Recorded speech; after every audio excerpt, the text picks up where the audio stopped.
How are you? You're welcome. And how are you? Okay. When you get ready, the regular running good, right? So you can unmute that. So that just means that our audio system is connected to Zoom. Yes, individual. Even though we unmute this microphone is actually. That one's not muted, that's just because. Okay, so we're more worried about the So we're still good to go. Are you ready to do this? Are you ready for it? What do we have?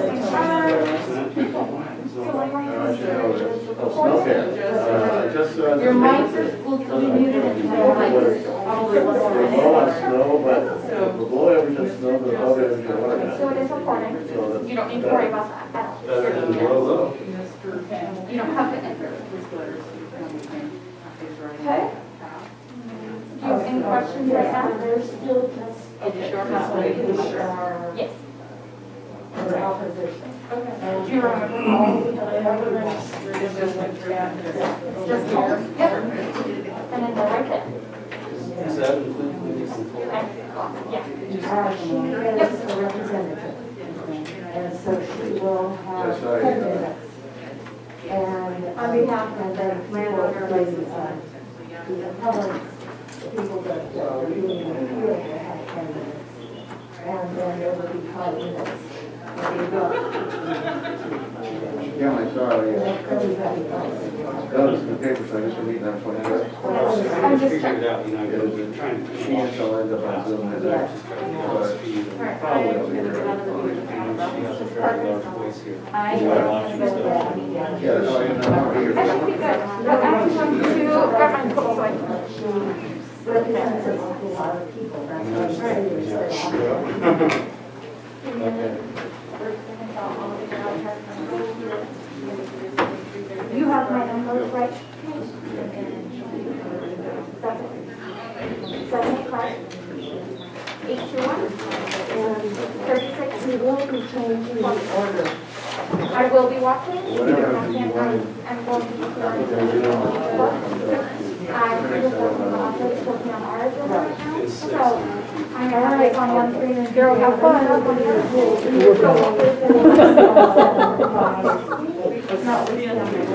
All right, thank you. But just in case. I appreciate that. Thank you so much. Yes. 7, 5, After 1, 2, 3. Thank you. Just like, so it's 1, 2, 3, 4, 6, 7, 8. That's correct, right, Kim? That is correct. Okay. 4, 6, 7, 5, 1, 2, 3. 4, 6, 7, 5,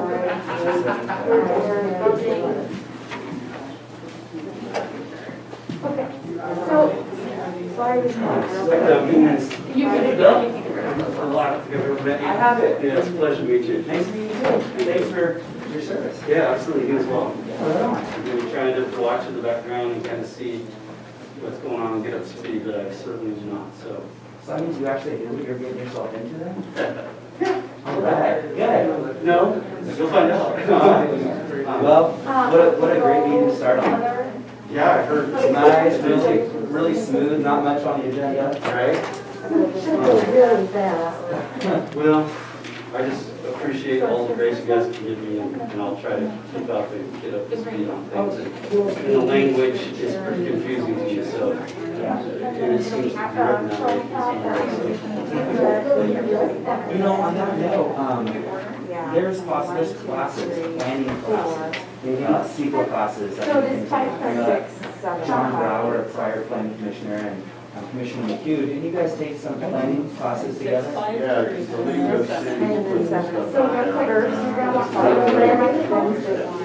when they're ready. I fully intend on doing That's that. something that, we should get our feet wet with. Yeah, have you done it? I have not. No, I'm pretty new to the commission as well. Back to me. As of the first Okay. August. Well, maybe we could set something up and go together. We're gonna Right on. be starting here So, Yeah, we'll go live for a minute over. so let me know when you're live.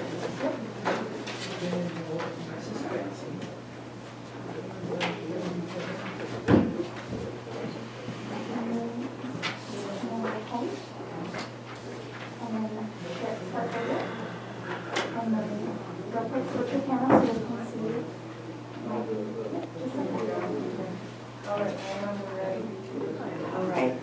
I'm calling the March 11th meeting of the Planning Commission to order. The first order of business is public comment, but before we go into that, I would like to let you know that we will be changing the order of the agenda. The order of the agenda will be 4, 6, 7, 5, and then we will go on to 8. It will start, of course, with 1, 2, 3, and then 4, 6, 7, 5, 8, and the rest of the agenda. So is there any public comment that would be regarding any issue that is not on the agenda that is within the subject matter jurisdiction of the Planning Commission?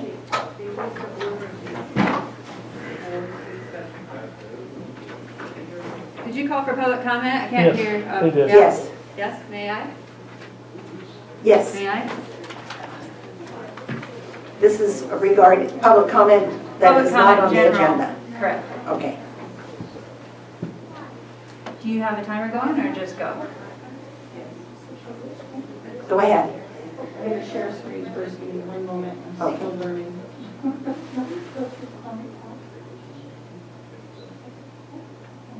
Yeah?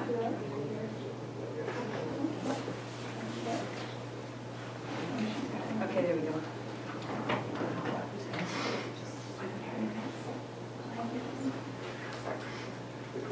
Okay. Okay. Lisa Wright from Lewiston. I'm following up on my comments from the last commission meeting regarding how the planning department is not meeting review requirements in code, both county and state. We'll hear later that county council thinks our code needs to be changed and how cannabis applications aren't really development. And that's all good and fine, but the law is the law is the law. Not what anyone thinks it should be. You know, when I was 19, I thought the drinking age should be 19, but it was 21. We need to follow the law as it's written currently. And to say that CEQA is not a development project, well, or that cannabis isn't, well, guess what? Then there's no CEQA. The very definition of CEQA project is a discretionary action with physical effects. Physical effects, that's development. The issue of not meeting deadlines surpasses cannabis. Contractors aren't going to have projects for the summer. Engineers don't want to work in Trinity County. Businesses are literally going to be allowed to go under. Why? We're not sure. Inaction and refusal to follow the code. We have the gravel pit issue in Junction City that's been lingering now for years. We have 15 to 20 CUPs in process, some for 3 years, with little or no follow-up or communication. Subdivision applications lingering for over 3 years. Lot line adjustments over a year. What is going on? I run a business, and when I don't have resources to meet the demand, guess what? I need to go out and look for resources. And I'm not talking about posting 3 months later for permanent positions. I'm talking about getting a subcontractor in here and getting things moving, because we stand to lose millions of dollars. Instead, radio silence.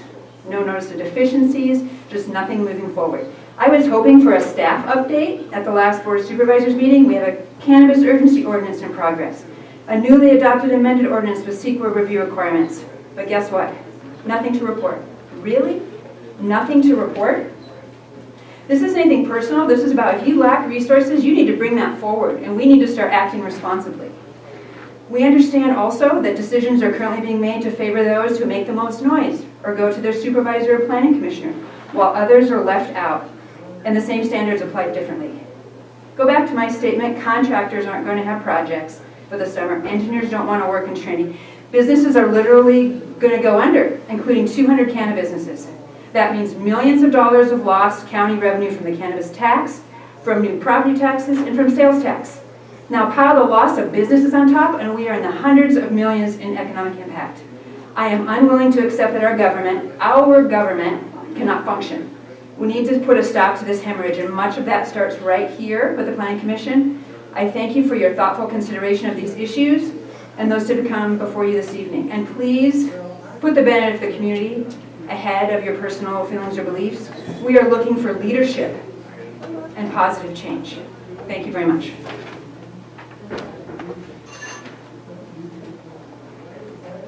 Is there anyone else that wishes to address the commission during public comment? Is there anyone on I don't Zoom? have anybody on Zoom. Oh, wait, I do. I have Tom Belanco. Tom, can you hear me? You can go ahead and start. Good afternoon, Madam Chair, members of the commission, Tom Belanco, Douglas City. I want to start by saying thank you to the commission and staff, whoever was behind advancing this meeting to 5:30 so that we could handle some of the many items that were canceled at the last meeting. And I appreciate that. I know it's not easy for everybody to get here on time and deal with that. So I want to start on the positive. However, I do want to echo some of what Lisa was talking about, where we need to really be solution-oriented with our approach to this season. Everybody's tired. We've been in some form of lockdown or another, county and statewide, for a year now. It seems like we should be looking at licenses and saying, if you're in Metric, you got a state license, let's proceed with bringing in some economic development, bringing in some dollars into the county, and implement our transition plan. Instead, we're 1/3 of the way into our transition period that we got from the urgency ordinance, and nobody's seen a transition plan. Nobody's even heard a hint of what that is. So nobody knows how to tell clients or even their own business to be ready for whatever that transition plan is going to be. Instead, what it seems like planning has been doing is going over and trying to get caught up with some of the licenses that the urgency ordinance was supposed to take care of. So I hope we can focus whatever resources we have. I know staff is dwindling as we speak in planning, but all the more reason to really focus on what our priorities are. And that means being proactive with the licenses that we have and getting a transition plan. And if we need help, or we need community involvement, let's have a workshop, get some voices in here, find out what's gonna work, but what we need is something. We gotta make adjustments along the way, great, but let's start work on it. And I also want to say in closing, we'll finish it positive again. Madam Chair, I do understand that if you are in Weaverville, public comment is being taken from the podium. I do appreciate that. Thank you. I look forward to an interesting meeting. Thank you. Is there anyone else on Zoom? No, I don't have anybody. Is there anyone in the lobby that wishes? No? Nobody in the lobby. Okay. This is John Brower. I'd like to make a comment, please. Yes, go ahead, John. Good evening, Commissioners. John Brower from Junction City. I must echo the prior two speakers. Our entire program remains really off to still a very rocky start. And here we are, 5 years in? And it really is time to get some things done here. Perhaps planning staff can speak to this here tonight. But this is really a crucial moment to, I think, for starters, extend the urgency ordinance. We are a third of the way through it, and boy, things happen fast. This is the spring licensing season, so staff is going to be very busy just dealing with those extensions. I think it's a very logical step to extend the urgency ordinance immediately. so we can be working on the larger picture and really trying to make this function. Thank you. Thank you. Anybody else that is waiting to speak? Then we will close public comment and move to the regular calendar. Item number 1, annual initial variance, CCV-20-26, a request for a variance from the required 350-foot cannabis cultivation setback from a neighboring residential dwelling, PCC 17.43.050.A.8. Project site is located at 211 North Salt Creek Road, Hayfork. Appellant M. Lee, assessor parcel 016-200-33-00. And the planner is Bella Hedke. Hi. Yes. Good evening, commissioners. There we go. So this item was rescheduled from the January 28th Planning Commission meeting. This commercial cannabis request is located at 211 North Salt Creek Road in Hayfork. The applicant is requesting a reduction of the 350-foot residential setback requirement to 320 feet from the residential structure to the north and 235 feet from the residential structure to the south. Staff did not receive any public comments on this item. Staff recommends approval of this commercial cannabis variance request, subject to the findings and conditions written in the staff report. The applicant, Moa Lee, is available on Zoom. Thank you. Thank you. Does the commission have any questions of staff? Right. I was just curious, why is the license pending? I think I read somewhere in there that it's pending. Are you asking me or Kim? Anybody, if I'm right, in what I read. So it's pending for, I'm not sure all the reasons or all the requirements that they haven't met yet, but one of them is the variance request. So they need an approved annual variance before they can move on with the licensing process. So at this time, it's pending. Gotcha, so the variance is what makes it pending. It's one of the reasons. I'm not sure of if there's any other outstanding reasons. Are any of those taken into consideration when you approve the variance? No, you can No. just approve the variance, and then the license issuance is dependent on those. Understood. That answers most questions. Thank you. Any other questions of staff? Is this an initial variance, or this is the first time? Yes. After the initial variance is granted, it's a director's use permit annually after that. Okay. And just, that's how it works. Good. Thank you. And if there are no further questions of staff, I will open this to public comment. Would the person requesting the variance, is it Mr. or Mrs. Lee? Mr. Would Mr. Lee like to go ahead and speak now? I understand he's on Zoom. He said he was going to be this afternoon, but I'm not sure. Is there anybody on Zoom wanting to speak? I don't show any raised hands, and I'm not exactly sure. I have several items that just say iPhone, so I'm not sure if one of those might be him. If Mr. Lee is using an iPhone and wishes to speak, would you please go ahead? And I'm going to assume he's not there. Is there anybody in the lobby that wishes to speak?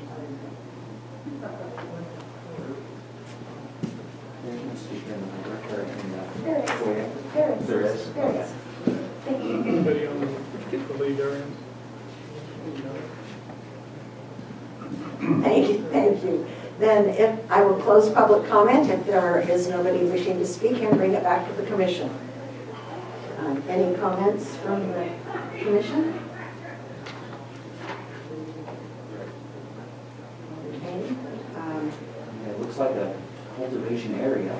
Yeah, it is very definitely a cultivation area. Cultivation on both sides. Yeah. And no neighbors have called in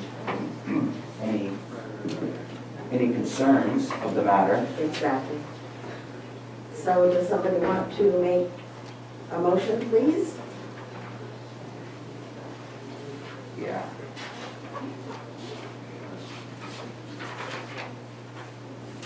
I'll make an emotion to approve the variance for this project.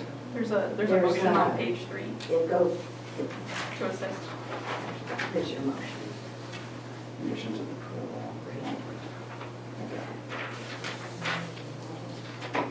Yeah, I move to, that this variance is approved for a period of 1 year and shall expire on the same date as a commercial cannabis license that is. No, those are conditions of No, approval. it's right here. It's on the middle, it's in the middle of page 3. That I've marked. Oh, okay, there we go. My apologies. That's okay. I move to approve the commercial cannabis variance CCV-20-26 to reduce the cultivation site setback in the Trinity County Code 17.43-050.A.8 from 350 feet to 230 feet from the residence. 320 feet from the residence located on APN 016-200-06-00 and from 350 feet to 325 feet, 235 feet from the residence located on APN 016-200-08-00, subject to the findings of the facts and conditions as stated in the staff report. Thank you. Do we have a second? How's that? All right. Is there any further discussion? If there's no further discussion, then I'll bring it to a vote. All those in favor of the motion to approve this commercial cannabis variance? Aye. Aye. Are there any nays? This passes unanimously. Move on to item number 2, the revocation of the conditional use permit P-19-19. Best Development Group LLC, Best Development is requesting revocation of land use approvals for the grocery outlet project proposed to be located at 1155 Main Street, State Route 299 in Weaverville. Best Development no longer has actual or prospective interest in the land subject to project approvals. Resolution 2020-05 and conditional permit P-19-19.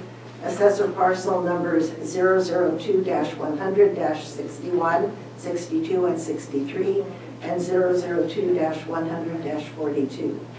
That's Lisa Lozier.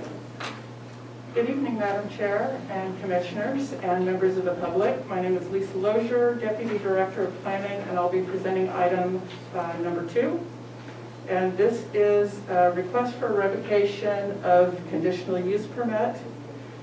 Ultimately, the original approval for the conditional use permit was done at the June 4th, 2020 Planning Commission meeting.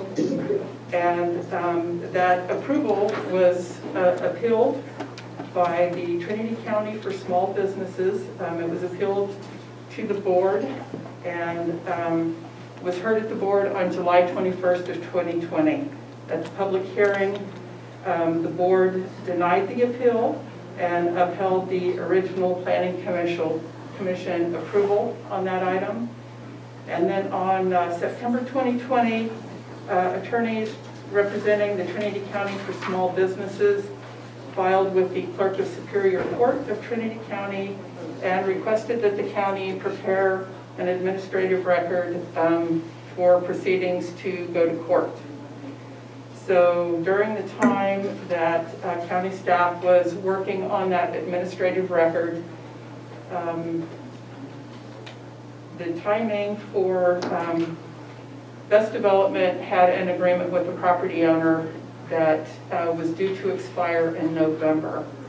And because they had not reached a conclusion on the contest for whether they were going to actually get the approval, if they were going to get through court, the property owner decided that he did not want to renew the agreement for the property with Best Development. And at that time, they entered into an agreement that Best Development would no longer have any interest in the property that was proposed for grocery outlet. So the attorneys for Best Development contacted staff and asked that we would please revoke any approvals that had been granted for them as the applicants on the property. And so we are bringing to you a resolution requesting that that approval initially granted on June 4th be rescinded. And so staff recommends at this point that the Planning Commission adopt Resolution 2021-01 to revoke or rescind approvals previously granted through the adoption of Resolution 2020-05, including Exhibit A, to Resolution, that would be to Resolution 2020-05, which is the conditions of approval for conditional use permit 19-19, and that's by the request of the applicant, Best Development Group. And the approval for that, the resolution that was initially read and signed by the Planning Commission, also included the mitigated negative declaration for that project as well, which Best Development is asking that that be included in be rescinded as well for the whole of the project. And that concludes my staff report. I would be glad to answer questions. Does anyone have any questions of staff? Then I will ask if there is any public comment on this item. I have Becky Deal on Zoom. Stephanie Fields. Becky, go ahead, Becky. Thank you very much. Good evening, Chair Stewart and Commissioners. My name is Becky Deal. I am Land Use Counsel for Trinity County for Small Business.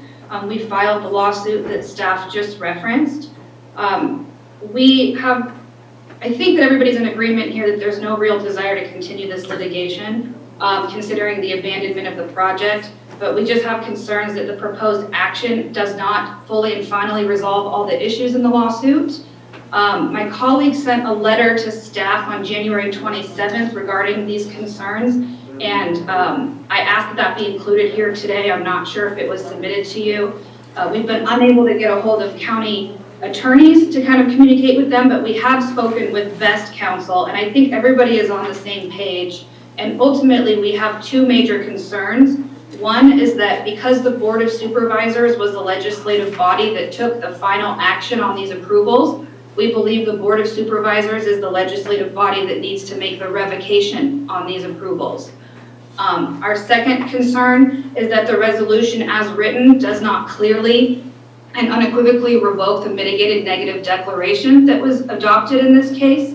Those run with the land, not with the project, and so the language as written does not expressly revoke the mitigated negative declaration and doesn't super clearly revoke the conditional use permit either, although it is referenced much more throughout the resolution. So I did email staff some proposed language for the resolution that I think would resolve all of these issues in the lawsuit and moot it, but I'm just here today because I wanted to reiterate that while we appreciate this action, I don't think that it's going to resolve all the issues in the lawsuit that we have filed. Thank you very much.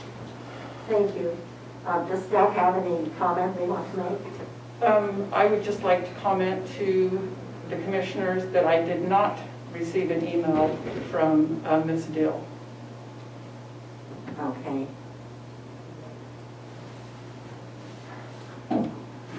And if there is there any other are there any other comments from the public? Zero. None. No? Okay. No. Then I will bring it back to staff. I mean, sorry, to the commission. Does the commission have any comments or any further questions of staff?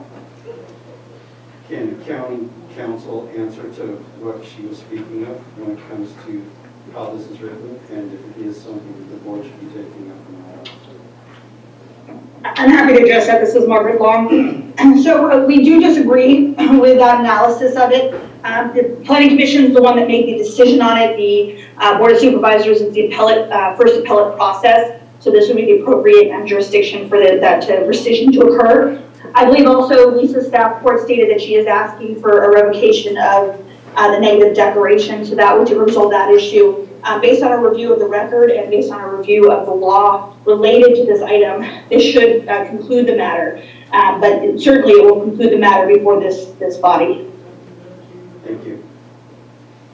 Thank you, Margaret. Any further comments from? Yeah, I didn't understand, Margaret. Does that mean we should amend the resolution to specifically revoke the acceptance of the mitigated negative declaration, or are you saying the resolution is okay as it stands? I would defer to Lisa on that matter. I believe that was her request, if I heard her correctly, was to have that included. If it's not specifically articulated in the resolution, I would request that whoever makes the motion to ask for that to be specifically stated in the resolution. Okay, thank you. Okay, then are we ready for a motion?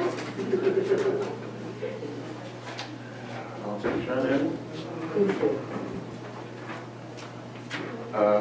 I move that we adopt Resolution 2021-01 as presented as an attachment here to revoke and rescind approvals previously granted through the adoption of Resolution 2020-05 and including the Exhibit A to Resolution 2020-05, the conditions of approval, and the associated mitigated negative declaration for this project for conditional use permit P-19-19 by request of the applicant Best Development Group, LLC.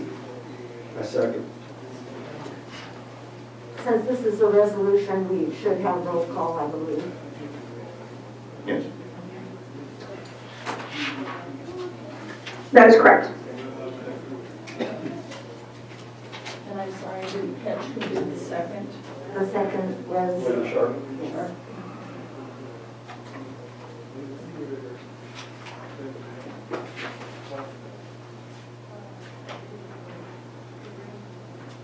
we need a roll call. Commissioner Sharp, how do you vote?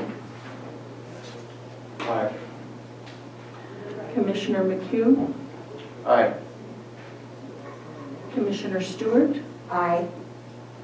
Commissioner McIntosh? Aye. Unanimous? Then that passes unanimously. Thank you. Item number 3, request to vacate public service easement P-20-38. It's a request to vacate, abandon a public easement along the common boundary lines of assessor parcel 024-510-045 and 024-510-046. The project site is located on the southeast corner of the intersection of Martin Road and State Highway 299 in Weaverville. The applicant is D. Forsland, and the planner is Lisa Lozier. Good evening, Madam Chair, Commissioners. Lisa Lozier, Deputy Director, presenting item number 3.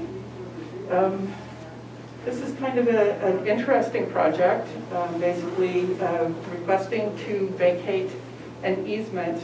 And vacation of easements happens all the time, but in this particular case, the easements, and this one in particular for the property that is at the corner of Martin Road and Highway 299, actually rests rests on top of the property line that is between the two assessors parcels that were mentioned, which is 024-510-45 and 024-510-46.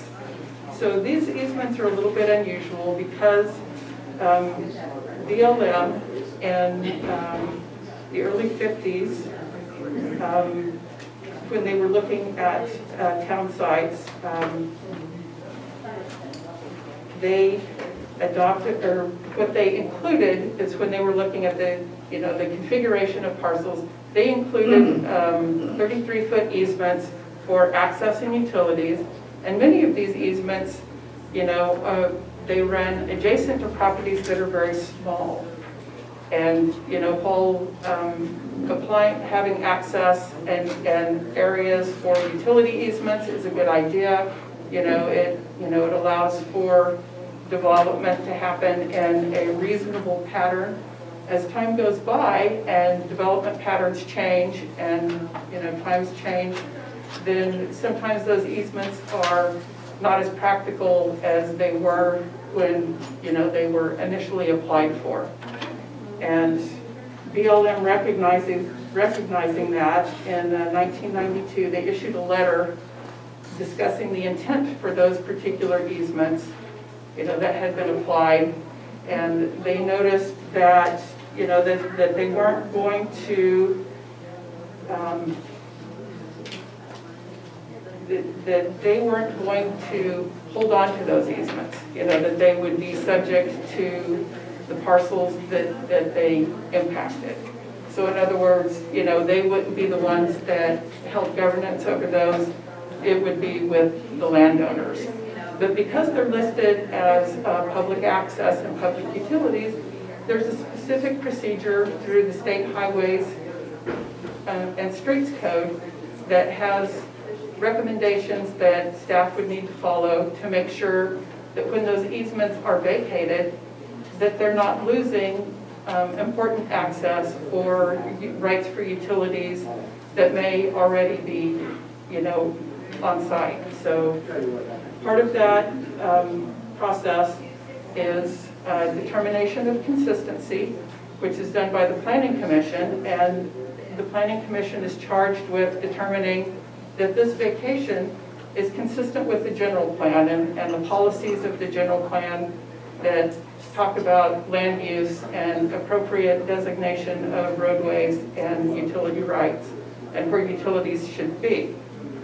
So when we're looking at this particular project, you know, the first thing was to determine whether there was any utilities that were actually dependent on that or utilities actually existed within that easement.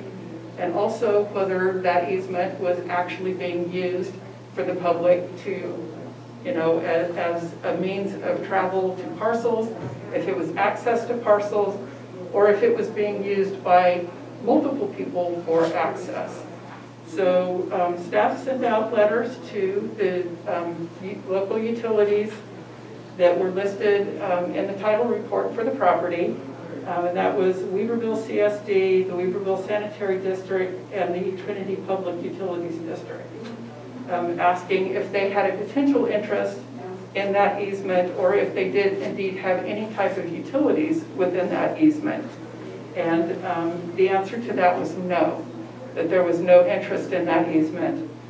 Staff also requested information from Department of Transportation if they had any interest in that easement, if it featured any types of plans that they had for the future, for future development, and they did not have any interest in that easement. So, oh, I'm sorry. So ultimately, since, you know, there is no public interest in, you know, for utilities or for Department of Transportation, the applicant and the property owner are asking to abandon that easement in order to facilitate future development for that parcel. And so that gets us to the recommendation. Also want to mention that an environmental determination for this type of project would be exempt. It would be exempt by the general rule that the abandonment of this easement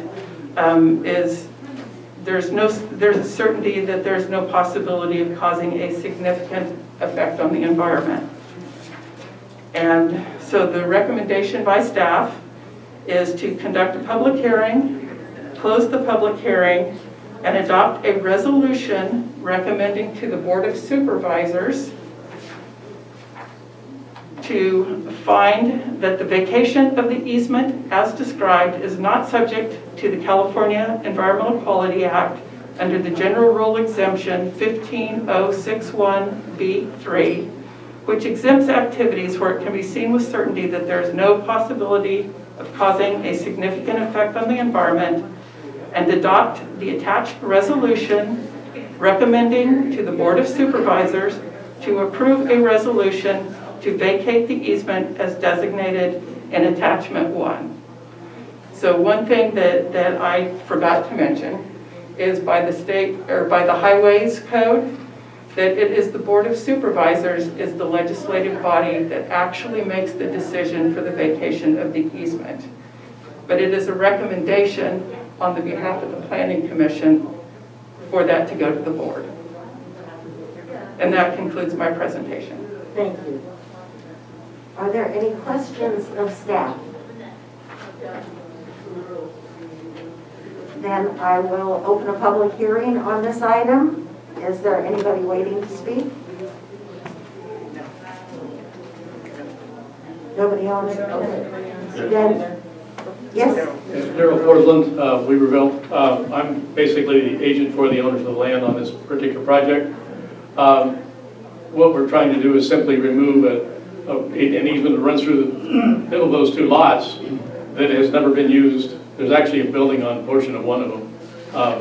There are in fact easements around the perimeter of those two lots. And so those are not being dealt with, so the easement along Martin Road and that sort of thing, we're not asking those to be abandoned. Just the ones that run between those two parcels, which essentially makes either of them not very developable. I mean, particularly if you look at that corner lot, it's pretty narrow, and if you took 33 feet off all four sides of it, you don't have much left there to deal with. So really, that needs to be done for the development of the property, for whatever future development they might want to do with it. Just for your information, basically back in the late 60s, early 60s, BLM, under the Small Tracts Act, sold most of those parcels along Main Street between Martin Road and down as far as the PUD area. They were all small tracts, and most of those parcels have similar language on them. We've dealt with that in a couple of cases where the Victorian Motel is there. We abandoned some of those easements. There's some up on Ransom Road that were abandoned as well, so it's been done before.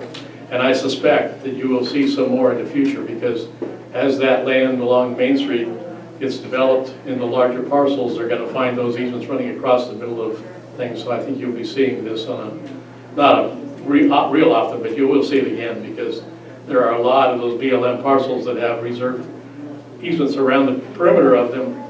Most of those easements have never been used. The BLM says they're there for offered dedication, and as long as nobody's ever used them, they're essentially paper streets is what we call them in the title industry. So, any other questions I can help with? So. Anyone have any questions of Tara? I think we're good. Thank you. Thank you. If there are no other comments, then I will close public comment and bring it back to the commission. Is there any discussion? Or do you want to just go ahead and make a motion?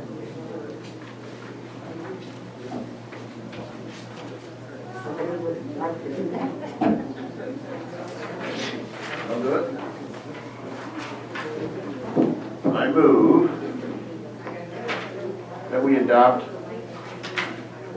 a resolution recommending that the Board of Supervisors find that vacation of the easement as described is not subject to CEQA under the General Rule Exemption, which exempts activities where it can be seen with certainty that there is no possibility of causing any significant effect on the environment, and that they adopt a resolution to vacate an easement as designated, that the resolution as designated in attachment number 1.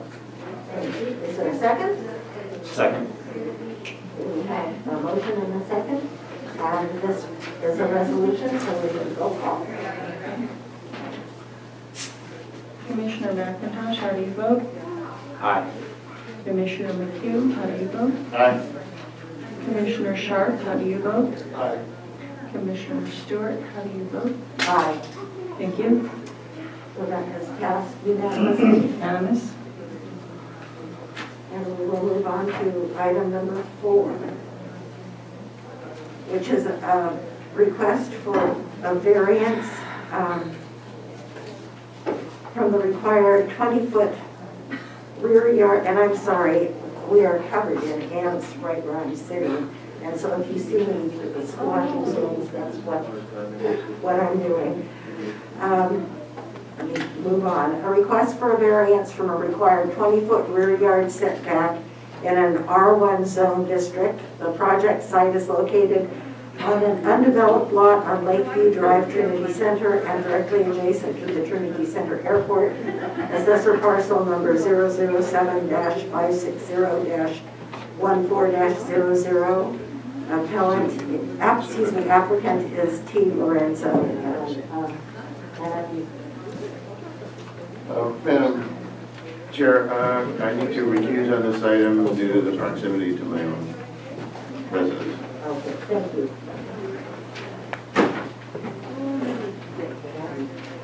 Lisa? Madam Chair, Commissioners, Lisa Lozier, Deputy Director, presenting item number 4. The project applicant has requested approval for a variance to reduce the required 20-foot rear setback to a 0-foot setback in order to accommodate the construction of an airplane hangar for direct access to the Trinity Center Airport. So this is also kind of an interesting, for a variance, it's a little bit unusual in that most airports don't have residential subdivisions directly adjacent to them.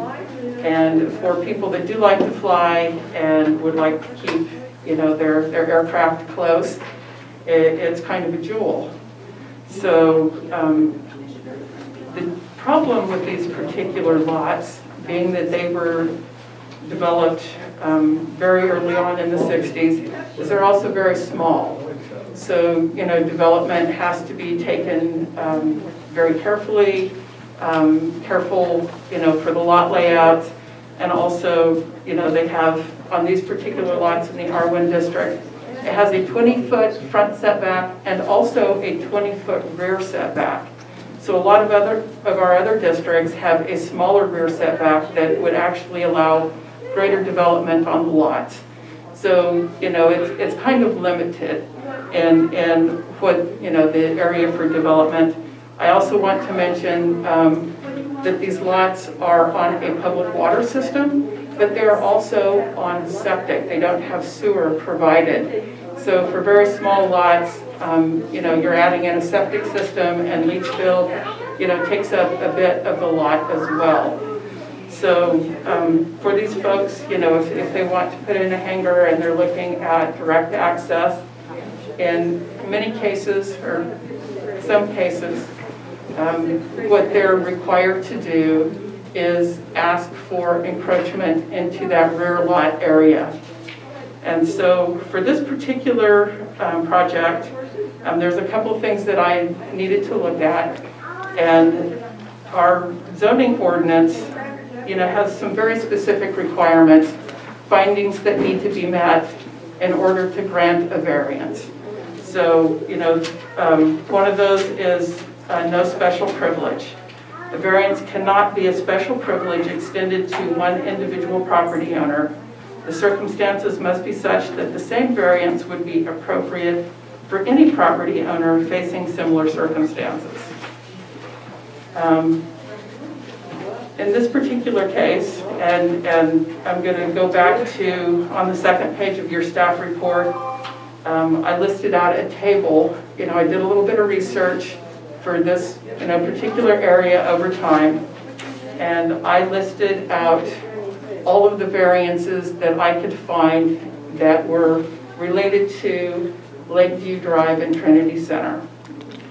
And for those, the first one, approved in 1968, was a request for a zero-line rear setback for a hangar, which was approved. a variance in July of '75, request to encroach 15 feet into a rear yard for a deck with a hangar underneath. That was built above ground. That was denied. In 1989, there was another variance. It's listed as P89-62. Request for a 5-foot rear setback for a hangar built in ground was approved. P93-32, which was from September 1993, a request to encroach 10 feet into a front yard setback to build a carport. That one was denied. P0193, request for a 0-line rear setback for a hangar in ground, approved.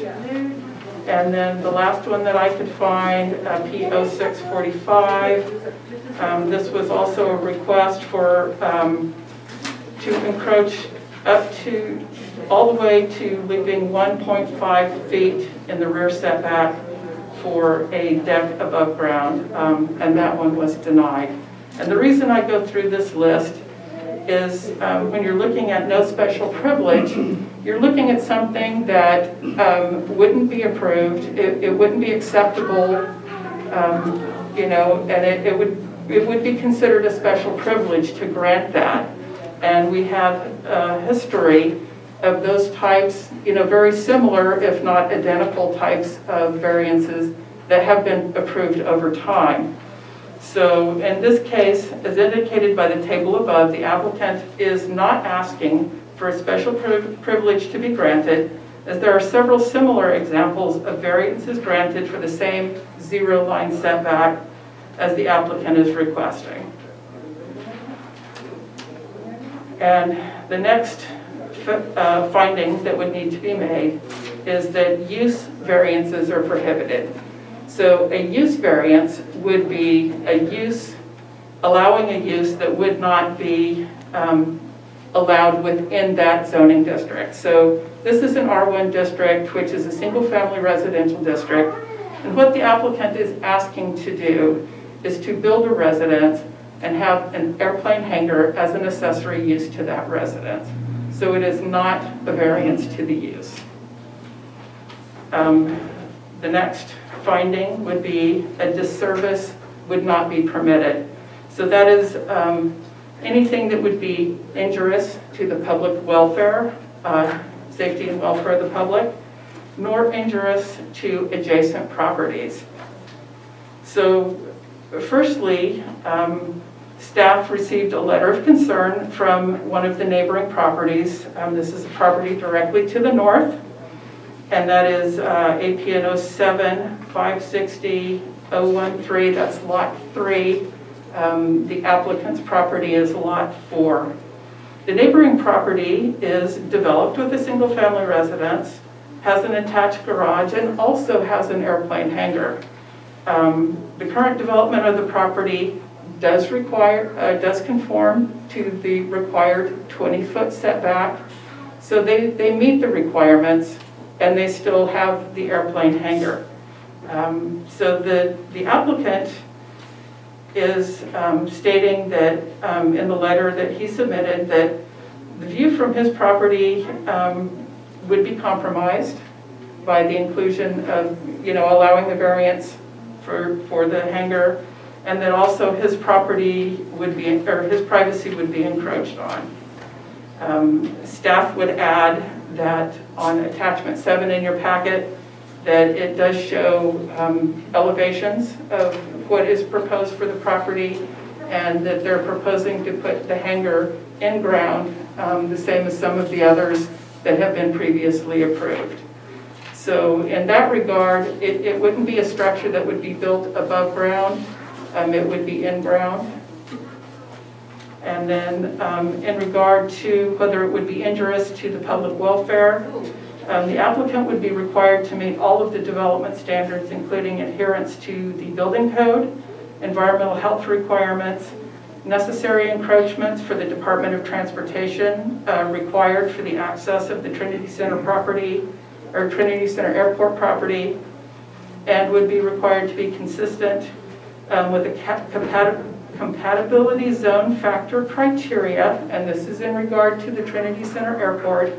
It would be required to meet the compatibility requirements for the zone that is located in, which is a zone C. So, you know, and that has specific requirements for height, lighting, no glare, anything that would be detrimental to pilots coming in and out of the airport.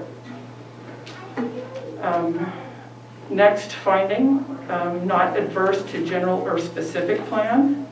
The variance must be in harmony with the general purpose and intent of the zoning ordinance and cannot adversely affect the general plan or specific plans of the county.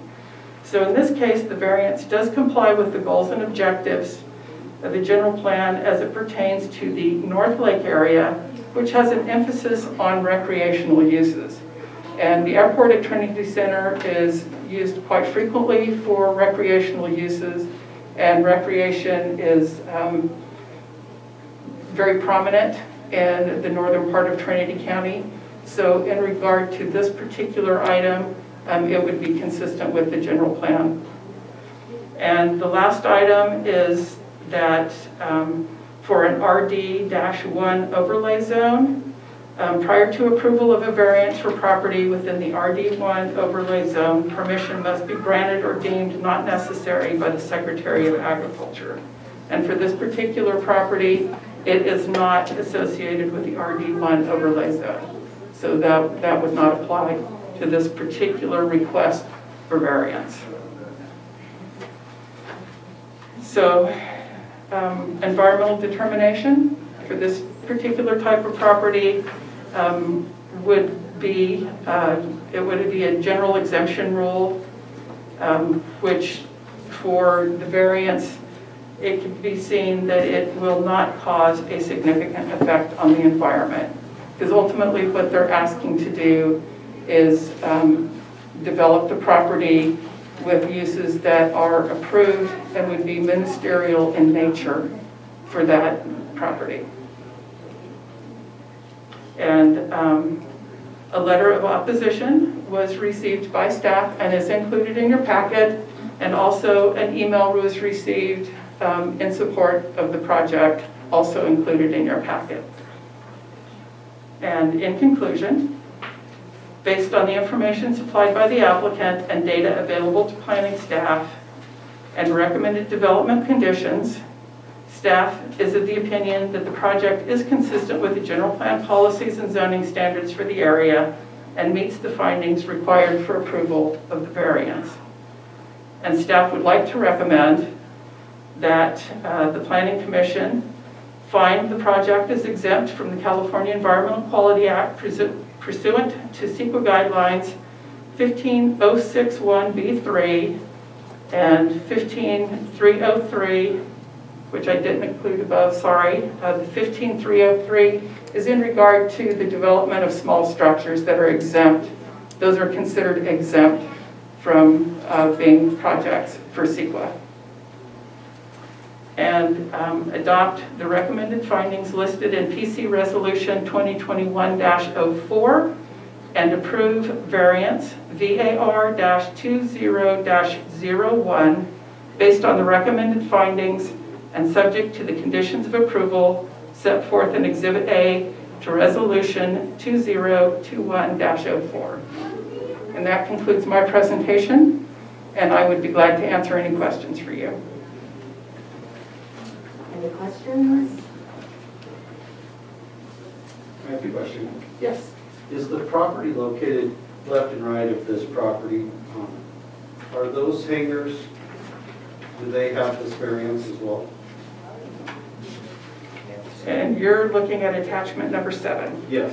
So the property that is 07560-015, that's 121 Lakeview Drive, that is approved with a variance. That was the very first variance, V-1. Gotcha. And then the property in the middle is the project site, and then the other property, the 91 Lakeview Drive, that property was developed within the parameters of the setbacks. So it meets the setbacks, the 20-foot rear setback. How many properties are sitting on the line in relation to what I see at 121? For properties that I looked at, I believe there are 4. I did not look to see if some of the properties have like landscaping type developments and have what appear to be encroachments out to the taxiway, but I did not review those properties specifically. So you'd say 4 were currently on that line. Thank you. Any further questions? So is it acceptable to assume that all the homes along the landing strip have hangars connected to them? I'm sorry? Do all the homes along the landing strip have hangars connected to them? Do they have what? I'm sorry. Do they have airplane hangars connected to them? Oh, not all of them do, no. I'm sorry. But the majority of them do, or is it? You know, I didn't take an account of all of them. I would say maybe about a third do, just a guess. I know a number of them have access, and it could be that they just have a parking space for their aircraft, but not hangars. You know, that would be something that I would want to talk to Department of Transportation to see how many people actually have easements for access to the taxiway. Right, thank you. And this ground level of the airplane hangar in this proposed project is at the same level as the hangars on the right and the left. That's ground level. It's in ground. It's Yes. And so all of these are underground? So they're all in ground. Okay. But to say that they're all exactly at the same level might not be actually accurate because the land does slope up to the north. Okay. And which particular property sent in the grievance? That would be 91 Lakeview Drive. 91. That is the property that was developed to meet the setbacks. Right. Okay.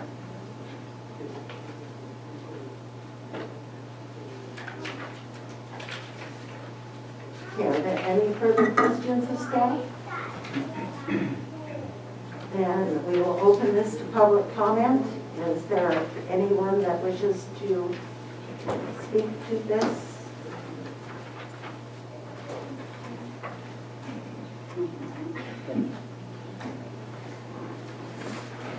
Can we both come up? I'm sorry? Can we both come up? Still couldn't hear. Can we both come to the podium? Only We're one husband can and- speak at a time. Okay, that's fine. Good evening. My name is Karen Lorenzo, and my husband and I, Tim Lorenzo and myself, we are the owners of 101 Lakeview Drive, the ones asking for the variance. And we have been residents of the summer home in Trinity Center for 22 years. We recently sold our property up at the higher part of Airport Road and have bought this property down on Lakeview Drive. We're very excited to be able to build a new summer home for our future. And like I said, we've been coming up there for many, many years. We love the area. And we're just asking to be able to build our dream home. So my husband's going to give you a little bit of description as to exactly what we want to do, so it's a little bit more clear to you. Thank you. Excuse me. It's a little bit confusing, so I just want to clarify how it looks. The grade in the taxiway is down here like this table, and the property line immediately shoots up, and then the property goes back. Ours is approximately 13 feet. Like Lisa said, the grades kind of change. We are carving out for the hangar. The top of the hangar is going to end up the same existing grade as what was there. I mean, you really won't notice any difference at all. It won't be blocking any views or causing any issues there. And the neighbor on the south side is exactly what we want to do, bring it right to the edge, because we are limited to our spacing there. There is an existing septic there, brand new, never used. It's already approved for us to make a little change on it, and it fits our plan for what we want to do. But I just wanted to make it really clear on what was going on there. The front was just loaded with trees when we bought the place. And it was loaded there when the neighbor bought his property too. But we've opened all that up, made the views so much better, because I'm a pilot and we want to watch the planes come in. That's our goal, is to be able to have a view.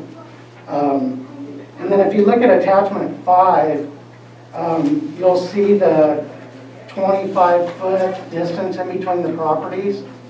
That elevation is not going to change, and it's also going to be the same height as the top of the hangar, but there is all that space there. So there were some concerns with privacy and whatnot, but none of that's changing. I mean, it is what it is. I mean, it's our property. We should be able to do whatever we want on our property, We don't intend to invade our neighbors.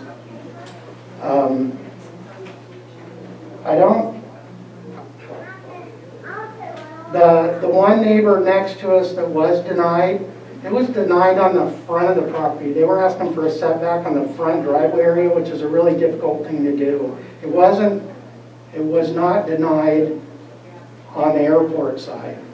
And it was never even applied for. That one went in asking for the front. It wasn't asking for what we're asking for. And then like we said, there's other ones there. So because of the grade, some of the other ones weren't able to build into the hillside like we were. So it may have blocked somebody's view. Some of them were just summer homes. So with a summer home, you may not want to build a hangar there. So that's kind of why there's probably a variance of some that did it, some that didn't. Our goal is to have a place to store the airplane in the wintertime. That's about all I have for right now. I'll let James speak. We do respectfully ask if we can address anything else that does come up with anybody that has any grievances. Basically do a closer if we can.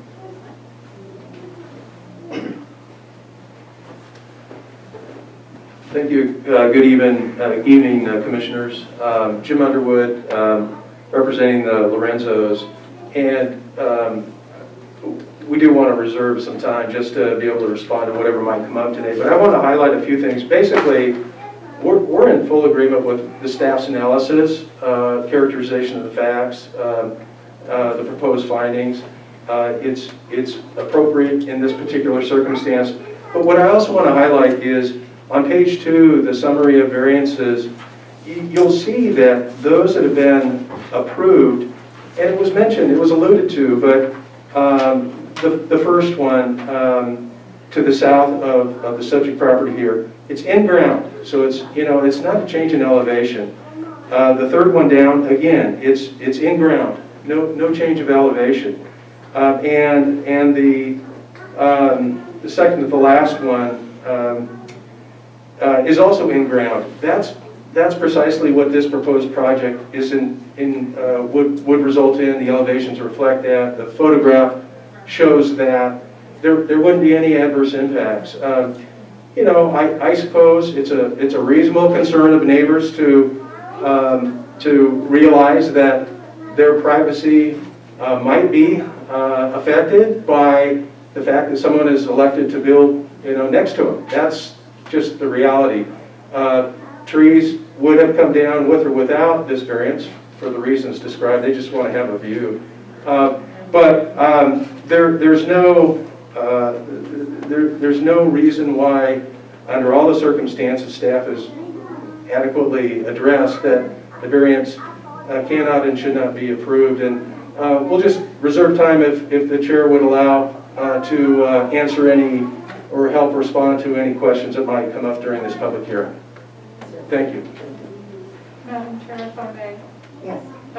I did also bring for you, there is a supplemental to this variance. There's a packet sitting kind of at the front of your desk. and it includes the staff reports, elevations and site plans when available for each one of the variance numbers that I have listed in my staff report. So in case you need to have those items to take a look at while we're discussing this particular agenda item, those are for your disposal. All right, thank you very much. Is there anybody else that wishes to speak on this item? I have Steve Hamilton on Zoom. No one out there, so just someone on Zoom? Steve Hamilton. Good evening, Madam Chair, members of the Commission. Thank you for the opportunity to address you tonight. As indicated, the letter in the file of opposition was written by me on behalf of Angie and Scott Joseph, the neighbors at 91 Lakeview. So I would urge you to take a look at that letter if you haven't seen it. And I'd also like to make some comments here today in opposition of the variance. Really want to make 3 points to you, and more on the legal side, and you may or may not hear from Mr. Joseph on some of the other facts, but I want to make it quite clear that I've reviewed the staff report. I appreciate all the research, all the analysis. I think it gets a lot right, but I think there's some fatal errors that I've got to bring to your attention. The first one is both the government code and applicable case law, as well as Trinity's own variance ordinance, makes it crystal clear that in order to obtain such a variance, the owner has to show that they would suffer a unique hardship under the general zoning regulations because their particular parcel is different from others with respect to either size, shape, or topography. So in looking over the staff report, there are certain factors analyzed, but there's no discussion of that. And there has been in others, which we can get to if we have time. But in this instance, there's no evidence in the report that this particular parcel has a unique hardship that would make it necessary to obtain relief from the general zoning statute. And that's no surprise because the application itself simply states that the reason for this, that the applicant wants it, is direct access to the runway, which they say is ideal. They don't say it's necessary. They don't set any evidence forward as to why it can't be done another way, and that's absolutely required under the law. Second point has to do with special privilege. The report says, well, this isn't a special privilege because 2 other property owners have an in-ground hangar. That's not the analysis. The analysis is why are there particular circumstances, which might be like those that were present in those other cases, that justify it here. You can't simply say because somebody else got it, everybody should have it. That argument doesn't make sense and really defies the whole logic of the general zoning ordinance. And so I see my time's running out. But finally, the issue on the view, this says there's a lot to be said about this being in ground, but the plans that we've seen contain a deck with a 4-foot railing all around. And so having a large deck over this hangar, if that's the case, severely infringes on the Joseph's privacy. So we would ask that if the committee were actually to grant this, there has to be a condition put on it that no deck is above that hangar. And so I see my time's run up. I'm happy to provide any further information to you. I know there was a lot of questions asked at the beginning, which I think are important, and the answers are important, and I don't think the answers given are correct. I think there's 19 properties along this airstrip, and I think only 2 or 3 of them have the in-ground hangars. The others, there may be a few, they're above ground and they comply, like the Joseph's property. They comply. Thank you. Thank you very much.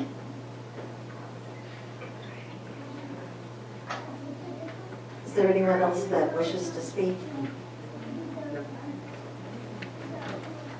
I have no one in Zoom, and I was told there's no one in the lobby. Okay. Did you want to issue a rebuttal? This is Sarah, if you can hear me. I forgot Sarah. Hello? Yes? Hey, this is Scott Joseph. Hey, this is Sarah Atkins. I was just go ahead. Hi, I didn't know how to raise my hand. So this is Scott Joseph, and I am the property owner. Good evening, board, and thank you for hearing my input. I am a new owner to Trinity. My wife and I bought the house about 6 months ago. I can answer some of the questions that were asked, as I've been up there at least 3 weekends out of the month. There are 19 homes on the runway. There are 4 in-ground hangars. I have one of them. There are 3 carport hangars. My property has a 2,000 square foot hangar and a 3,000 square foot house with a septic tank and an additional 2-car garage.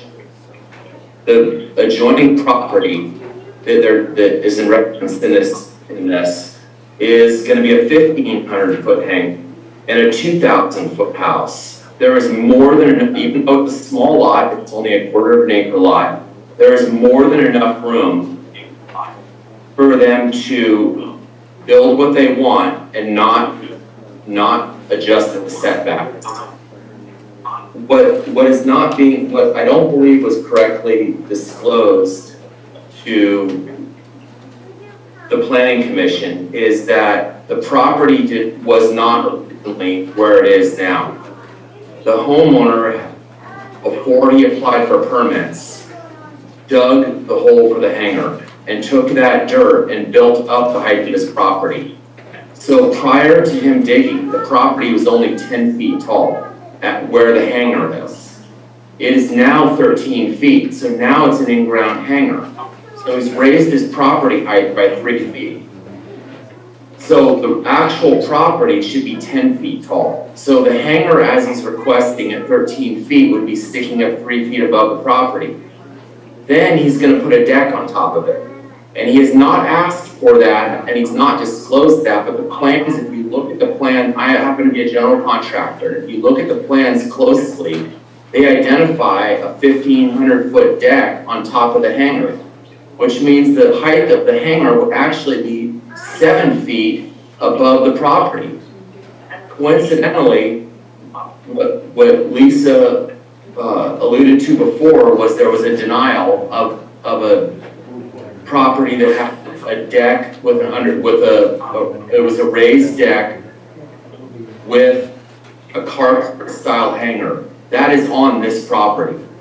So this property was denied building a deck with a hangar underneath it in 1975. By putting this, by raising the deck and the handrail height 7 feet, it is, and moving the property line out 20 feet, it is significantly blocking my view. I paid more than double for my house, more than the average home in Trinity Center based on the view. And this is significantly going to block my view. And it's an unfair hardship. Thank you.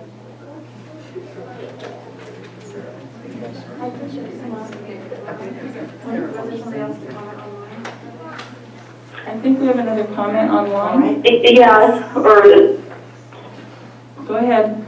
for Sarah Atkins, if you can hear me. Yes. Yes, we can. Hi, so this is Sarah Atkins. I drew the plans. I'm working with the Lorenzos on the plan, so I'm going to let the council speak, or Lisa speak to the legalities of the hardship and the special privilege. But as far as the deck over, I just want to point out, we're not building a special deck over the hangar. The hangar itself is going to be concrete, and the lid of the hangar is concrete. That is the deck. And I do want to point out, you don't need a permit for flat work. So whether the hangar is there or not, they could still build a patio up to the property line. There's no additional structure. The only thing that's going to be protruding above would be the building code requirement, which does require a 42-inch guardrail if there's more than a 30-inch drop, which would occur only on the easterly, the runway side. So I just want to point out, there's no additional structure on top. The deck that we're calling a deck is the actual lid of the hangar, which again, flat work does not require a permit, and that can exist, with or without this hangar. Thank you. Is there anyone else that wishes to speak? online? Anybody else? Anybody else online for this item 4? Go ahead. Thank you, Madam Chair. Jim Underwood again on behalf of the applicants. So just to speak to some of the issues that have been raised, I mean, I've been doing land use for 30 years, and this is a classic variance with the findings having been appropriately recommended by staff. I appreciate the comments and the advocacy on behalf of the Josephs. There are no fatal defects. The proposed findings, in fact, make really good sense. In fact, the staff report has spoken to the unique hardship circumstances, and the photograph makes clear for both the Joseph's property, the applicant's property, and the property to the south that there was in fact this huge grade, and the architect that just testified appropriately pointed out that were there to be no hangar construction at ground level, the original ground level, these folks can build a patio and so that's really a non-issue. It's a red herring. The real fact of the matter is that, and by the way, the Josephs, it might be clear from the information in the packet and some of the details, their house actually extends over part of their hangar. Their hangar doesn't have a zero setback, but their house extends out over part of their hangar. The bottom line is this is going to be in ground. There's not going to be a substantial change. It's exactly appropriate for a variance based on the facts that have been presented and the particular circumstances that have been laid out both in the staff report and as presented by the applicant and myself. The elevation, as stated by the architect, is such that it will actually end up being about a foot lower than the Joseph's neighboring hangar. If the commission wants to condition it such that the proposed variance would result in no higher elevation than the Joseph's, that's fine, it's because it won't be. That's really the only issue. There are no legal constraints to proceeding. It makes sense, particularly in the circumstances of an in-ground development where there will be no increased elevation from the original topography. That is the unique circumstance here. That's why, of those that have been approved in the past, they are for in-ground circumstances such as this. And I'd be happy to answer any questions if the commission has any. Does anyone have any questions? Thank you very much. Then I will close public comment and bring it back to the commission. Any? Can I speak again? In reference? As a rebuttal? As a rebuttal. Yes. So they've compared the height of my hangar to their hangar. The difference is they're 20 feet in front of me. So they're obstructing my view by almost 45%. I would have no issues with them building an in-ground hangar if they brought it back to the original property setbacks that was set forth by the original setbacks. It's unfair that they're extending their house out past mine so far and building it up. They keep talking about putting a patio on there, but they've already built up the property 3 feet, and they're going to put a handrail on top of that another 4 feet. So they would be raising their property 7 feet above what it was 6 months ago. And the previous, all the decks that have been applied for that have done that have been denied. So all the variances that have been applied for to build an elevated deck, which is what this would end up being, have been denied. And that's, Lisa spoke to those earlier. There's been 2 of them, and they've both been denied. And that was with a 0 setback for a deck. So I don't see how a hangar is different than a deck. It's still obstructing my view. If they can simply build, there's plenty of room for them to build within the setbacks. My house is bigger, my hangar is bigger, and I fall within all of the setbacks required by the building code.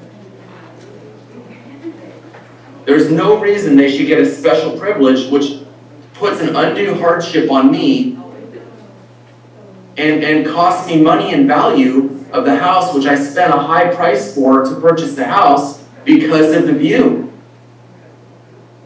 I think that's a very unfair hardship. So I'm all for them building a house. They're nice people. I'm all for them building a house and building a hangar, but fall within the setbacks that the Planning Commission originally set forth.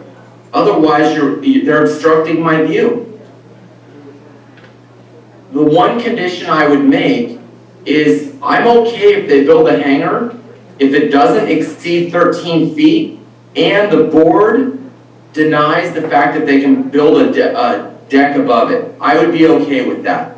But that extra 42 inches of handrail is going to completely obstruct my view. Then they're going to put, my problem is it's not just the handrails. They're going to have umbrellas, they're going to have patio furniture. It's going to completely block my view from not only my house, but also my deck. So there's plenty of room on a property to build a 2,000-foot house. They can put the hangar underneath the house, which is what mine is. And I have a large two-car garage. I have substantially more square footage than they have, and mine fits. I'm sorry, your time is up.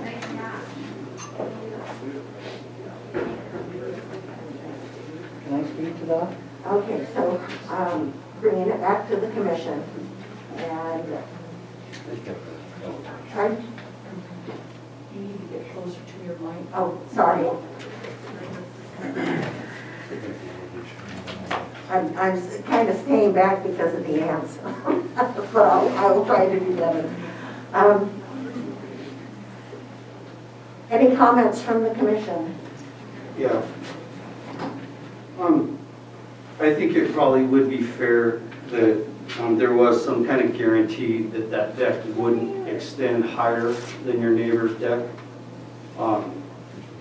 If we could put something like that in the verbiage, I think that might be prudent to try to meet both folks' plans here. It doesn't seem like it's out. Yeah, it seems like Mr. Joseph said that he would be okay with it if it didn't exceed that 13 feet. And so, and then the applicants are offering that they can do that. So that sounds like a real simple fix.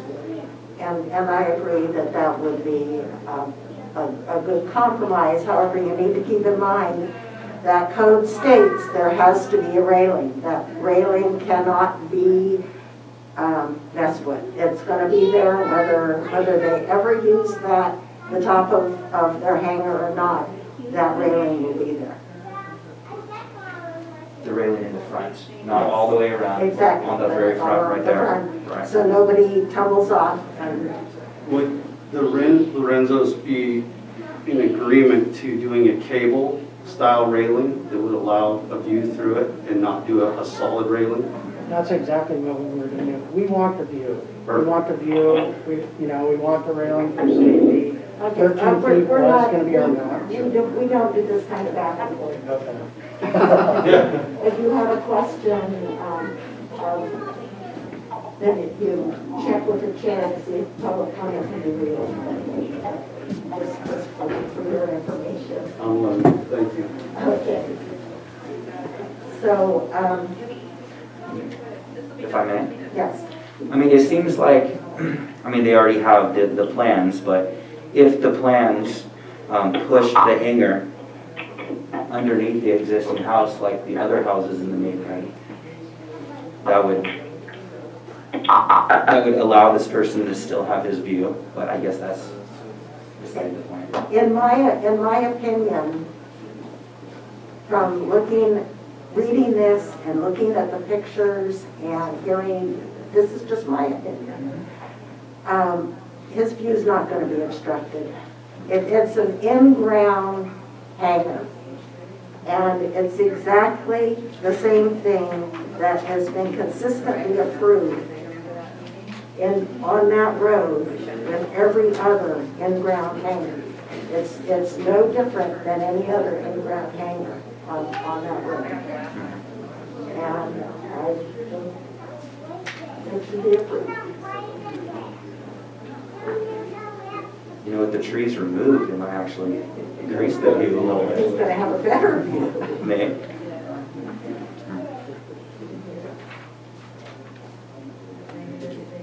So we need, if there's no more discussion, we need a motion. And if you want to include that the lid of the hangar can be no higher than the 13 feet. Okay.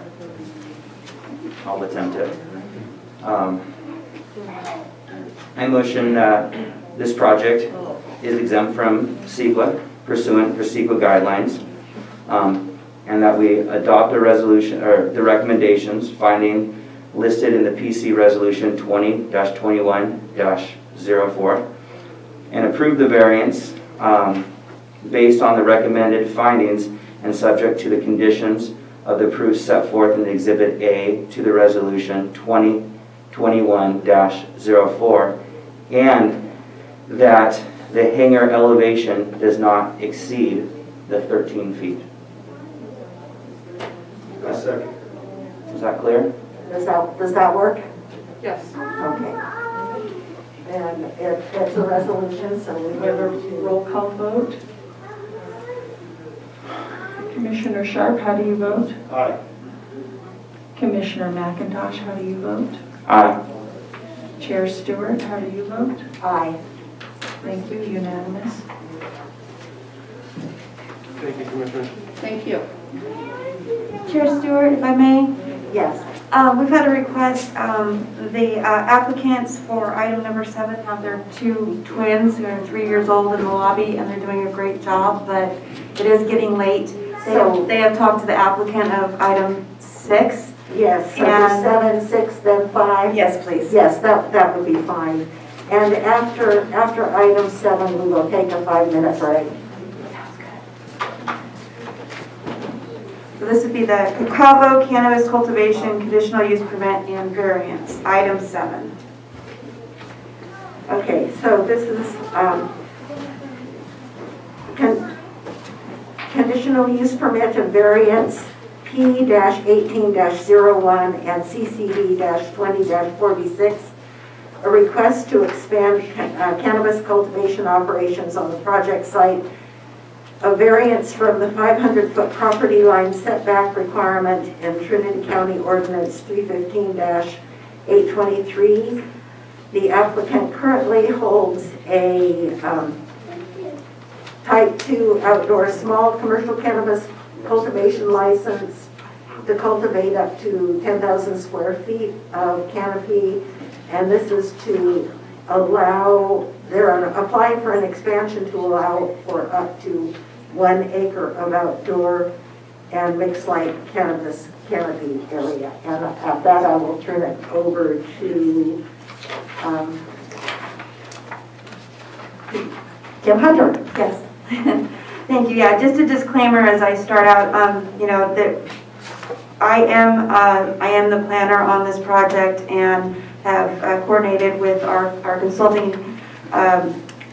planners at SHN on this project. I do not have any bias towards the applicants or this project, although there has been past issues with litigation, and I've been named in that litigation. I am going forward to present this project. I don't think I do think I can fairly represent the project, and so just wanted to make that disclaimer. If there's any questions, I will proceed. Thank you. Okay. Okay, the applicant for this project is Olivia Cacavo.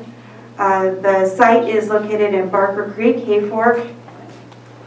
General plan designation for the site is resource, and the zoning district is unclassified. This is a very large parcel. The project site is, there's a maximum elevation of 4,466 feet above sea level. This is a 640 acre parcel, It is surrounded by Forest Service lands and is steeply sloped coniferous forest that compromises the headwaters of Barker Creek.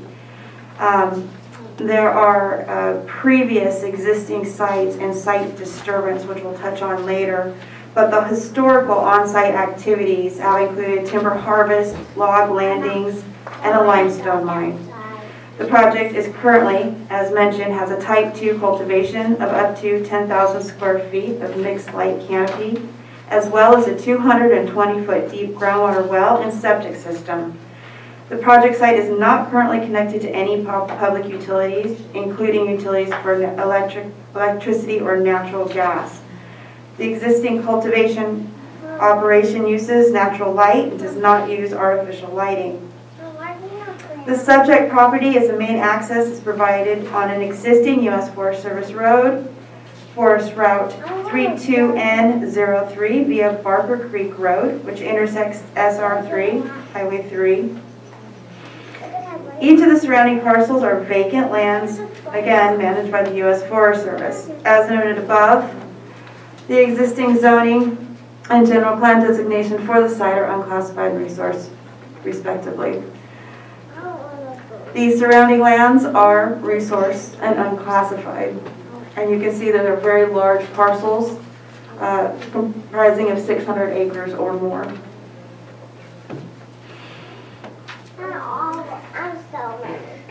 The applicant is currently, again, licensed to cultivate up to 10,000 square feet of outdoor and or mixed light canopy area. To allow the expansion of a 1 acre or type 3 outdoor mixed light canopy, the applicant is applying for this license. This has been in process since 2018, and we are very happy to present it this evening.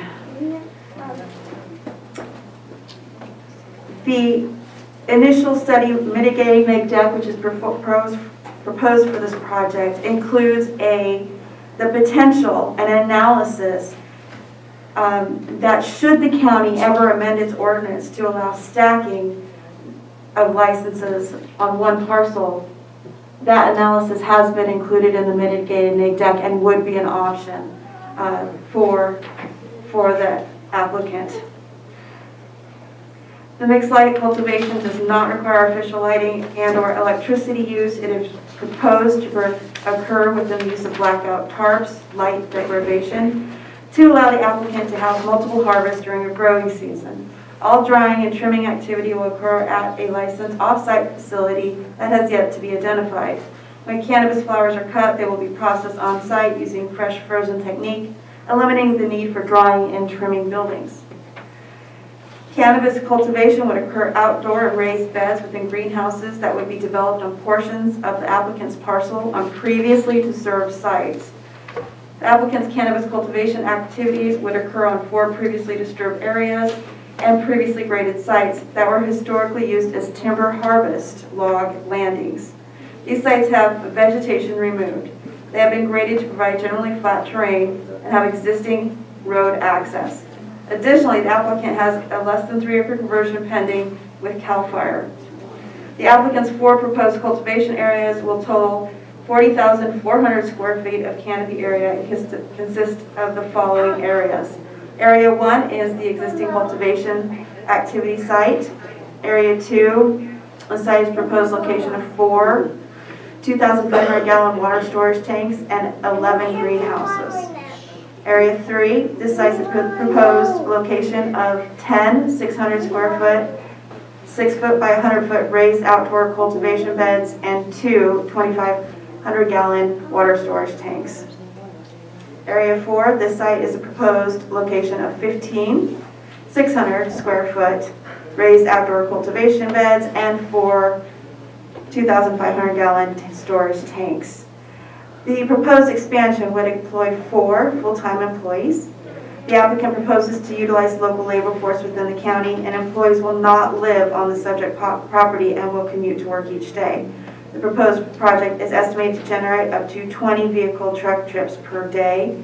And this will include 16 employee vehicle trips, 2 trips for commuting to work, and 2 trips during lunch hour, 2 trips for the import of agricultural materials and supplies needed for cultivation operation, and 2 trips for the export of unprocessed cannabis flower.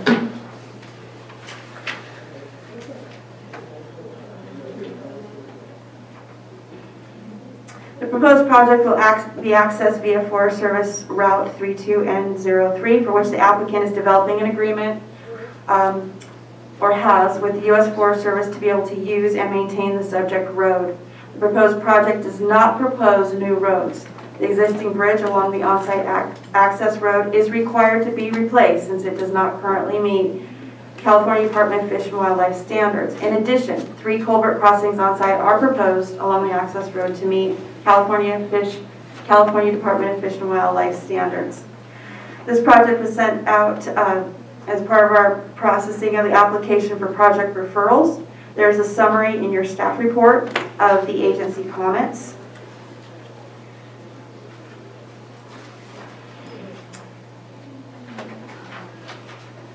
Public comments were received from the California Department of Food and Agriculture, CDFA, and the California Department of Fish and Game of Wildlife, CDFW, on the CEQA initial study mitigated negative declaration that was prepared for the project.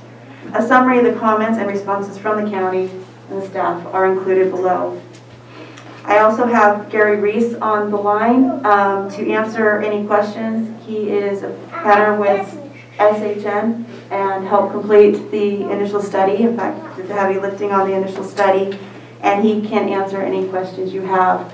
And I'll touch base with him when I'm concluding. But he is on standby. General plan consistency, and I'm skipping to page 11 of the staff report. Now I want to say this would be the 3rd type 3 license issued in the county. We have 2 existing sites and more to come very soon. The general plan consistency is that this site has been designated resource in the county general plan and discussed in the general plan land use element. Resource designated areas are intended to indicate the desirable location for the production of a variety of natural resources that occur in the county. Natural resources may include timber production, mineral production, and important grazing areas. The county general plan does not specifically anticipate commercial cannabis cultivation where it was developed. However, where the county adopted its cannabis ordinance, it determined that several general plan designations and zoning districts were appropriate for the commercial cannabis cultivation. The resource designation and unclassified zone were both determined to be appropriate locations for cannabis cultivation. Therefore, the expansion of existing cannabis cultivation operation on the property designated for resource is found to be consistent with the general plan.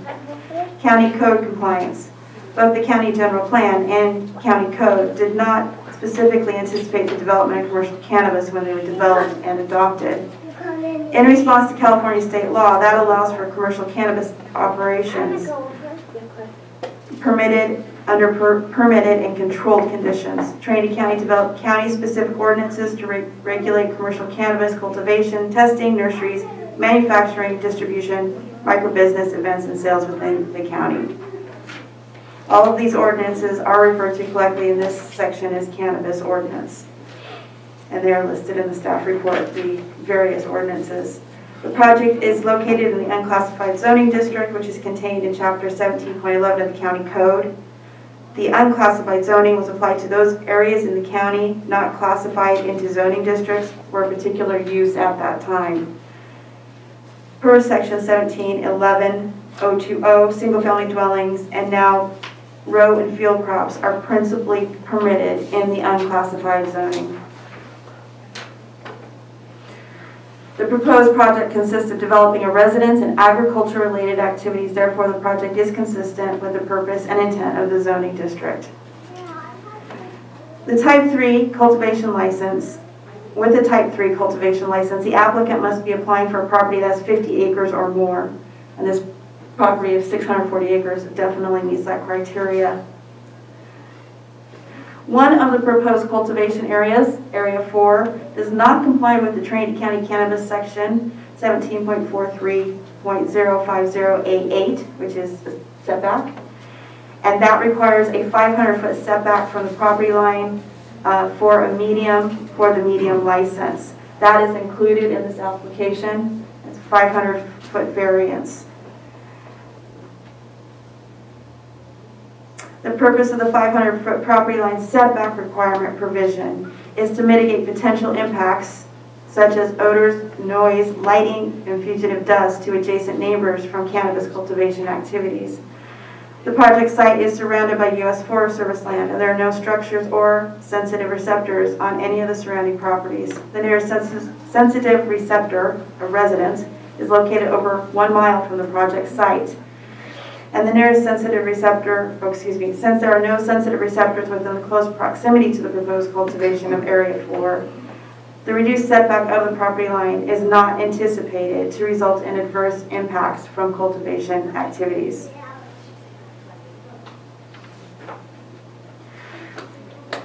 Environmental review. A mitigated negative declaration is proposed for this project. And since this project is subject to discretionary review, CEQA does apply and must be adopted as part of the approval of this project. Due to the site conditions and characteristics, such as those involving biological resources and cultural resources, the project does not qualify under an exemption for CEQA. As such, the initial study, mitigated negative declaration, has been prepared and proposed. The initial study, mitigated negative declaration, identifies mitigation for impacts related to biological resources, cultural resources, geology and soils, and tribal cultural resources. Potential impacts that require mitigation are related to short-term construction and long-term operation of expanding cannabis operations. As required by the CEQA guidelines, the CEQA document was sent to the state clearinghouse and was circulated for a required 30-day period from November 3rd, 2020 to December 3rd, 2020. As required by CEQA guidelines, a notice of availability was provided to the public, responsible agencies, trustee agencies, and the county clerk. As stated, comments were received from CDFA and CDFW, and those were the only comments received on the CEQA during the comment period.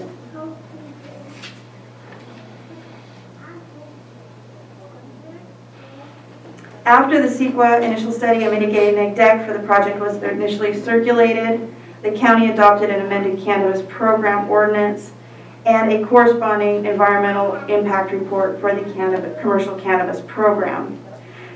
The environmental impact report contains a number of mitigations that were also incorporated into the county's amended cannabis program ordinance as enforceable regulations. These regulations are primarily performance standards and will be required when applicable as conditions of approval for the proposed project. This will ensure that the project is consistent with the requirements of the county's amended cannabis ordinance and do not change any of the significant determinations in the CEQA initial study mitigated negative declaration prepared for the proposed projects. Findings of fact are listed in the staff report. Those include sound principles of land use. A use permit shall be granted upon sound principles of land use. These are considerations that are included in county code.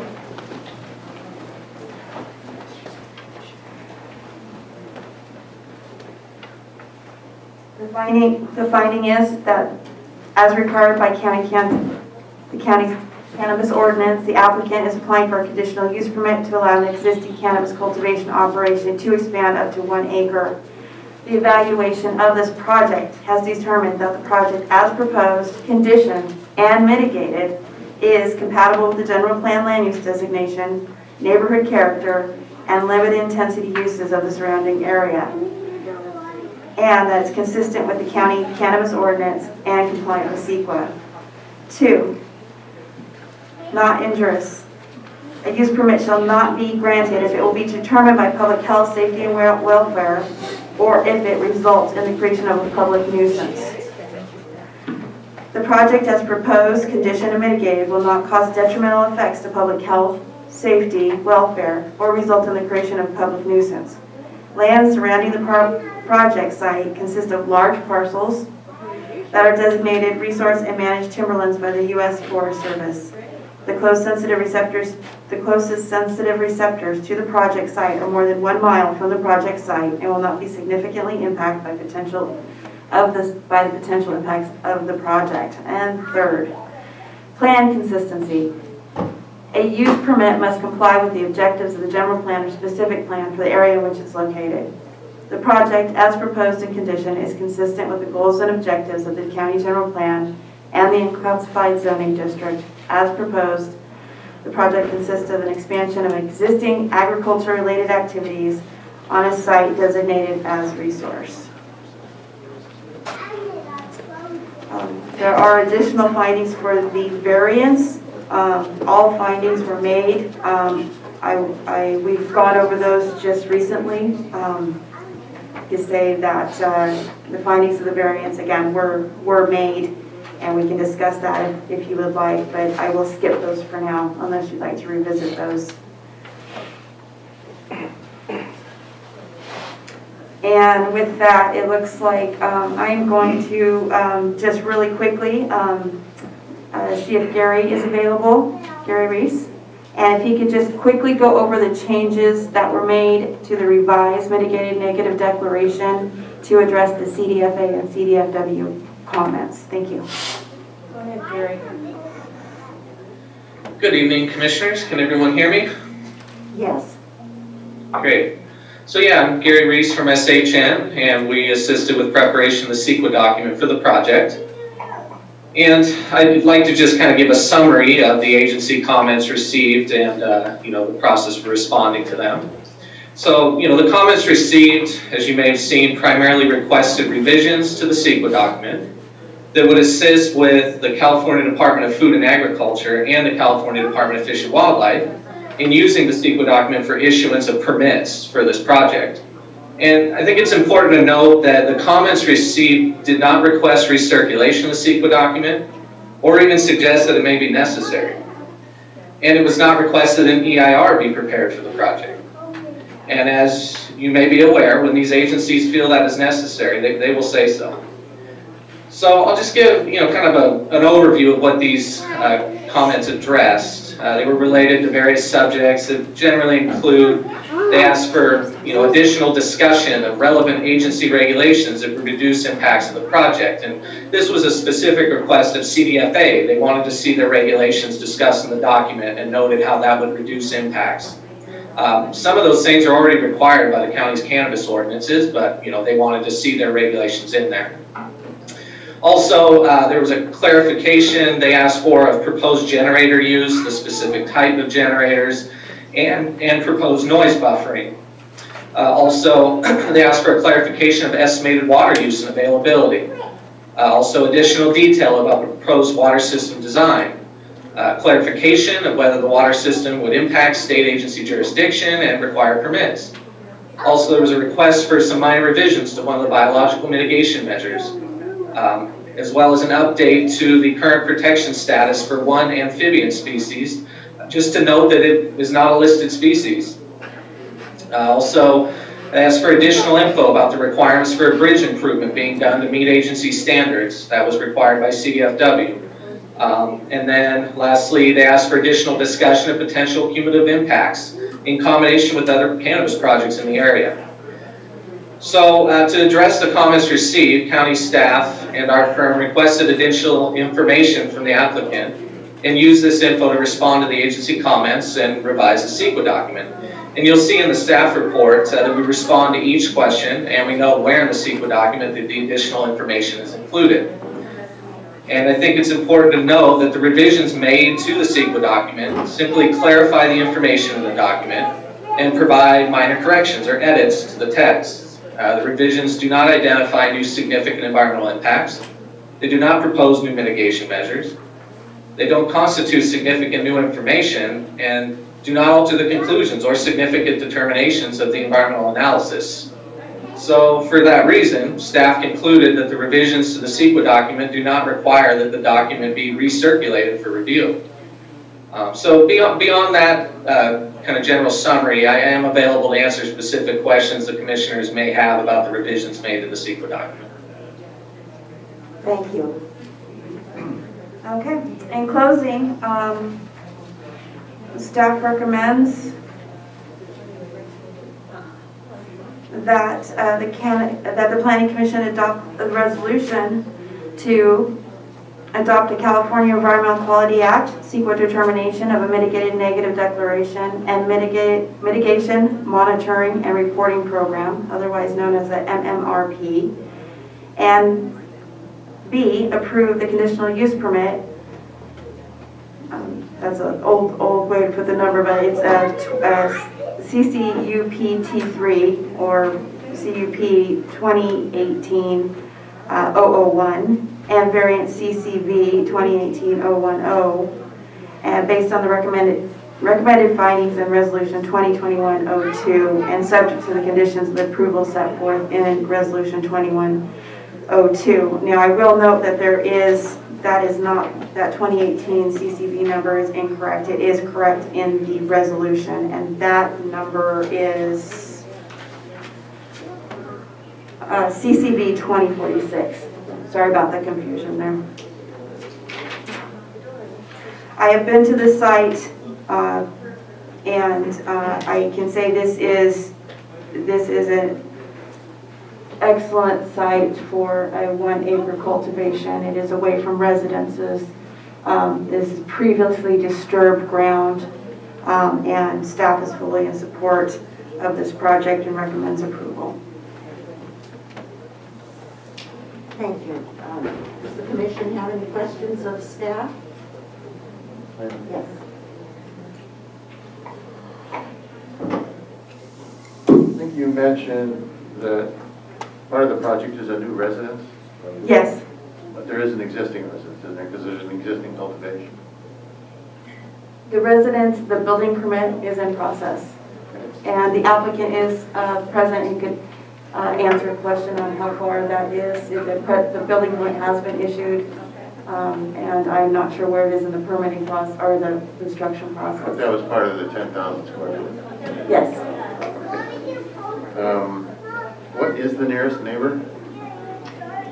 I believe the nearest residence is 1 mile away. 1 mile. Yeah. And for the consultant, you mentioned that you were asked about cumulative impacts, and I don't see the response to that. What is the response to that? Gary, are you there to answer a question on the cumulative impacts? I am. Thank you.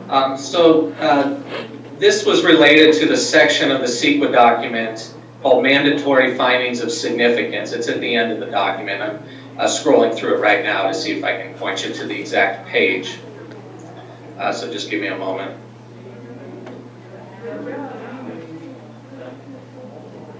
Okay, so this starts on page 75 and concludes on page 76. So in response to that comment, they were generally saying, please include some discussion about the potential cumulative impacts of this project in combination with other projects in the area, and determine whether this project would be a cumulatively considerable contribution to impacts or significant impacts. And so, we added a bit of discussion just to kind of explain first kind of the context, that this is a 640 acre steeply forested, property that's a mile away from any other residence or cannabis operation. So it's kind of out there on its own and it's isolated. So the potential for cumulative impacts such as noise or lighting or dust or odor and that type of thing from this project in combination with other projects is really limited. And so that's what we state in the analysis here. So we do identify that, there is the potential within the watershed for hydrology and water quality impacts. That's a resource category in the CEQA document. But you may be familiar as to the rigorous requirements that these operations have to follow with the State Water Board's cannabis program. They have to prepare plans to protect water quality, prevent erosion control, all sorts of things. It's very detailed and the requirements are quite strict. So really the conclusion is that the one kind of potential cumulative impact related to hydrology and water quality would be reduced to less than significant with compliance with that existing regulatory requirement of the Water Board's cannabis program.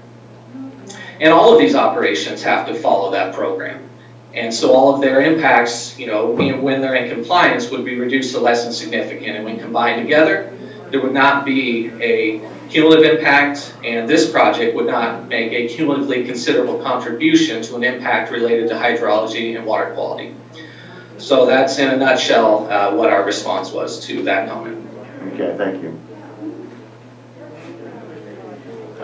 One question which could be rhetorical for the moment until we hear from the applicant would be the impact on the project without the variance. Okay, so, as I think that last discussion about variances showed, variances are tough to get. This isn't the 350-foot setback from a house. This is a regular old variance, changing of zoning for a particular case. And so I'd like to hear more about that. And if we were to approve this without the variance, what would be the impact? Yes, and I will just say a bit about that and let the applicant answer that question as representative. Or any of us. Yeah, any of you. Okay, so the fact that these are the sites that will be cultivated under the 1 acre medium type 3 license are pre-disturbed sites. And so should that site not be approved, that 500-foot setback, that means another area that maybe has not been previously disturbed may have to be cleared. And so the environmental and the project is based on those disturbed sites. And so that is my take on it, but I will hand that over to the chair to open public comment. If she wishes. Let's go ahead and see if we have any other questions, and then we'll just remember to answer that question.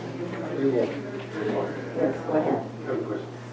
This question is in regards to what Mike asked, the building permit.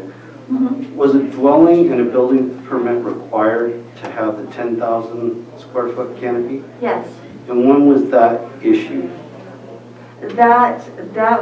The building permit was issued.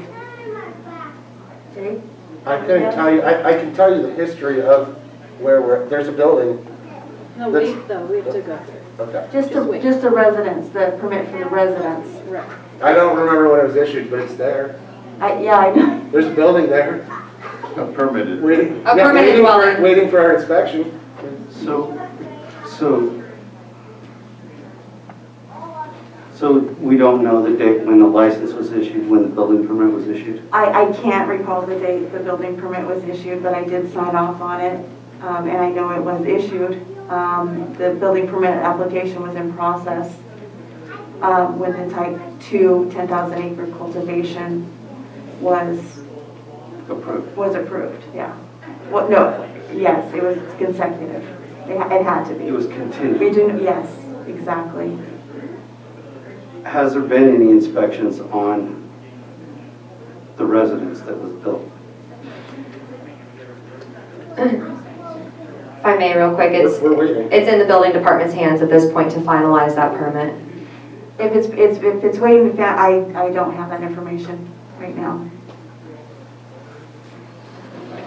I think that would probably be key to actually improving more usage to make sure that the minimum was met. That's all right. We can talk about it when we want to start it now. Go ahead. If you have any other question. Any question? No, this one. Okay. So do you know if the building has already been built? Or is it in process? It's in process. Okay. And Again, the applicant to speak that to, I And don't have it's in the hand, as they said, it's in the hands of the building department. It is, yes. And so it's just a question of inspections so that they can. Yeah, they occur different times for different items, and I'm not sure where they And are. so, with so that. they are totally compliant. Progress with the has building been permit. made. Progress has been made. They would alert me very quickly if progress was not being made. Right, exactly. Thank you.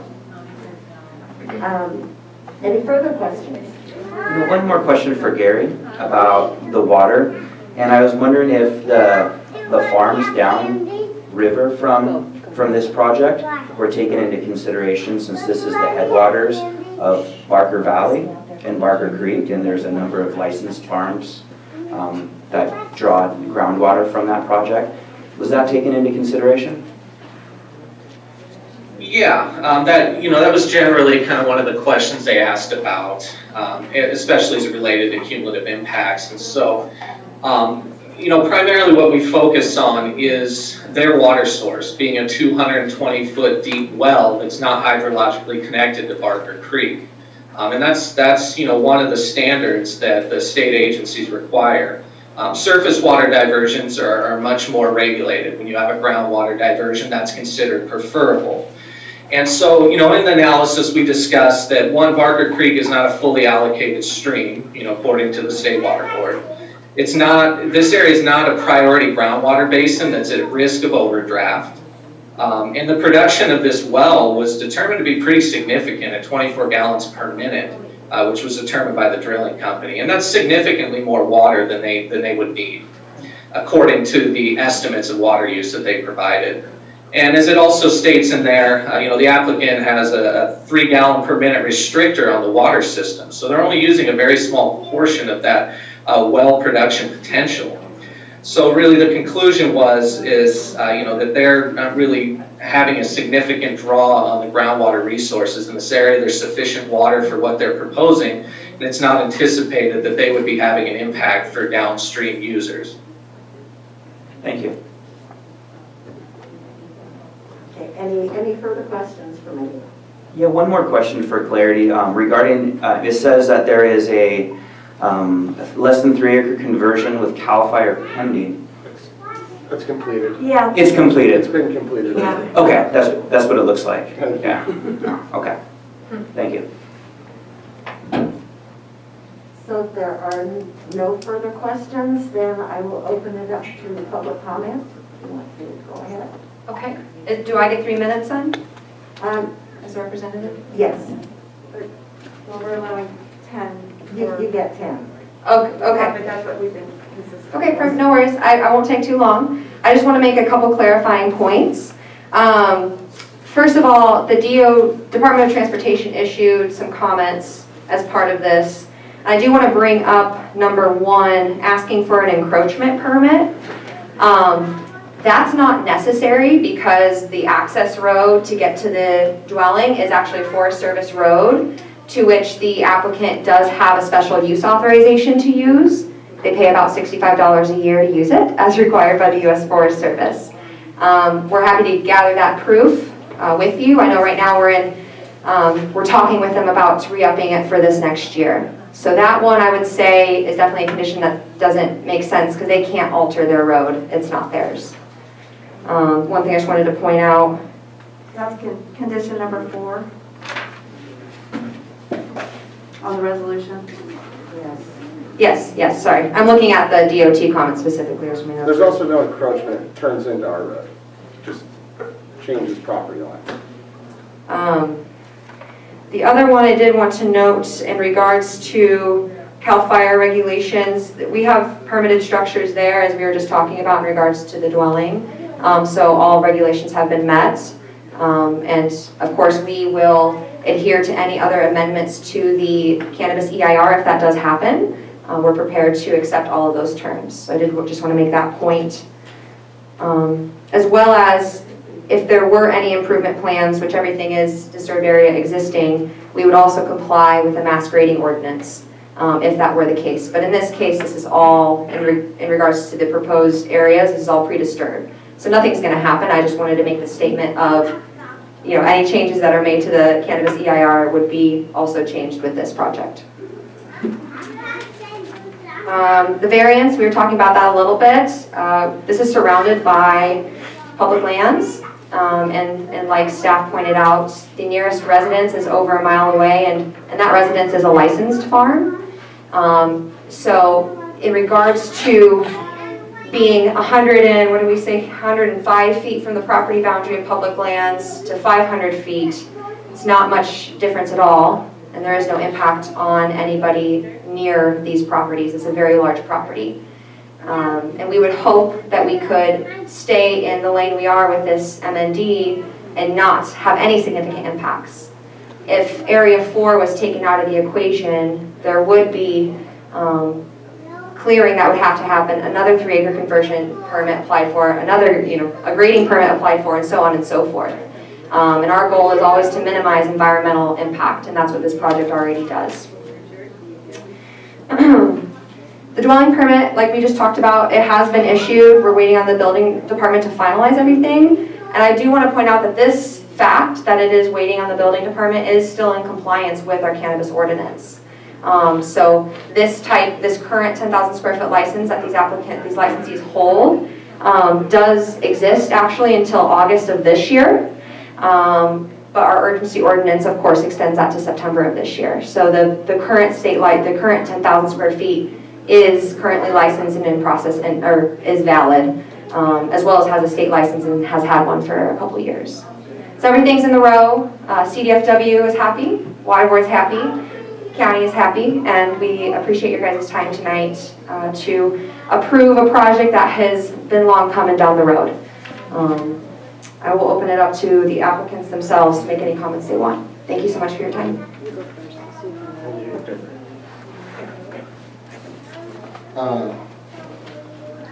Good evening, Madam Chair and fellow commissioners. Thank you guys so much for us finally getting here. Literally, those children were born when we applied for this, so it's kind of cool that we're finally here. I just wanted to clarify a couple things. This property, from the inception of us buying it, has always been cultivated on existing log landings. It was one of the things that we loved about getting it. It's huge, there's tons of space. And we were able to use existing flat areas while we were operating under Proposition 215 as a collector. This property used to have an acre of cultivation on it previous to us downsizing to be part of this licensing program. I believe we were right behind Commissioner McIntosh, and we were the third intent card and one of the first licenses. A couple things that I just wanted to clarify. The number of trips somehow in this report on that road is grossly, insanely overinflated. There's a couple trips a day on the road. 3-acre conversion completed. The bridge engineering for the repairs that were asked of by CDFW have been completed by TBCE. Waiting for the weather to clear. The bridge does not have to be replaced. They just want concrete added to the abutments. Actually inland, if that makes sense, not towards the creek, but towards the land from the existing abutments to keep them from rotating, which is awesome. Less impact on the waterway. There's a permitted building to address Commissioner Sharp's questions. As everybody in this building knows, it's been a long process getting through this. Being part of the CUP has delayed a lot of things. The model has changed as we've gone. There's been a non-conforming residence on the property that has been removed. A 40 by 70 building is there with an apartment. We talked about pending, waiting for a call back on inspection, really. The other thing I wanted to address, water-wise, we have a 24-gallon-a-minute well. The property has run even with an acre of cultivation with a 2-gallon-a-minute flow restrictor on it. Different techniques that we've used has allowed an acre of cultivation on that flow rate. There's never been a need to take it off it, so it's still on there. But if you guys have any other questions, we'd love to answer them. We've had the property for a very long time, and probably will pass it on to our kids, with or without cannabis farm, but prefer to have a cannabis farm.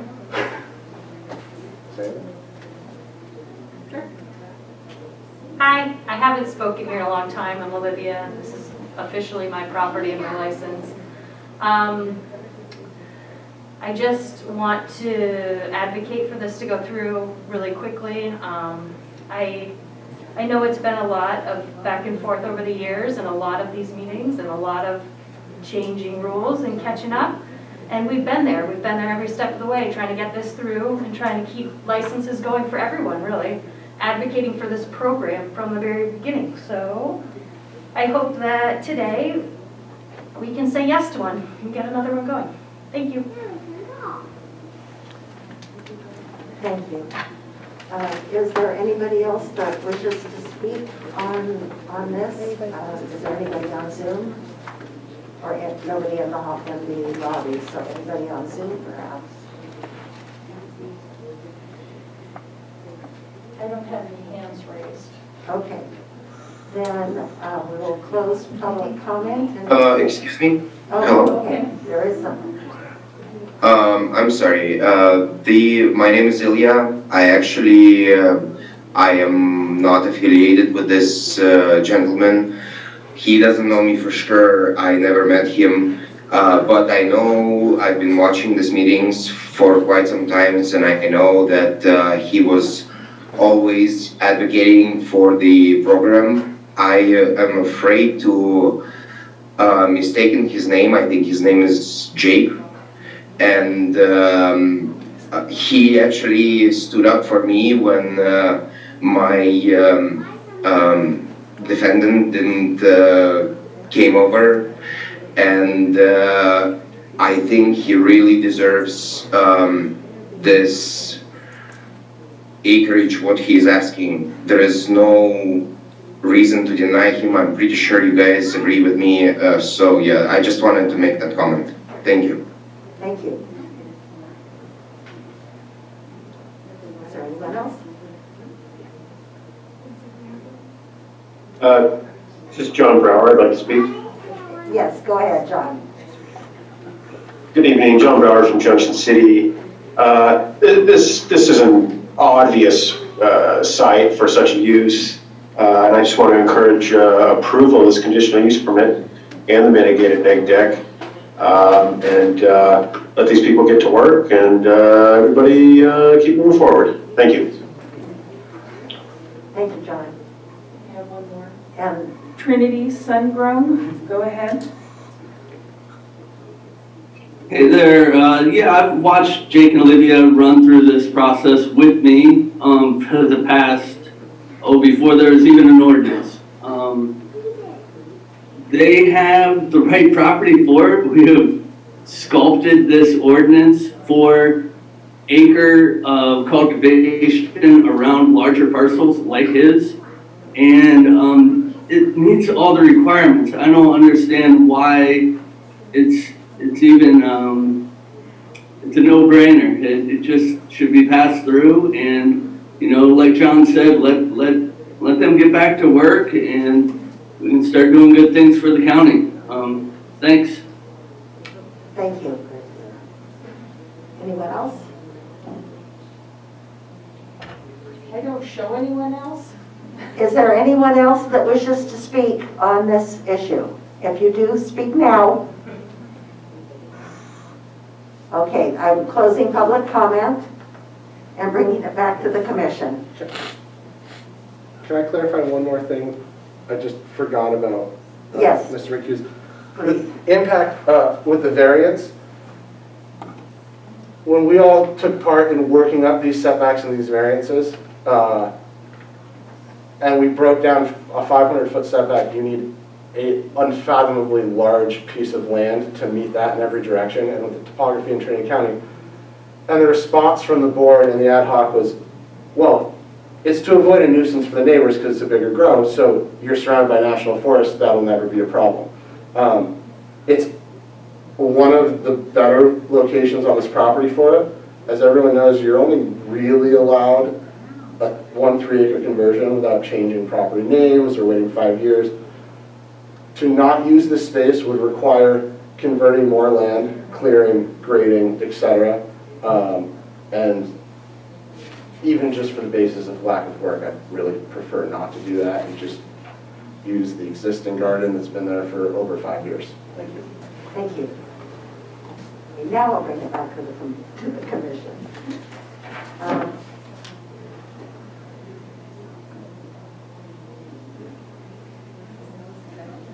I want to make one comment regarding the 500-foot variance.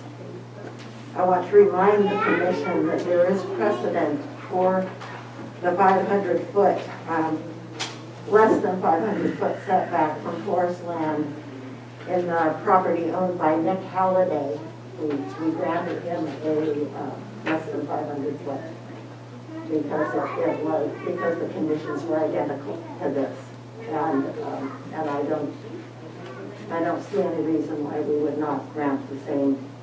And it's not like it's bothering anybody.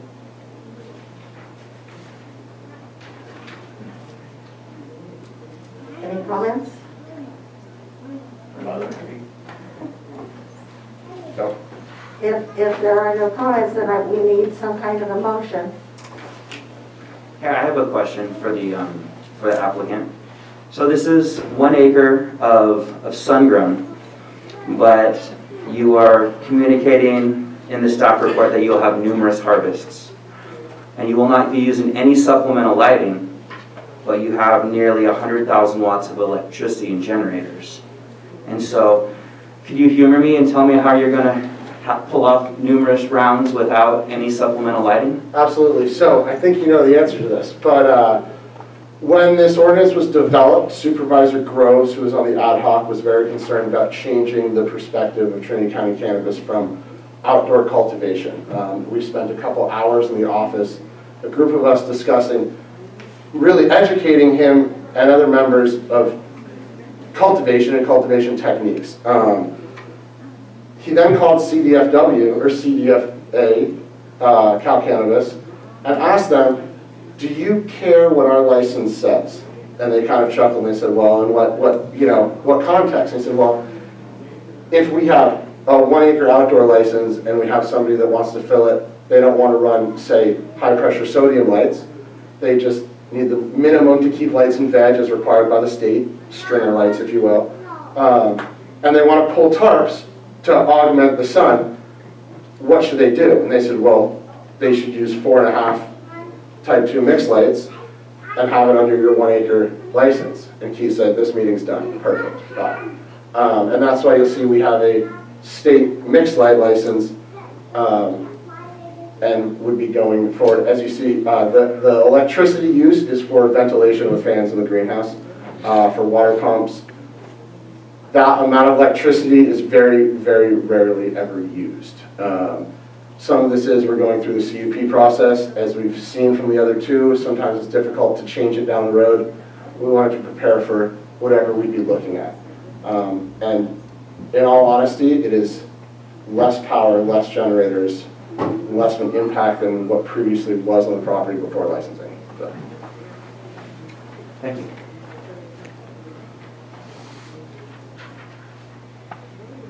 Okay. Still need a motion.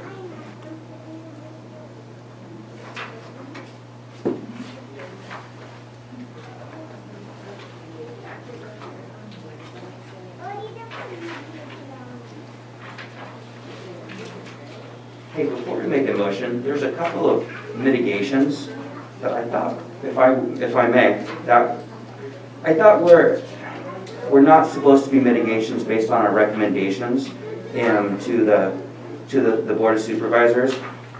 One was in regards to trash on the property, and it says that this whole entire property needs to be clear of trash and garbage, and it is to be inspected. Where is that? Yeah, let me find that. We addressed that with the EIR and our recommendations where it was to be, so this is number 16 of the resolution, 13-1-B. It says license applications for new cultivation sites and requests for license renewals will maintain the parcel clear of trash and debris. Debris piles, no trash or debris, including abandoned cars, various woody materials, plastic tarps, cannabis waste, and household appliances will be allowed to accumulate on the parcel for greater than 2 weeks. Wait a second, but I don't see that as part of the resolution. Okay, that's what it says here. It's resolution number Okay. 2021. Yeah, 31.1-1B, maintain cultivation parcel. And maybe this might not be the appropriate venue to discuss this, but we discussed this, and I was under the impression that the Board of Supervisors accepted our recommendations, and our recommendations were such that it was the premise, because this... Yes, this is different. Okay. Okay, so this is a site-specific CEQA. Okay. This mitigation is from the site-specific CEQA. So this project has this CEQA and will also have to meet the EIR standards now. Okay. So this had moved forward prior to the EIR and had gone to the state clearinghouse. Okay. And so it's conditioned. So that came out of the site-specific CEQA. The site-specific Not CEQA. programmatic EIR. Okay. Okay. Thank you. Does that help? Well, yeah. Okay. There was a couple other ones in there that we had addressed with Yeah. the EIR, but Yeah. you clarified that. Okay. Yeah, sure.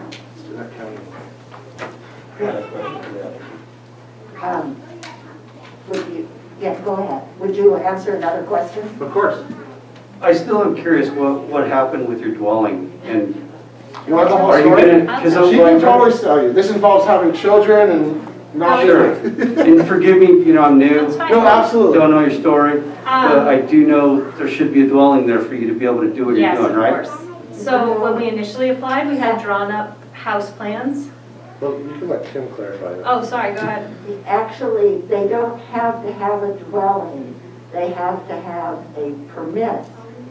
Understood. And the permit has to be active and being actively processed. So my question would be is when did you start that permit process and where are you with it? Give them the saga. We've been through two. So we first put in house plans when we initially applied for our 16-17 license in the first round of licensing with this county. 5 years ago.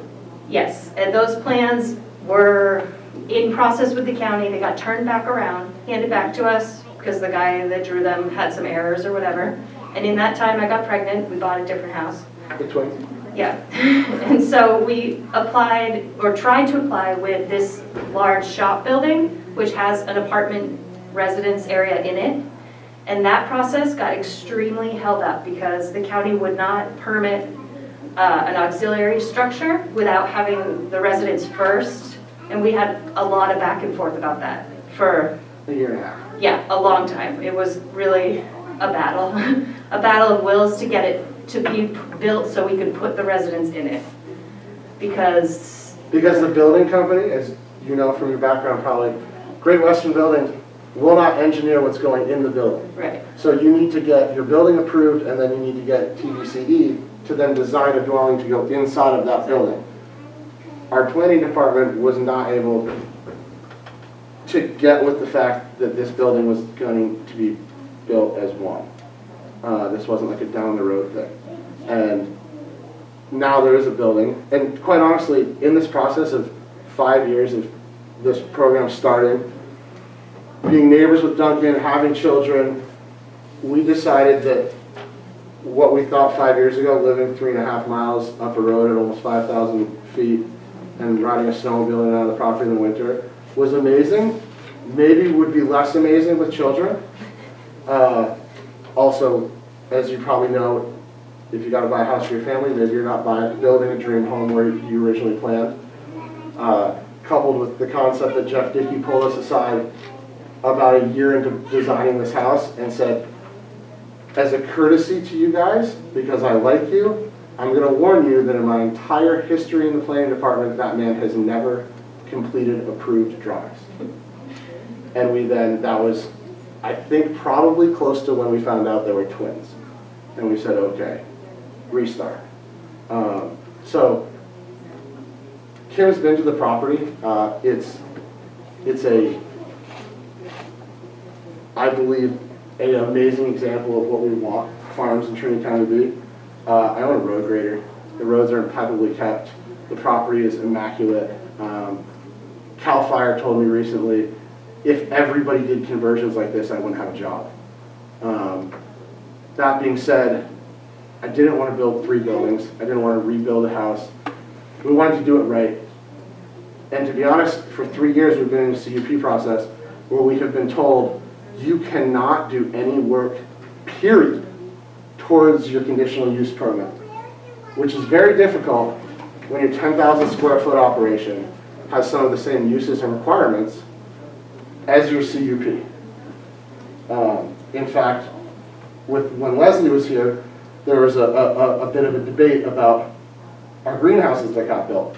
Well, they're building them for their type 3 license they don't have. So, no, I'm building them for my 10,000 square foot license, where I'm going to grow in them with 10,000 square feet. And then if I get an acre license, I'm not just going to say, no, this garden doesn't get used anymore, we're going to build new ones over here. Of course it's going to be part of it. Roughly 25%.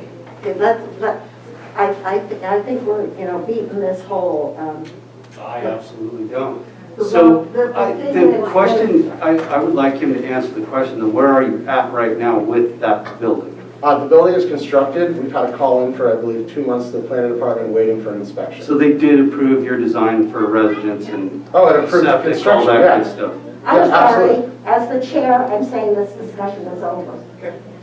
Thank you. Yeah. The bottom line is they are compliant. Okay, we need, if nobody has any other questions, we need a motion.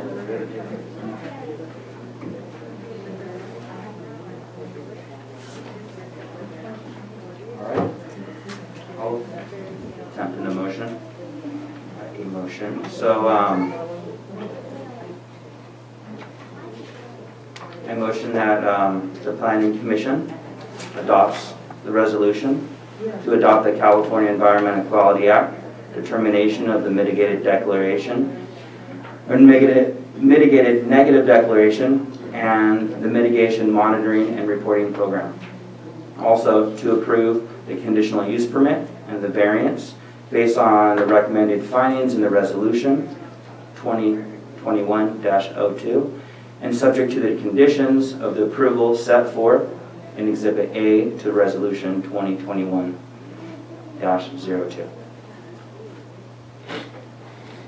Do we have a second? I will second. Is there a competing motion?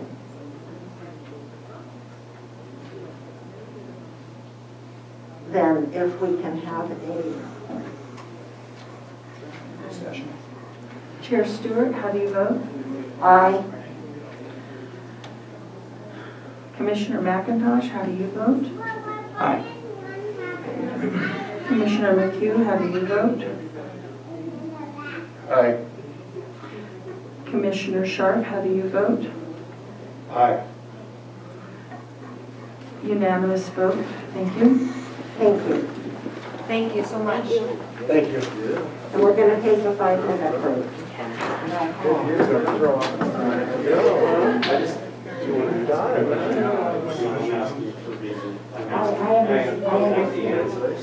I understand that, but not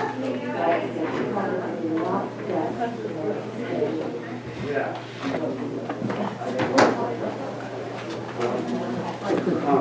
I thought there was a question, especially. If you don't mind. A lot of factors, it's really not. I think we're doing okay. I don't really Are you close by? Yeah. Hi,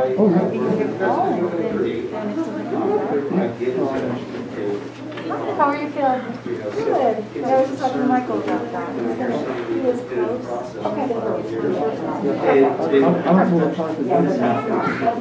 That's great. I'm really feeling good about it. It's going good so far. How are you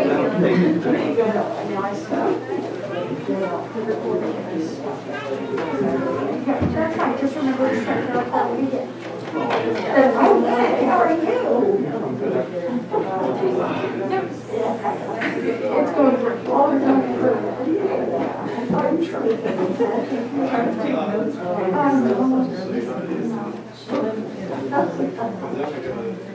The first couple of years ago.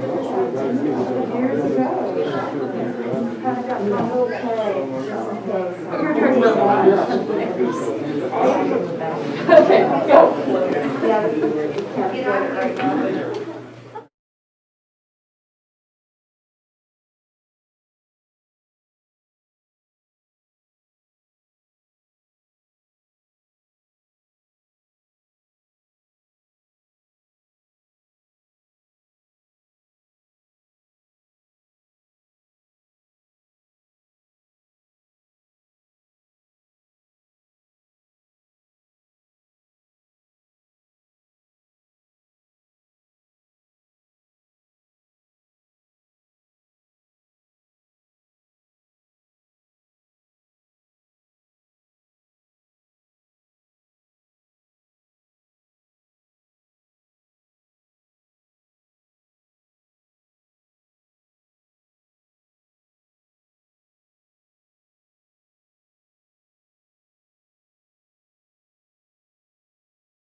Just 7 years.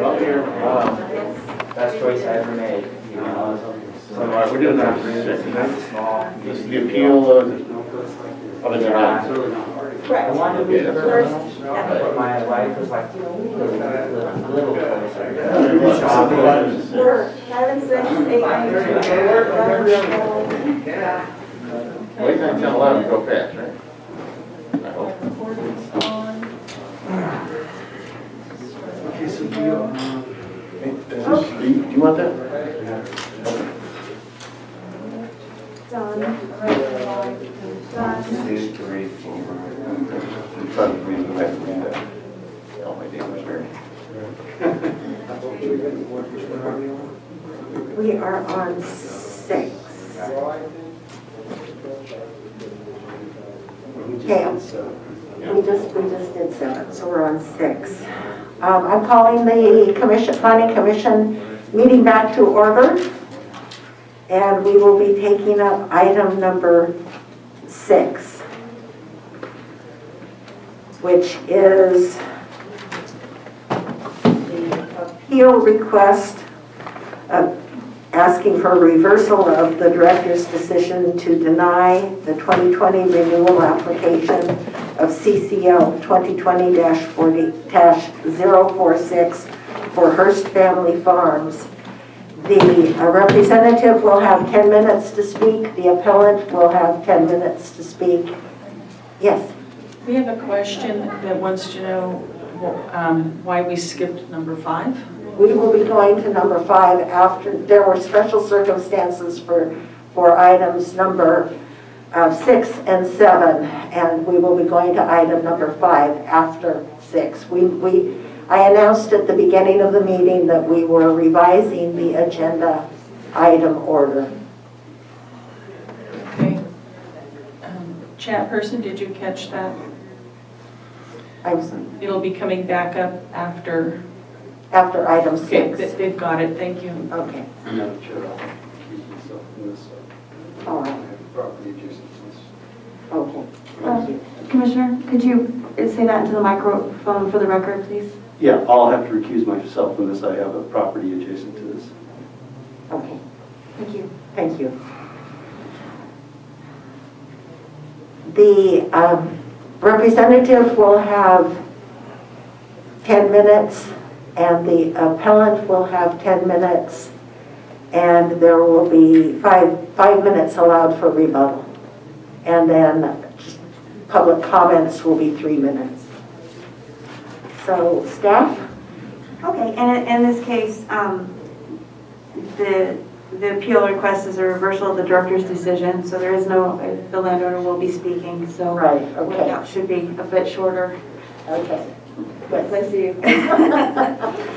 Okay, the applicant and appellant is Alec Hurst. The agent in this case, under the circumstances, is Mary Killian Hurst on behalf of Alec Hurst. Mr. Hurst passed away at the end of October in 2020. The appeal request is a reversal of the director's decision to deny a 2020 renewal application for CCL 046 for Hearst Family Farms. The location of the site is 30 Shasta View Lane in Weaverville. The approximate acreage of the site is 4.02 acres. The zoning is unclassified, and the general plan is rural residential. The staff recommendation is to deny the appeal. This site is located in a rural residential area. Some parcels are developed, others are not. In surrounding properties, 3 are unclassified and 1's a rural residential 5-acre minimum zoning. The general plan designation in the area for these parcels is rural residential. Mr. Hurst submitted a renewal application for CCL 046 on August 24th, 2020. Upon review of the application on file, I denied the renewal application. Denial was due to non-compliance with provisions of Ordinance 315-843, which is Trinity County Code Chapter 17.43, which included cultivation without a valid current state or county license, expired county commercial cannabis cultivation license, and failure to either obtain an annual or provisional cultivation from the state CDFA Cow Cannabis Cultivation Licensing Division. And cultivation without an approved 350-foot cultivation setback variance from the nearest residence. A letter of denial was sent via certified mail on September 17, 2020 to Alec Hurst detailing the reasons for the application denial. Mr. Hurst then filed an appeal requesting a reversal of the director's decision on September 18, 2020, citing issues with consultants with whom he contracted and being involved in a motorcycle accident that prevented him from performing the duties of running his business. On August 20th, 2020, a citation was issued by the Trinity County Sheriff's Office for excessive cultivation and lack of fencing at 30 Shasta View Lane, which is the site.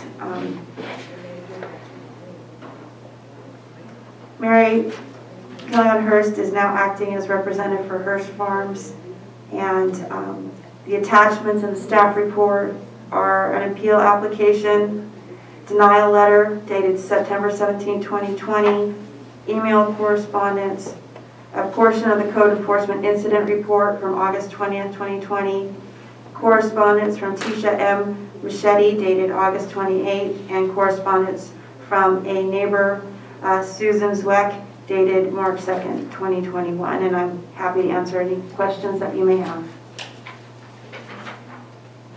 Does the staff have excuse me, does the commission have any questions of staff? And I do not either. So I will open public comment. Is it Mary Killian Hurst? Mary Killian Hurst. Okay. And Alec is my son, and he was in the process of getting a book together to show the Planning Commission of the work that he had been doing to try to get his license back. And everything Alec thought that he had been approved. It goes back to this letter dated, I believe, July 28th, say the planning director will approve the reference provisional CCL on August 7th. And then it goes on, he found out that he wasn't by, I believe he was at the county department when he found out that he hadn't been approved, which was a surprise to him.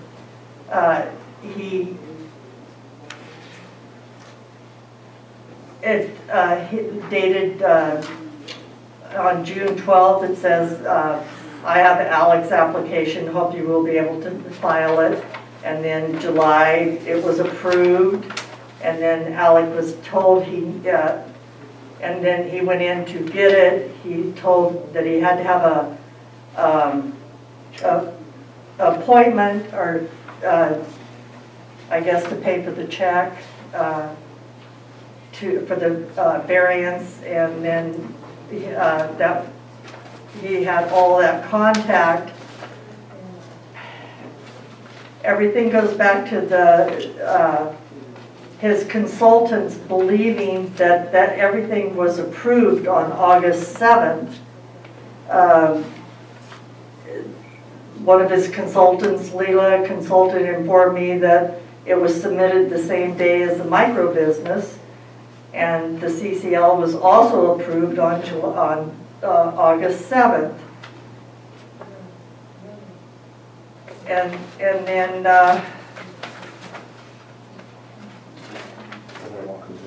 okay. So I'm here because I'm actually 49% of Hurst Family Farms. Alec was my business partner.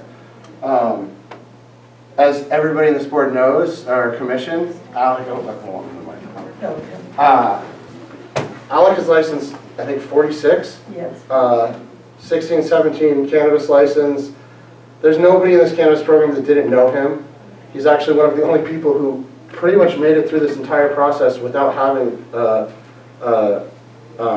consultant doing stuff consistently for him.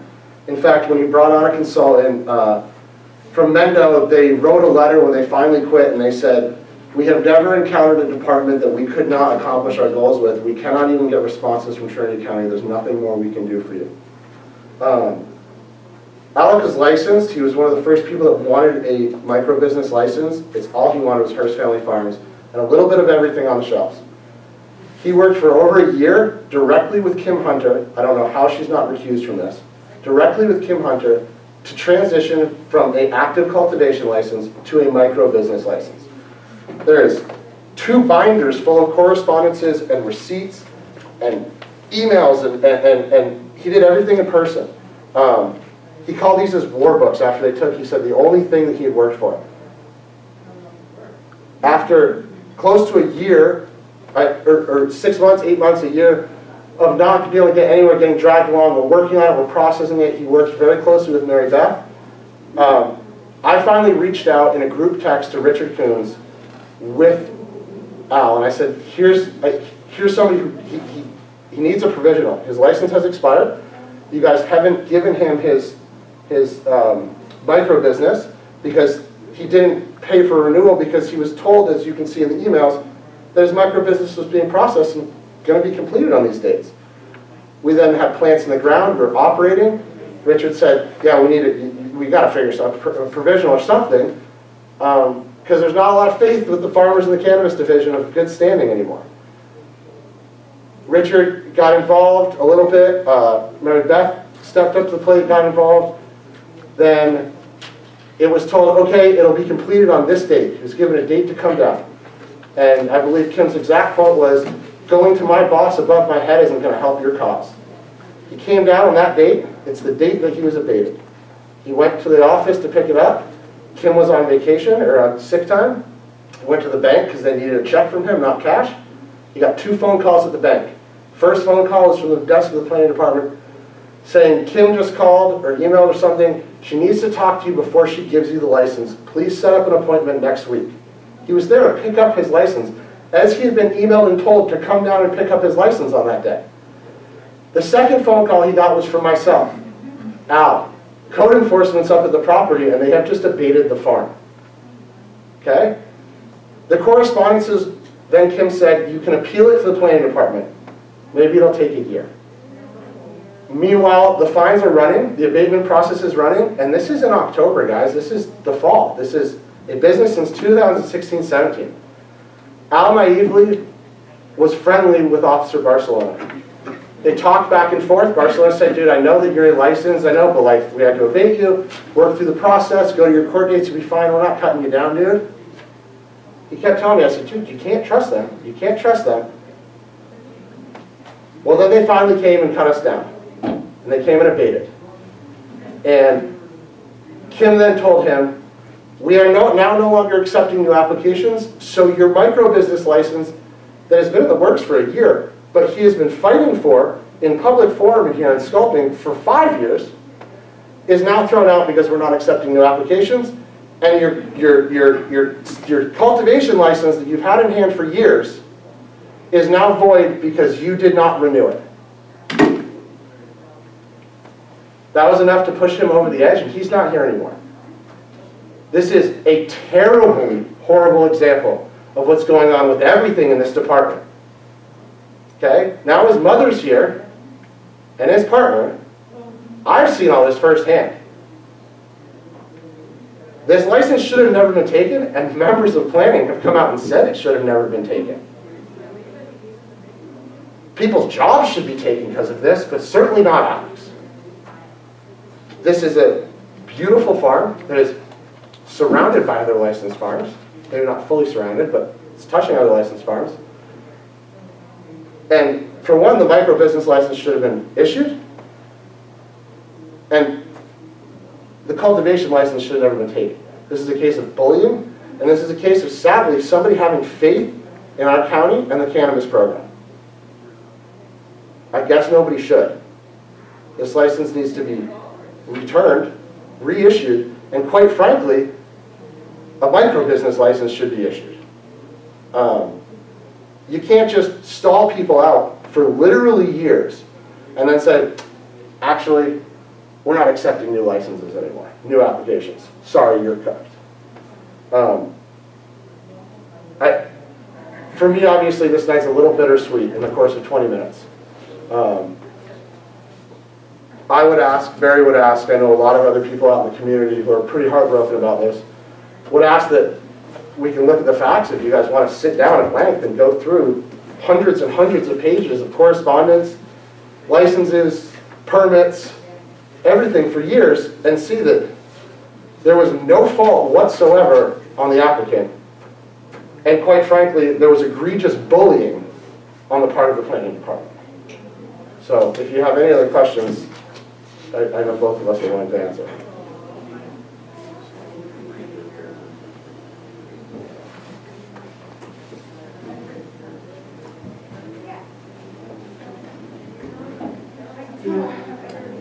Well, I'd like to hear a response from staff.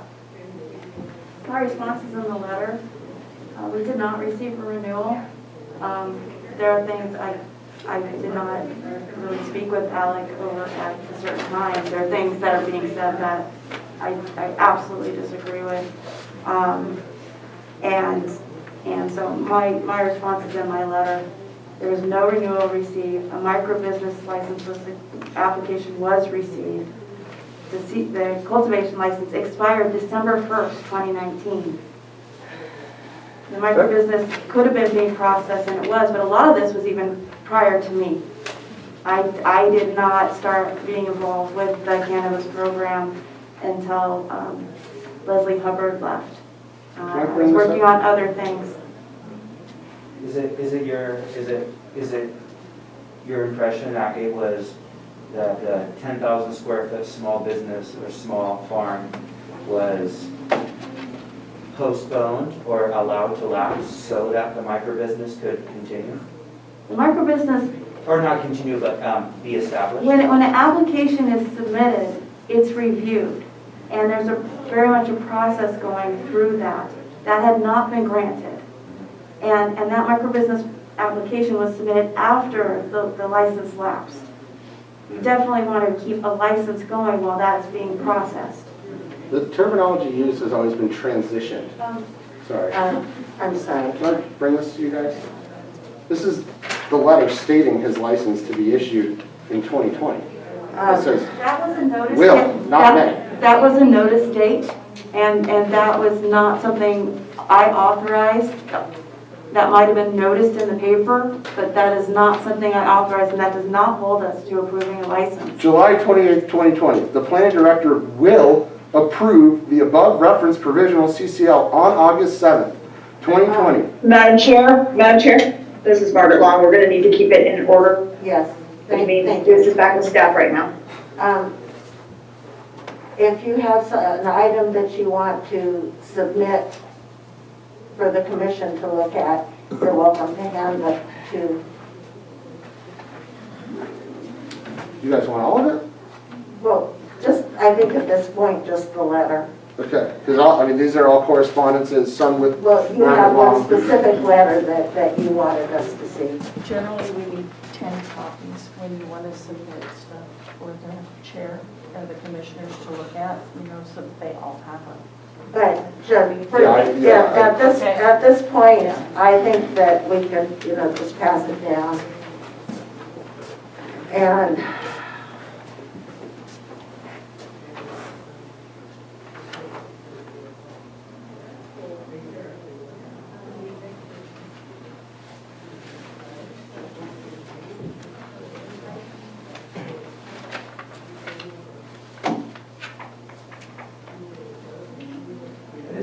Is there a way to, so if you want to transition from a small license to a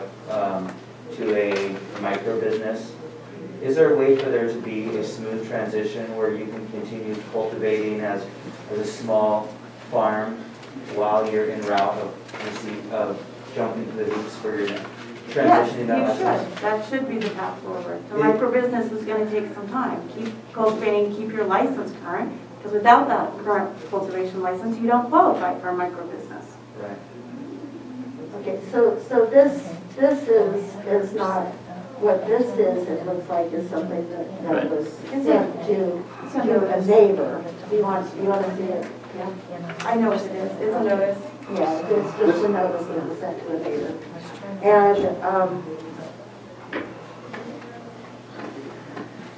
And is there anybody else that wishes to speak on this issue?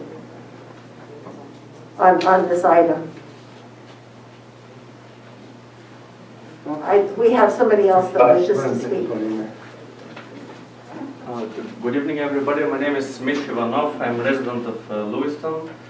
I'm not related to the applicants, but I believe they should be given a second chance and the director's decision should be reversed based on the proven track record of compliance since 2016, and obviously they're not threat to environment or to neighbors, and they should be given a second chance. Please reconsider the director's decision and reverse it. Thank you.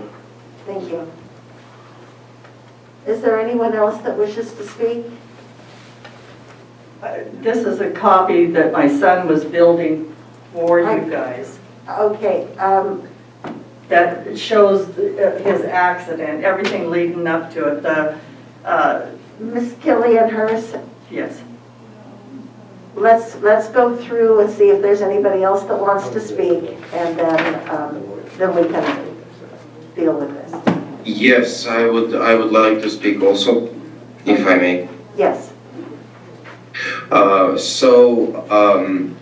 also don't know the applicant for the license, but I heard that story in the previous discussions, and actually it broke my heart about what actually happened and how it happened. In my opinion, if the person is following the law and trying to get compliant with all the Fish and Game, Water Board, CDFA, the county planning commission, planning department, the building department, I don't know the lady who is the appellant, but I feel like she has to be given a second chance based on the previous second chances to the other people. And considering the, I'm so sorry, my language is horribly off and maybe I am not even supposed to speak, but considering the fight what her family went through to legalize, to obtain the license, I feel that she should be given the opportunity to cultivate cannabis, especially if she doesn't have anybody who are opposed to that. Thank you, and thank you very much. Yeah, sorry. Can I ask another question to staff? Yeah, why don't we bring it back to the commission and right now, and because I have a couple questions of staff as well. Sure. Go ahead. Yeah, so my question is with regards to the cultivation without the approved 350-foot setback variance. Is that, it sounds like they've been cultivating in this area since 2016. Have there been variances granted in the past, and this was the directors did not grant the variance because the license was not approved? Is that correct? No,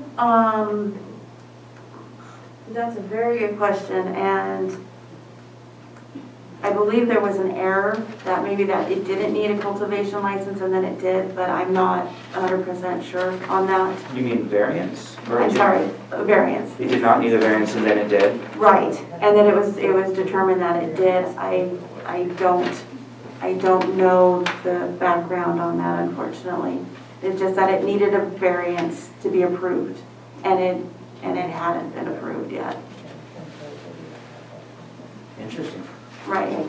But the license was issued, so I'm not sure what happened there. Yeah, for 4 years, the plot plan, everything, and how could that be overlooked? Well, When it's a 350-foot setback to a residence, sometimes the residence can be built and sometimes, you know, a new residence can be built, that could change that.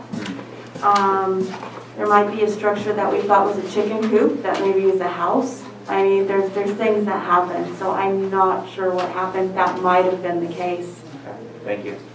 Bella would be the Bella Headkey would be the expert on that. She's very familiar with all the And she's still, variances. She's not here anymore, she's so not I here. can't. Yeah. Does the well, can I ask that question then? Did that get clarity from the license holders? Or should it just be with staff? I'm still learning as well.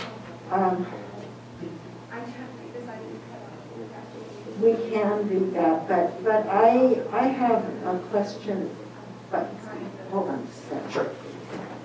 I have a question about this notice of application for commercial. Oh, I'm sorry. I didn't know what would happen. Sorry about that. I was getting a little too comfy there. I have a question about this notice of applications for commercial cannabis cultivation license. And it is dated July 28th of 2020. And you said this was sent out by mistake? Well, yes, let me clarify. In the rush to get renewals issued during that time, we were really focusing on getting renewals out. Admin staff did mass notifications at that time. Even if a renewal hadn't been received, and that was during that time period, we did realize that was, for this very reason, a mistake. But no license was signed or issued. There was no renewal application on that license, and it had expired. So that was part of where several applications at a time were noticed and not necessarily had been processed. And that was an error in process, and we no longer do that. That's not true. Okay. He was sending the to come pick up his license. I'm sorry, no. I'm sorry, but You have to wait. This is really concerning. I mean, it's really concerning.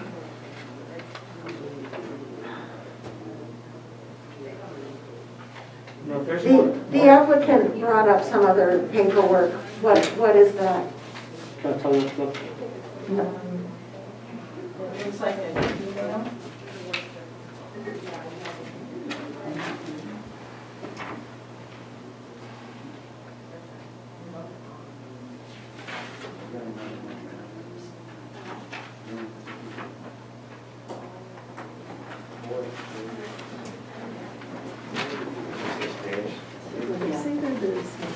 All of this correspondence goes back to that it was approved on August,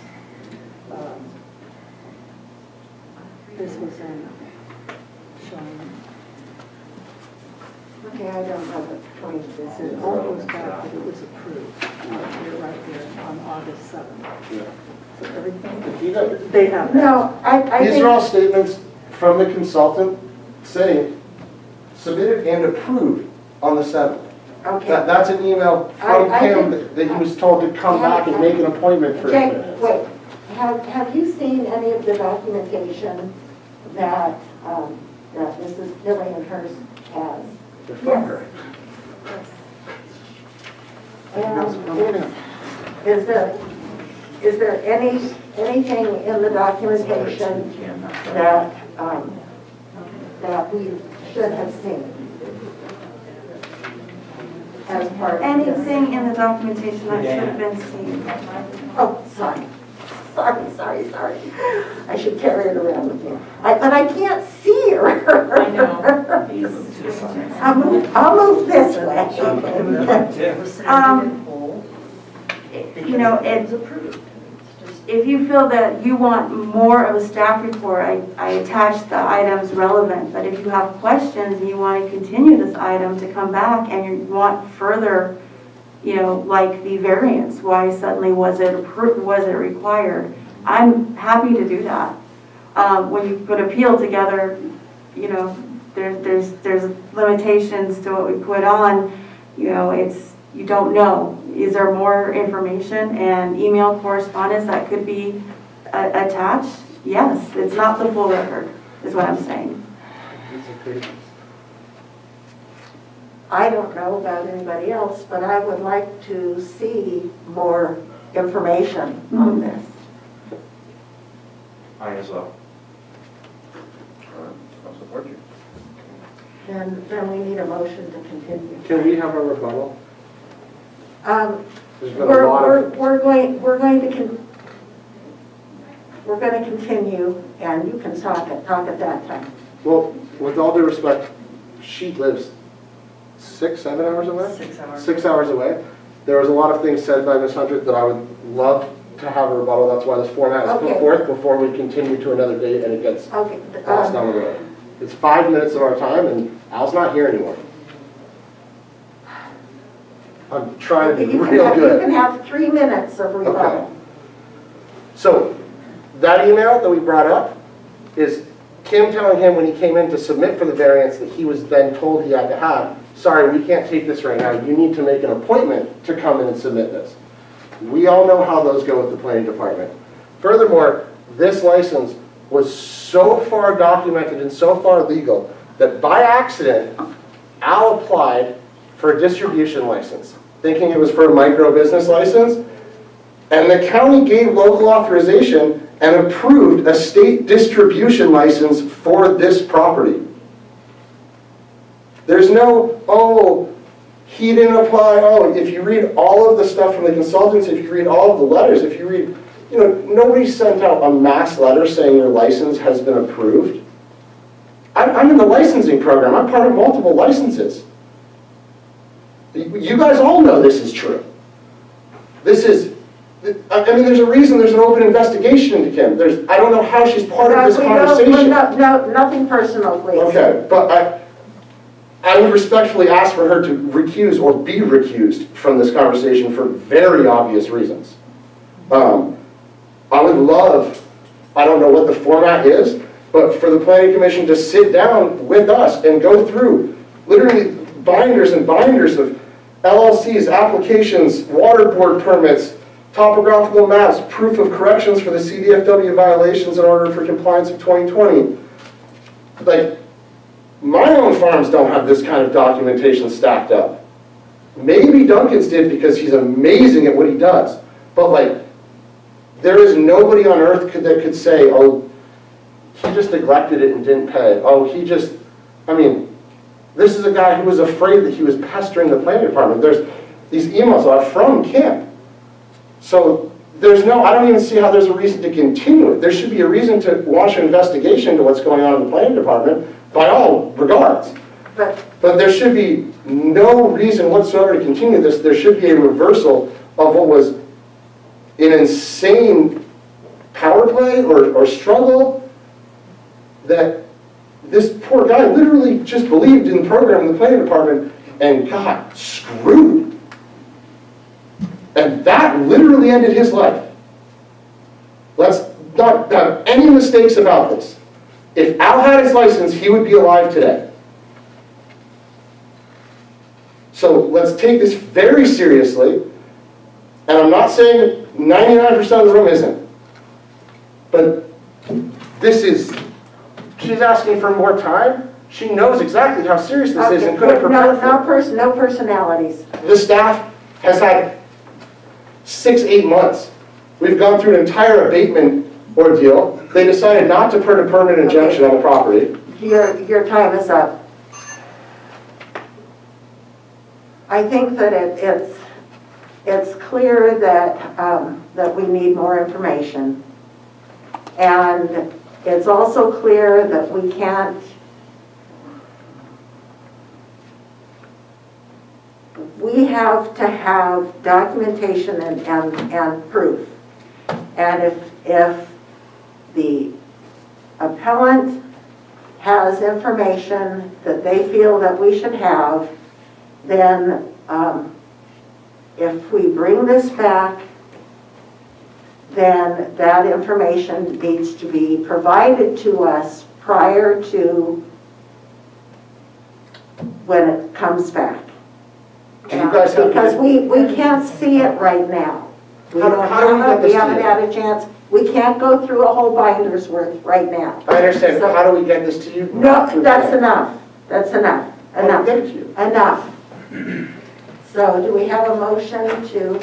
Yeah, in the spirit of giving both the appellant and county and staff time to provide board documentation for us to provide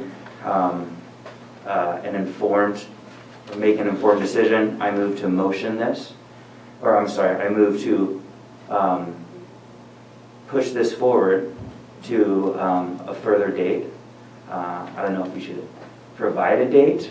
Yes, that's better. We don't have to renotice. Everybody knows when it's coming up, when that would be. The April meeting is April 8th. Okay. There will be a meeting on the 25th. That's a pretty full agenda with the Smith Pit. That's also an option, but that doesn't give us really a lot of time. Let's do April 8th. Okay. So to reinforce, I motion to continue this till April 8th. I'll second. Okay. And will we be able to sit down and go through everything? You know, what you need to do is you need to decide what we need to see and make enough copies of it for us to have ahead of time. So we have a motion. All in favor? Aye. Aye. Aye. Then this will be continued until April 8th. And planning will provide further information, and the appellant will provide further information. And How should this be submitted to you? we each have, there are a couple of ways you can do it. We each have, if you are uncomfortable submitting it to the planning department, we each have email addresses. It can be emailed to each one of us. Thank you. In addition to the In addition to the planning so we can department. add it to the staff report. But those email addresses are online, and they're links on the planning commission, planning department. I'm going to stop there. This is Margaret. That's not appropriate. This is an official hearing, so we need to keep the record clean in case there's an appeal on either side.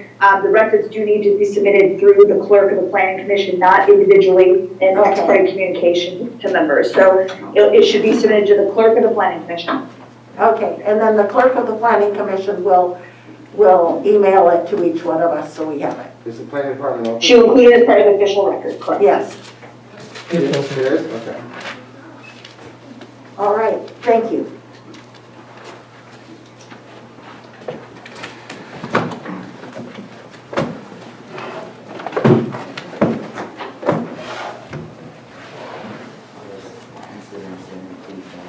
Pardon me?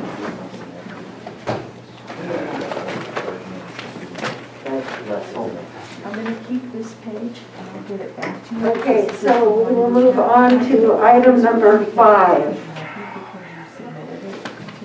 Okay. Can we do that tonight? I'm sorry, but I have a terrible opposition to giving anything away to Trinity County. I'm happy to go with you and photocopy it here in the library. She just keeping this one. I really should get it. Okay, item number 5 is Do you want me to have Flora copy it right now at their office, and I can bring it back to you tonight's meeting?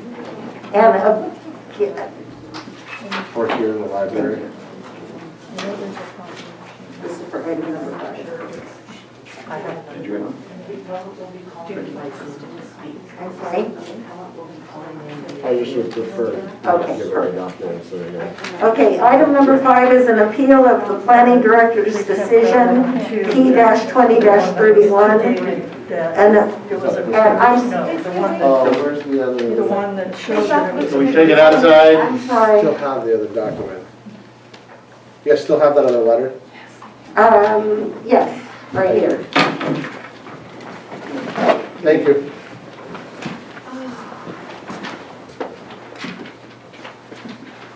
Item number 5 is an appeal of the planning director's decision P-20-31. An appeal of the planning director's decision to approve a commercial cannabis license renewal application CCL-453 for 4790 and 4798 Lewiston Road, Lewiston. The appellant is Lori Wills, Friends of the Lewiston Grass Valley Creek. The licensee is Sabai Family Farms, Mark Dos Santos, assessor parcel number 025-290-13 and 29. Thank you. Yes, this is an appeal of the planning director's decision to renew a commercial cannabis license 453. The property owner licensee is Mark Dos, we're missing an S on the staff report. Mark Dos Santos. Formerly it was Michael Severson was the owner and licensee. This license was in the process of being transferred from one owner to another. The location is 4790 and 498 Lewiston Road. In Lewiston, there's 2 parcels. They're contiguous parcels that make up the site. The approximate acreage is, each parcel is 2.5 acres in size, totaling 5 acres of the contiguous area. The zoning district is a rural residential 2.5 acre minimum, and the zoning district is, the general plan designation is rural residential. The staff's recommendation is to deny the appeal. The area is a rural residential area surrounded by undeveloped and developed residential parcels. The zoning is RR 2.5 and again rural residential general plan. The appellants are requesting the decision by the planning director to approve commercial cannabis license 2020-453 be reversed. That appeal is attachment number 1 of the staff report. The commercial license application renewal was scheduled to be approved by the planning director on July 24th, 2020. An appeal was filed on August 6, 2020 by Lori Wills on behalf of Friends of Lewiston Grass Valley Creek. Prior to the renewal date of transfer of ownership of the site had been initiated. The transfer application was received on June 5th, 2020 from Mark Dos Santos.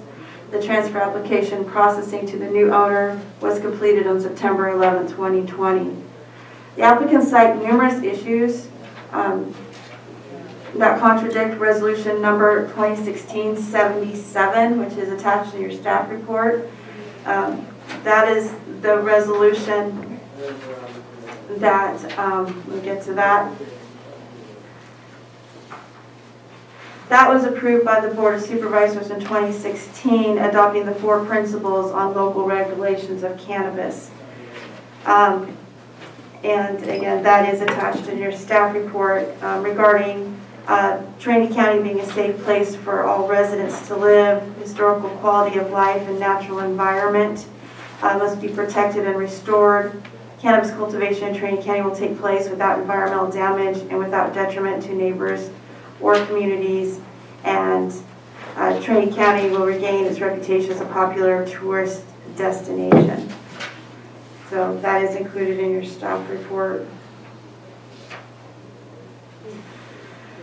Also, the appellants voiced concerns over the cumulative environmental impacts of cannabis cultivation operations in the area on water and air quality in the Lewiston Grass Valley Creek watershed,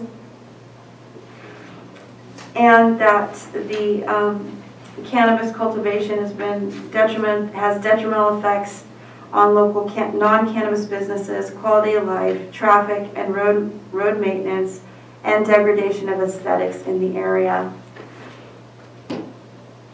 Some concerns from appellants relate harassment, indirect threats directed at opponents of the cultivation operations, fear of future retaliation, submissions of complaints, and continued opposition to cultivation operations.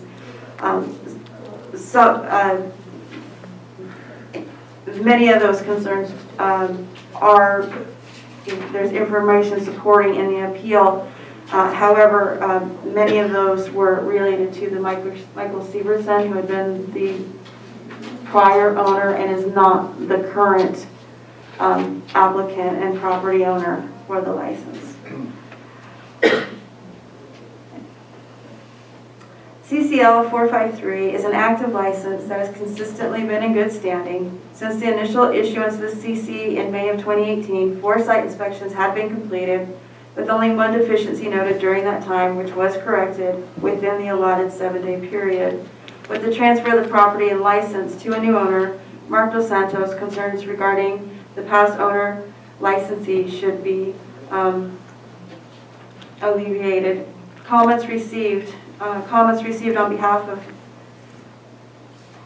Mr. Dos Santos on March 5th, 2021 from Abbott Kinderman. Public comments, attachment 8.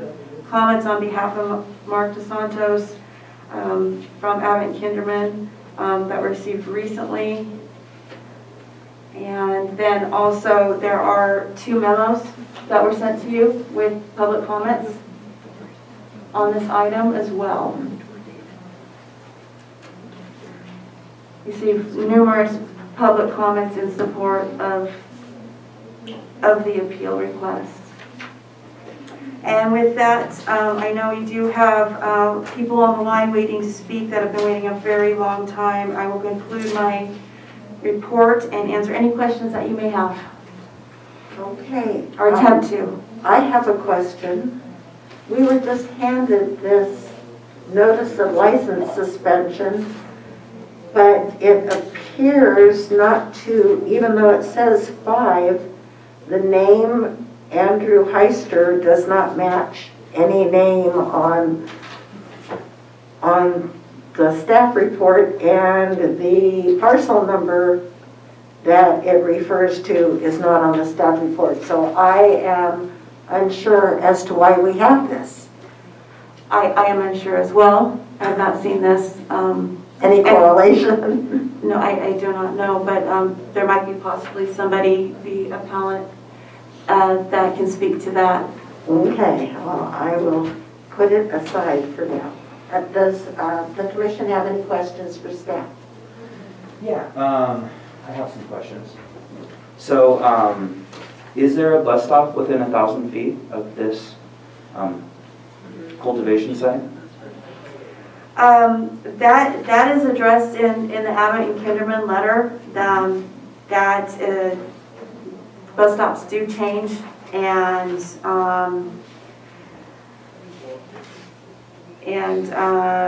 I do not believe so, but I need to check on that very quickly. It moves. Sometimes there's a bus stop and then they move, mattering on the kids that are being picked up, especially in the rural areas. Yes. So I will say no. Since that was a point of contention Yes. on this, that seems like that information should And there was have a been bus stop provided. sign that was moved as well. Yes, but presently, to the best of your knowledge, there is no There's bus no stop. current bus stop. There may have been one in the past, but again, the bus routes are depending where the kids are in a sparsely populated area. I understand that, but if there isn't, I just want to know if there's a designated one presently. Are there any grading violations on this project? No. And are there a list of complaints from neighbors towards this project over the number of years that it's been in operation? You know, there have been, since I've been working on the project, this has been a site of concern. Do we find records of comments from the past? No, we did not. Okay. Okay. Thank you. Any questions? No? Yeah, I do have one question.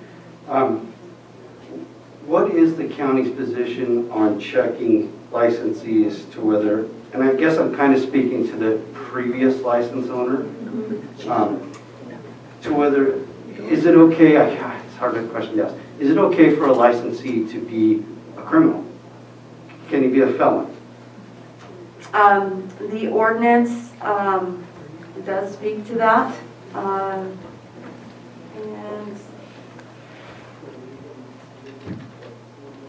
no, it is limited to certain crimes and felonies. And the county's stance is that we do not do background checks. So what? Yeah. I don't know what you mean. So is there or isn't there a standard? Is there a standard? I need to look up in the ordinance real quick to get you the exact information, how it's worded, to make sure I get it correct. But The ordinance speaks to this issue, and it states that certain types of felonies are not considered in an application, but I believe that those that would be prohibitive are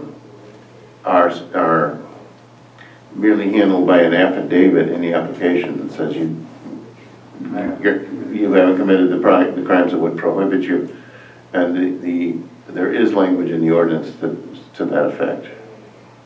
But if no background checks are done, There's no way to confirm. Mm-hmm. So it's pretty much useless document. Does this license, does a license transfer fall under a CEQA law? Because it's been transferred now from Silverton to the new person, correct? right, the transfer no, not when it's on the same site. What happens is it was a renewal, and the renewal is annual. And so because it's annual, every renewal is another time period for the CEQA. So it is ongoing with the renewal every year. So it's not with the transfer to a new owner of the site, it's with the annual license renewing that CEQA would apply and be revisited at every renewal. Does that make sense? Yeah. Okay.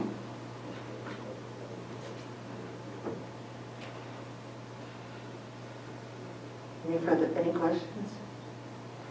I guess one last question is, can the farm itself be seen by the road or by any neighbors, by neighboring parcels? I'm going to defer that. I don't know. I have not driven down there. I have not been on inspection on the site. Mm-hmm. So I think, yeah, folks in the area could better answer that question. Okay, thank you. Okay, if there are no further questions of staff, I will open public comment. And I believe we have a representative of the appellants on the line. Yes. Hello, I'm Lori Wells. Can you hear me? Yes. Okay, thank you. Good evening, Madam Chair and Commissioners. As I just said, I'm Lori Wells. I'm one of the appellants speaking on behalf of the Friends of the Lewiston Grass Valley Creek in this matter. For the reasons explained in our original appeal letter and follow-up rebuttal letter, appellants contend records for CCL 452 clearly demonstrate the following. Number one, the county erred when it determined a categorical exemption at the time the license was issued in 2018, renewed in 2019, and proposed to be renewed in 2020. As such, actions were legally inappropriate pursuant to the California Environmental Quality Act.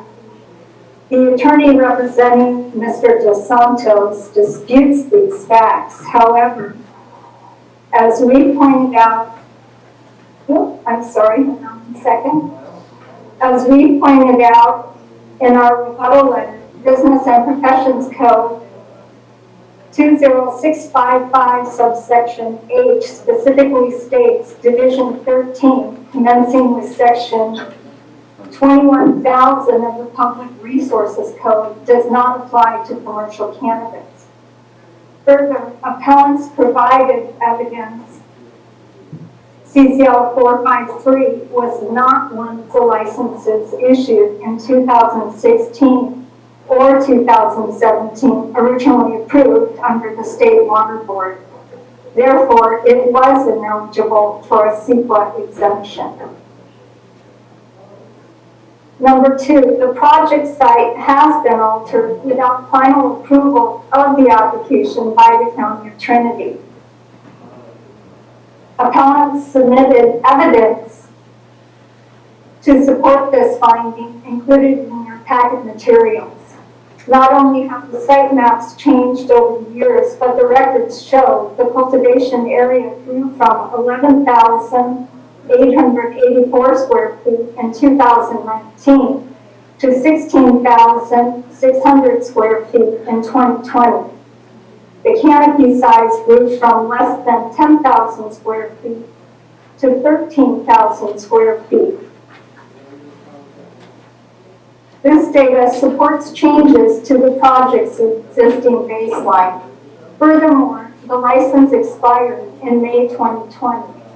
The appeal was timely filed in August 2020, putting a stay on the license, yet despite the potential legal ramifications, Mr. DeSantos was grading at the project, breaching his signed acknowledgement of maintaining existing site conditions dated May 15, 2020.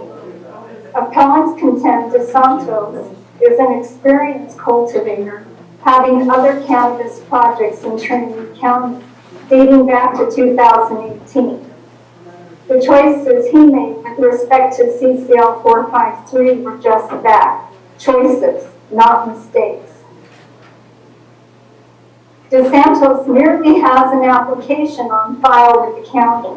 His project has been altered without final approval of his application. Hence, he continued operating without a license in 2020. Number three, the project has deficiencies complying with ordinance number 315-843 and 315-849. As previously mentioned, having only an application on file, DeSantos has continued to operate his project throughout 2020. Evidence was submitted that the 2020 site plan was for a 9,750 square foot canopy. Yet at the time of the September 2020 on-site inspection, the canopy size measured 13,000 square feet. Appellants assert this too was a choice by DeSantos. After the submission of our rebuttal letter yesterday, county staff provided the documents requested from CCL 269. That's the document that was just handed to you for our matter, which is the other project owned by DeSantos in Douglas City. In my absence, oh, you can skip that part, I'm sorry. Anyways, that document is a letter from CDFA dated February 3rd, 2020, showing the suspension of the license at the Douglas City project for failing to comply with the California Cannabis Track and Trace System pursuant to California Code of Regulations. Clearly, these types of flagrant violations are indicative of how DeSantos operates his commercial cannabis projects in Trinity County. In conclusion, I just want to share an observation I had watching the hearings tonight. I noticed with agenda item number 7, cumulative impacts were thoroughly vetted and reviewed in that matter. Yet it doesn't appear our matter has been given the same type of consideration. The project in number 7 was a mile away from its nearest neighbor, while the project we are appealing is only feet away from the nearest neighbors and less than a half a mile or less than a mile from 2 other large commercial cannabis projects in our subdivision. And I do want to point out one of the questions I can answer that, and there are other neighbors who can speak to it as well.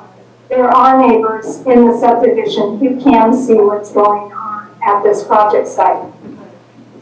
So moving on, appellants respectfully request the commission to do the following. Consider the legal citations in the appellant's rebuttal letter.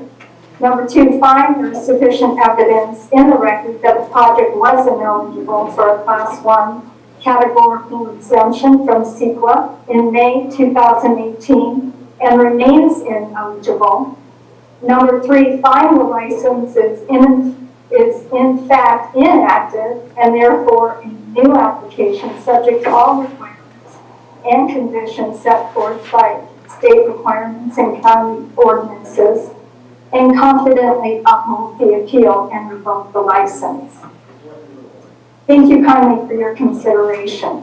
And I want to thank all of the people in the lobby and online supporting our appeal as well. Thank you. Thank you. I know we have people in the lobby. Shall we start with them, or are they more? We have 10 minutes for the property owner. Oh, that's right. Yes, I'm sorry. Is Mr. Dos Santos present, or his representative? Yes, Diane Kinderman here. Can you hear me? Yes. Thank you. Good evening, Chair Stewart and Commissioners. I'm Diane Kinderman with the law firm of Abbott and Kinderman. We're based in Sacramento, and we represent the applicant in this matter, Mr. Mark Dos Santos. And Mr. Dos Santos is present this evening as well, as is another attorney from my firm, Dan Cucci, who's been working on this with me, and a few other technical members of our team, and they will speak up later as if necessary. And I'll keep this brief because I'd like to give us an opportunity to rebut, if that's possible, and of course answer more questions. I want to also thank the Commission for giving us the opportunity to speak, and for staff for providing a thorough staff report as well as a thorough presentation this evening. We, of course, I beg your pardon? I'm sorry, I thought somebody asked me a question. And we appreciate the thorough presentation, and we concur with the finding that the appeal should be denied and that the renewal was lawfully issued in this circumstance. It seems that when viewing the many, the abundant comments from the opponents here, or from the appellants, I should state, it seems that they're focusing on global issues related to the underlying cannabis ordinance, and they're not comfortable with the application of that ordinance in their area. And although those are certainly important issues to them, this is a very narrow issue here, and the dispute about the propriety or the policies related to the cannabis ordinance aren't really appropriate here.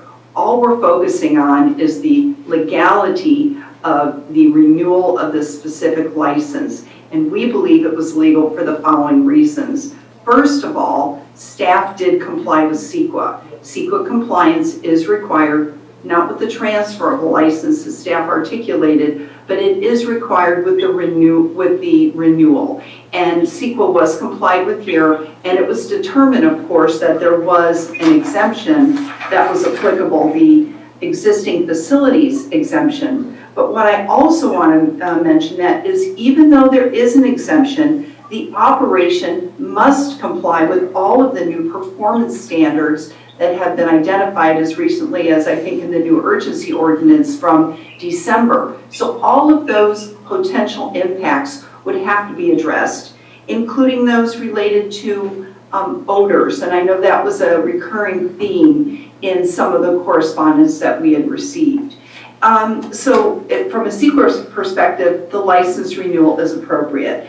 And then the other question is the applicant in compliance with the underlying ordinance? And I look at the criteria in the ordinance, and in fact, I'm going to answer specifically one of the questions that came up about a felon. As we know, this applicant is not a felon. He's being painted with the same brush, and I think we all understand that's just not appropriate here. It's an illogical argument. He is not a felon. And it does state in your ordinance, it says that the applicant has to be able to declare under penalty of perjury that the applicant has not been convicted of a serious felony or Schedule 1, 2, or 3 felony, excluding certain non-serious cannabis-related convictions. And that's the language right out of your ordinance. And none of those apply to this, to Mr. Dos Santos. And he is certainly was able to properly execute that, that declaration under penalty of perjury. So in that regard,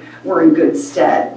On the issue of the grading on the property, there was some minor grading on the property. It didn't meet the standard of requiring a grading permit. Therefore, they're not in violation of the grading ordinance. Moreover, the grading was not related to an expansion or increase of the use of the operation for the cannabis cultivation. It was totally unrelated to that.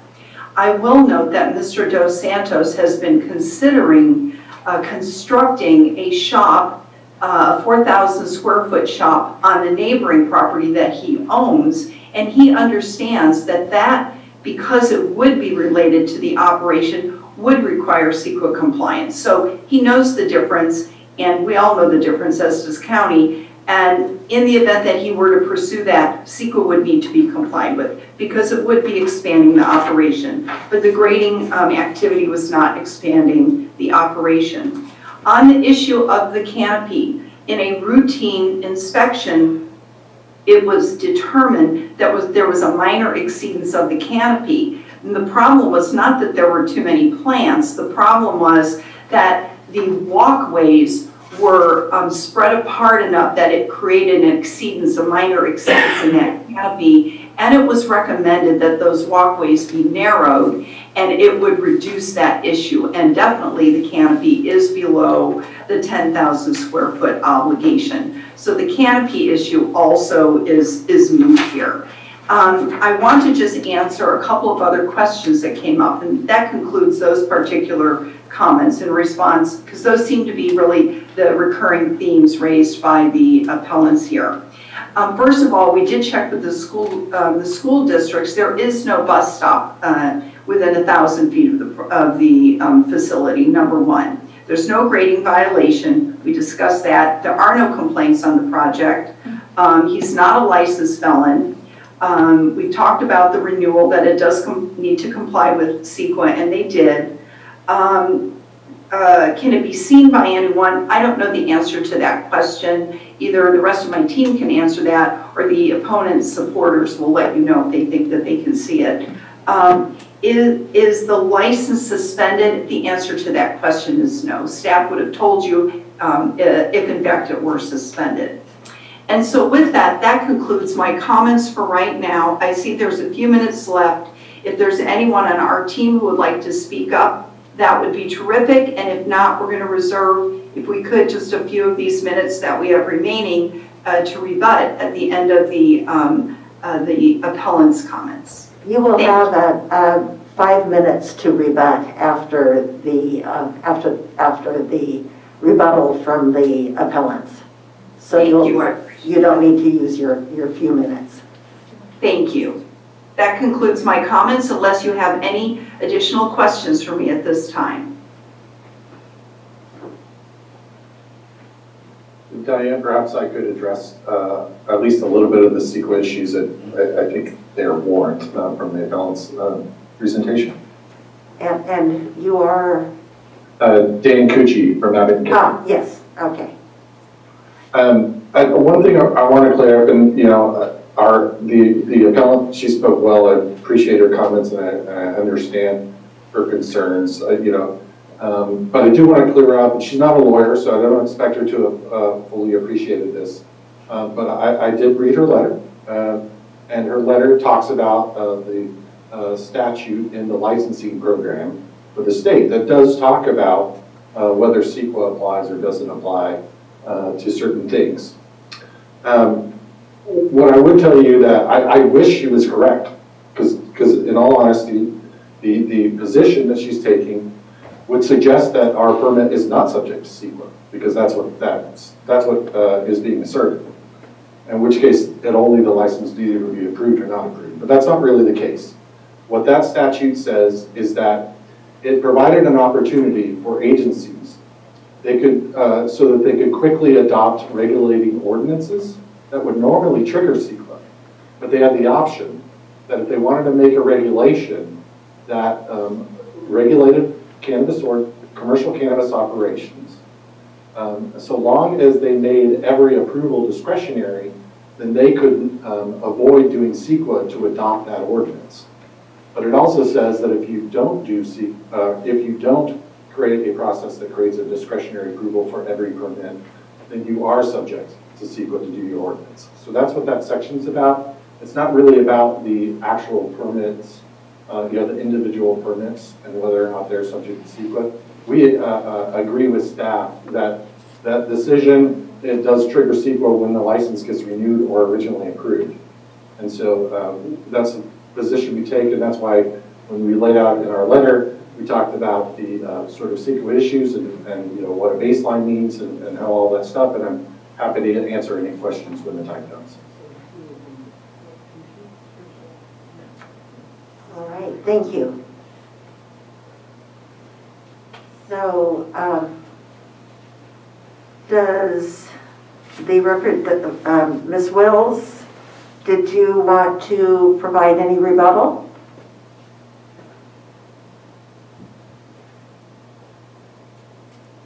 Is she not there? Oh, I am. I'm sorry. I have to turn my mute off. I just want to make a few comments.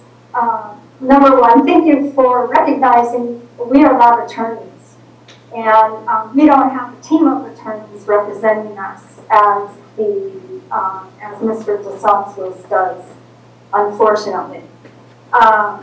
So as far as Attorney Kinderman's comments about odor, I don't know, and I don't think anybody else is aware of how DeSantos is addressing the odor issues. They certainly haven't been mitigated at all in the last year.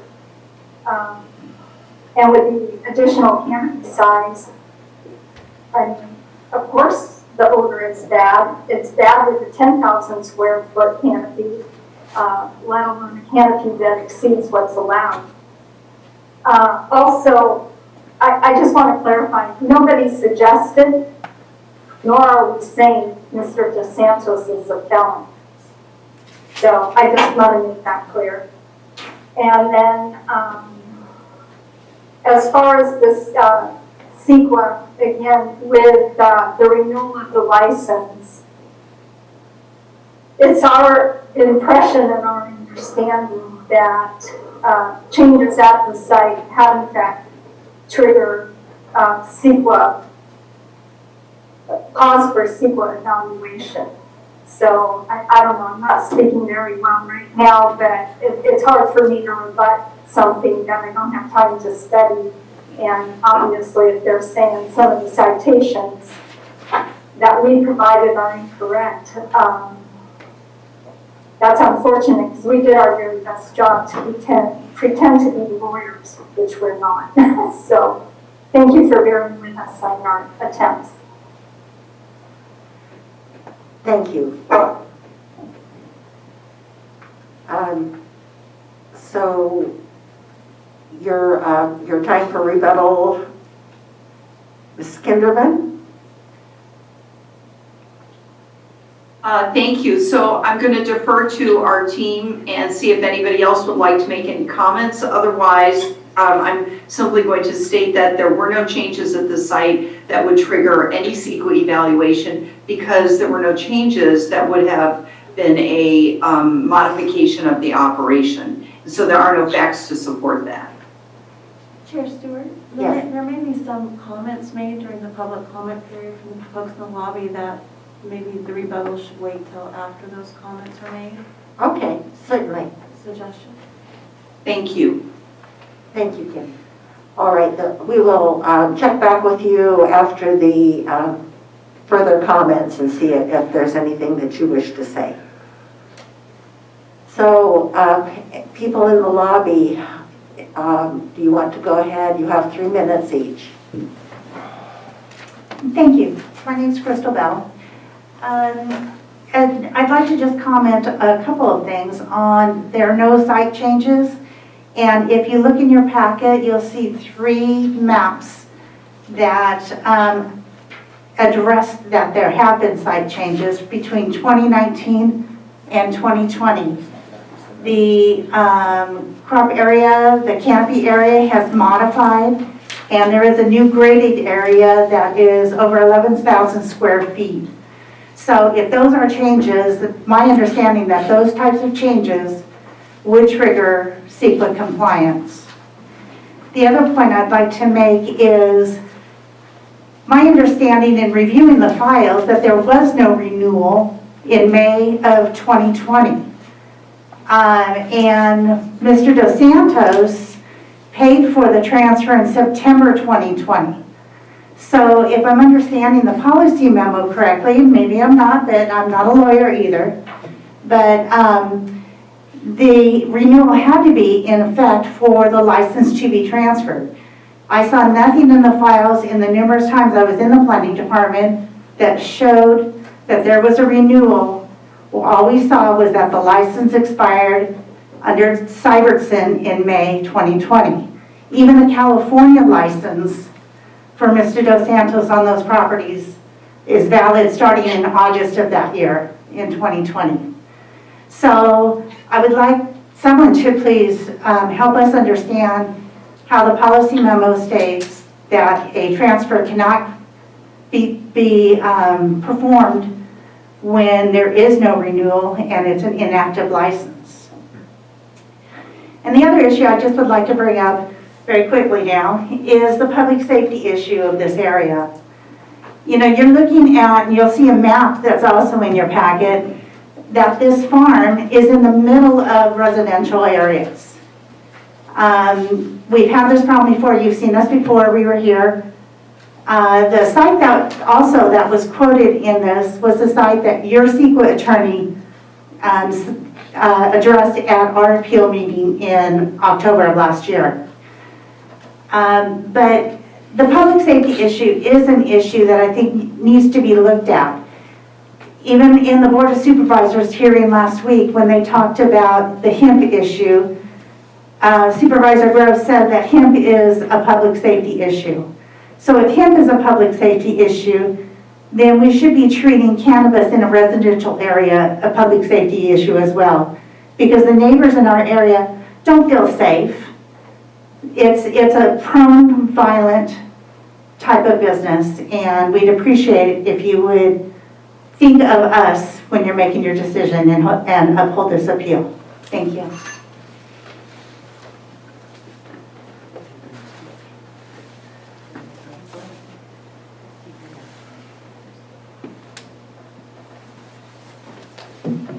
Hi, Nancy Anderson. I am probably one of the closest residents to this area that's been being appealed.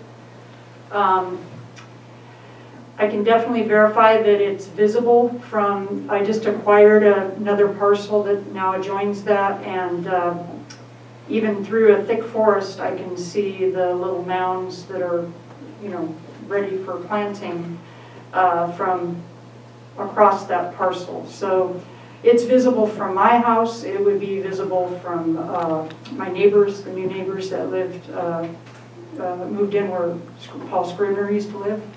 So they've also made comment about how visible it is. I guess, and I've written a couple of letters, so I hope that those are being read and perused for my real concerns. I won't go into all of that. But I guess in reading the 4 principles that the county adopted when going into cannabis, commercial cannabis in 2016, each of those 4 principles I see violated. And again, the lawyer pointed out that it's a global issue, and I agree. But the specifics of this site, I think, violate each of those principles. I'm not sure how the licensing became, and I'm not a lawyer, and I can't attest to how well that happened on either the county's part or the licensee's part. But I believe it's the county's job to protect all its citizens from any kind of mismanagement.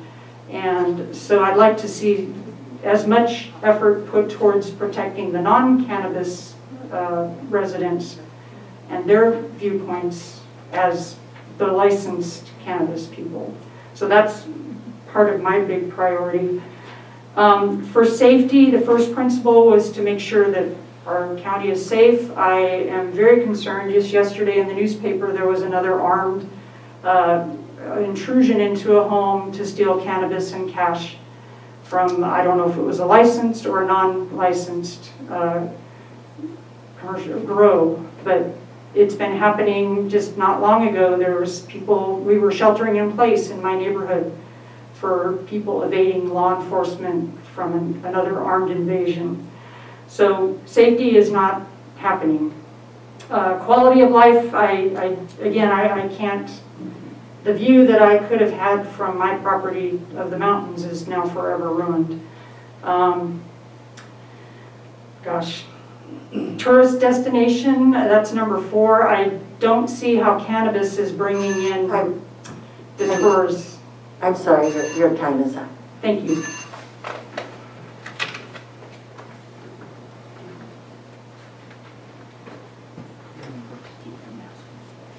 Good evening. My name is John Thompson. I live in the Grass Valley Creek Estates.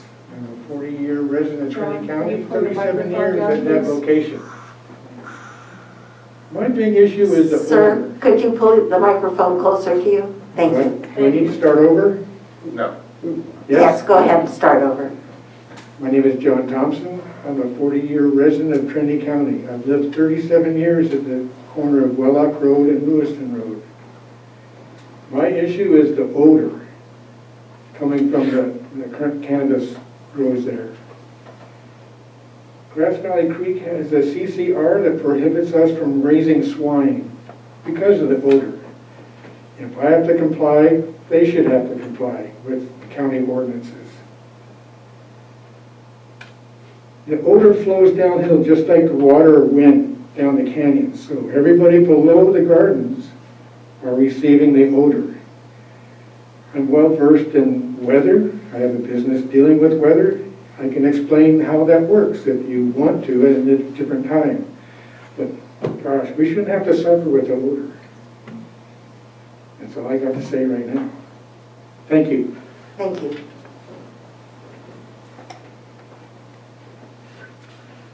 I know we have a number of people online. I wonder if we should check to see if they want to speak before I do.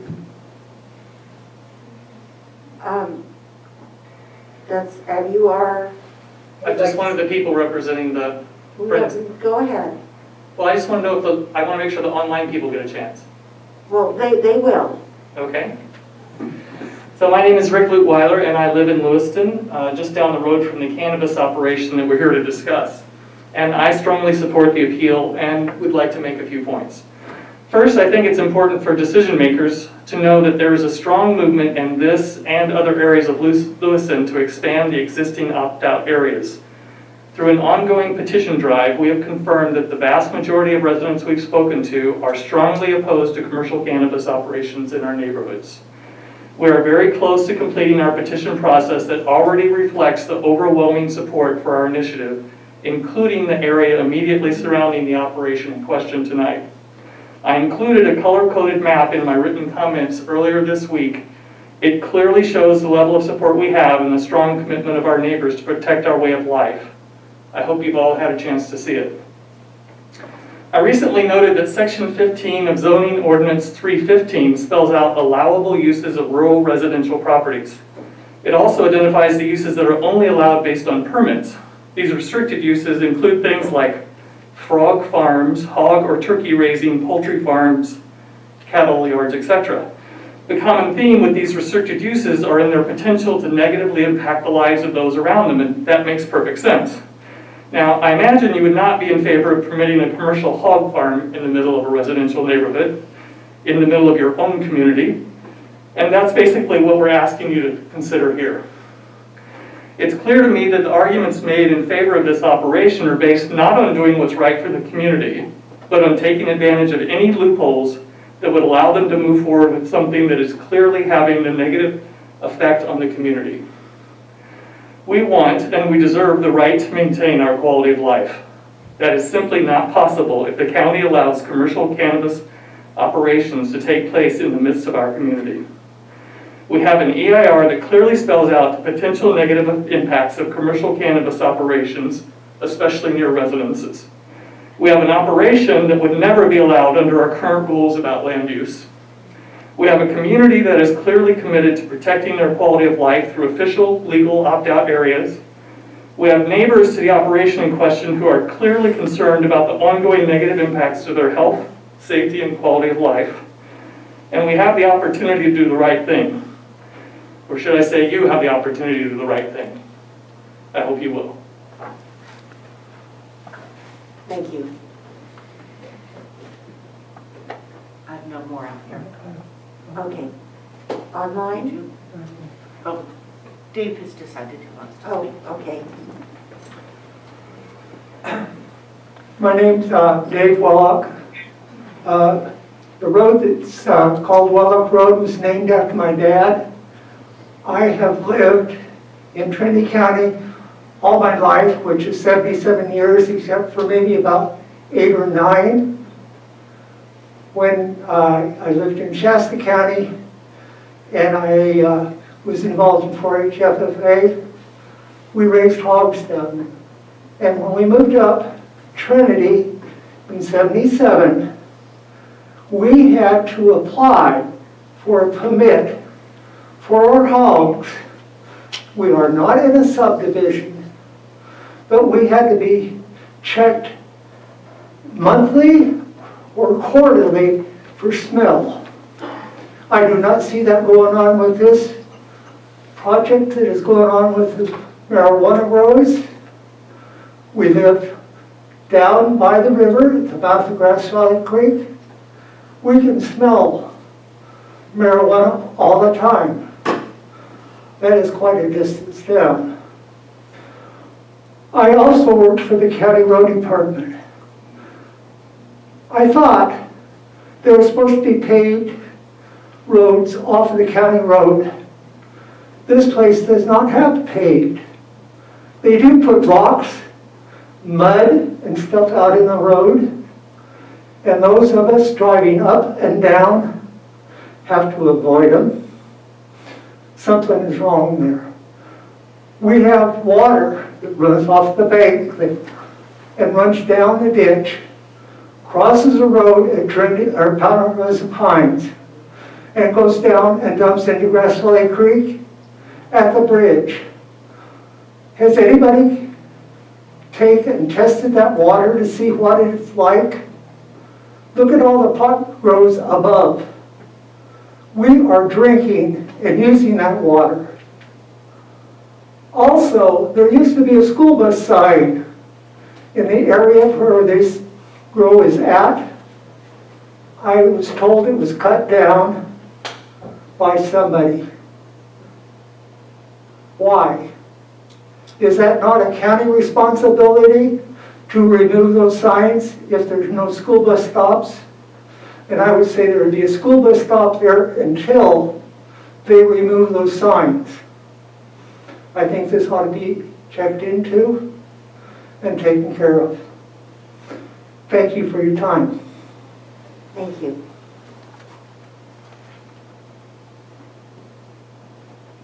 Is there anybody on?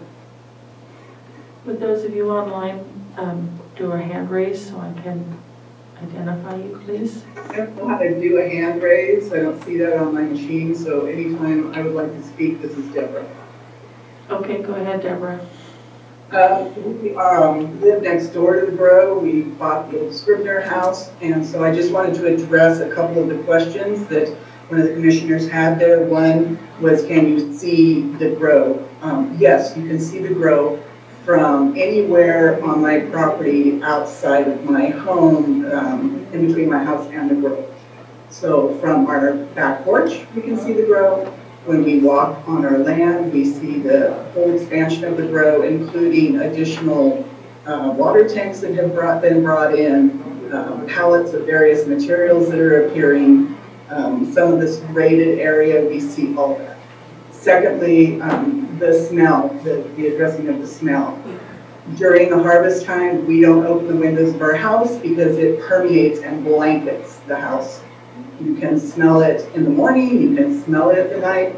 Even now, if they're out and about, if the wind comes up, or if they're out manipulating on the property, you can still smell. And because the plants, I guess the grow pots are still there. So if those are moved, weeded, I don't know, whatever, when they're working with them, the smell is still here.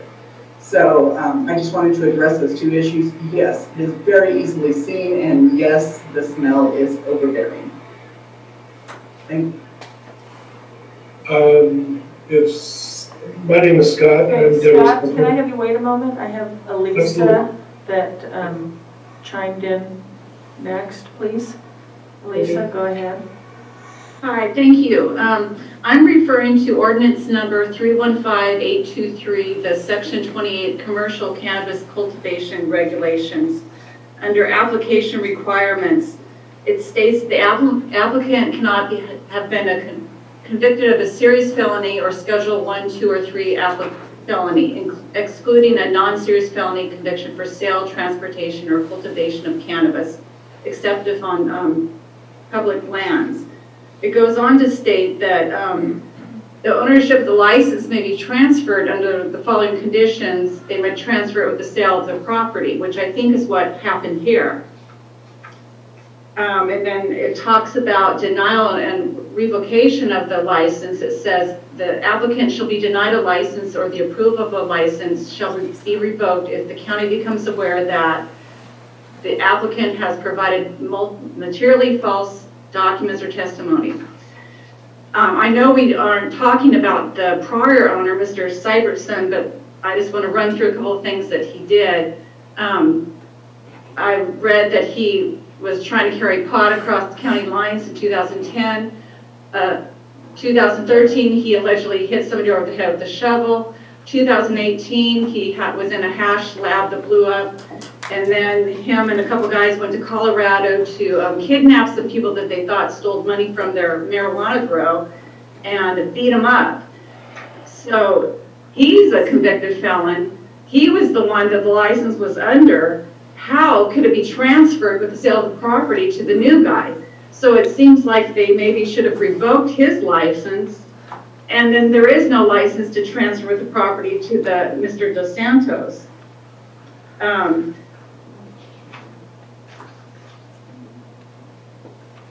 I also wanted to just state at the end, as many people have stated, about the resolution 2016-077. I agree with what other speakers have said that Trinity County will be a safe place for all residents to live, to work, or enjoy retirement, to raise their families. That's not true. They're afraid, they're threatened, they're worried about thugs, people with guns, dogs, lights. The historical quality of life and natural environment in Trinity County will be protected and restored. It's not. The hills are scraped and raped. The trees are gone. Cannabis cultivation in Trinity County will take place without environmental damage and without detriment to neighbors or communities. Clearly, you've heard and read how it's affecting everybody out there. And then lastly, Trinity County will regain its reputation as a popular tourist destination. I totally disagree with that. I think of now as a popular place to grow marijuana, buy marijuana. It's not known for the beauty that we all enjoyed when we lived up there. It's being ruined by these farms. So what I ask is tonight the board and the attorneys and Mr. Dos Santos think about what if it was your grandparents, your parents, your children living there next to these farms?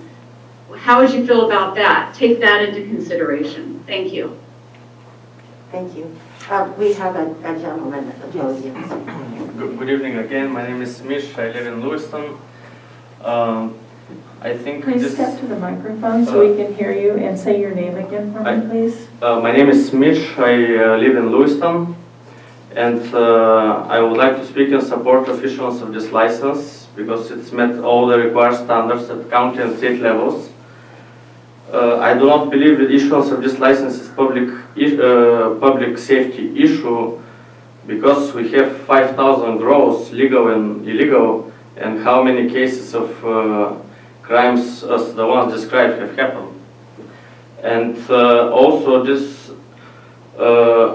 compliance is evidenced by all the water board permits, the CDFA permits, the CDFW permits, and it should not pose a threat to environment or to public, I believe. And please support director decision to issue this license. Thank you. Thank you. Scott, on the Zoom, would you like to go ahead and start? And please state your name. Thank you very much. I thank the board and everybody that's stuck with Tony. It's been a long one. As I said before, I'm Deborah's husband. I live next door, and I echo everything that she said. We can see the road. You know, it's basically they're growing in bags. So I mean, I can see it from my house. And I can obviously walk out there and see the whole operation.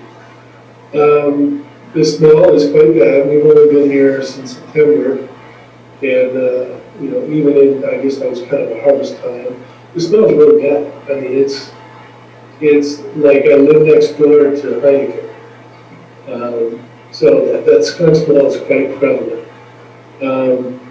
In terms of what's been going on next door, there has been a lot of altercations lately. There's been a big graded area, and that's been filled with sea containers. There's 3 or 4 sea containers out there that weren't there when we were in. Water tanks, etc., a lot of things. You know, as one of the older gentlemen that have been here 77 years, we moved here because we love this area. And this is where we want our final destination to be. And, you know, this idea of residents fighting growers, I get it. I mean, I totally appreciate the resources that Mr. DeSantis has to hire an entire team of attorneys, you know, to follow the law. But, you know, we're residents. We're just normal people. We want a great neighborhood. We don't want you know, problems with our water, potential problems with our water. We don't want these smells. We don't want to be able to see this stuff. We want a place where we can, you know, love to have our grandkids.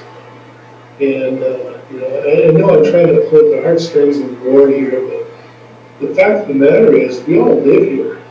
And we need to have a place, that's conducive to life and not just profit. And I appreciate your time, and that's all I have to say. Thanks. Thank you. Veronica? Good evening. Sorry, I'll let you get reset up. Good evening. This is Veronica Kelly-Alves from Douglas City. I want to thank you for the opportunity to speak on this, and I want to thank Ms. Kinderman and her team. I know she is from Sacramento. I hope she and her team get the opportunity to come visit Trinity County at some point, and maybe specifically her client's property. Something she mentioned earlier was that no grading was done to an extent that would require a permit or new that would trigger CEQA work.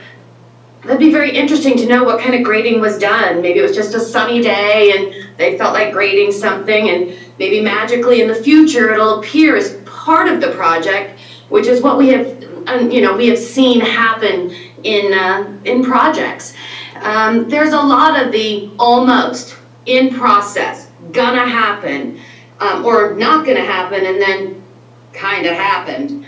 And I think, you know, it was like earlier when you were asking, you know, what is the process to determine whether someone has been convicted of a felony or committed a crime? It's a box. Check it or don't check it. Who came out and determined, I'd like to know who determined whether or not that grading was at a level of not needing permitting. Did her client let her know? Did anybody go out and look at it? You know, we're hearing a lot from people that have seen the site, neighbors that are there, and it'd be very interesting to know whether or not an expert has gone out to determine whether or not that needed a little more extra look. You know, there are a lot of reasons that you might want to consider upholding this appeal. You know, the density of grows in that area is already causing an issue for a residential neighborhood. I'm a big proponent of making sure that we have areas for the industry as well as those that are not in the industry. But realistically, we've had a lot of, oh, no, this isn't part of that, but it really is. So let's just have some checks and balances. We all wanna be there for each other, but what's that grading about? That's a very interesting question. And thank you very much. Thank you.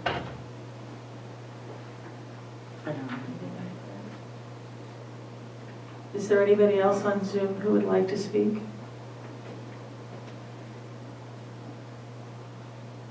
Is there anyone else in the lobby? No, nobody else in the lobby. And I have a comment. okay. Good evening, John Brower from Junction City. And this is another one of those interesting cases where the applicant has met all the requirements of the license and the transfer. Many of the concerns voiced by the appellants, they are serious concerns and they merit serious consideration. However, it seems like most of them are aimed at the prior owner and are moot at this point. And it also seems that some of their concerns might be aimed at the adjoining 3 parcels to this site, which I believe got blown up with large unlicensed grows the last couple of seasons and brought their own impacts. And so I want to encourage the commissioners and the neighborhood to do the right thing here, and that is continue transitioning our cannabis industry toward licensure and environmental compliance with the state agency. There are over 5,000 commercial farms, cannabis farms, in our tiny county.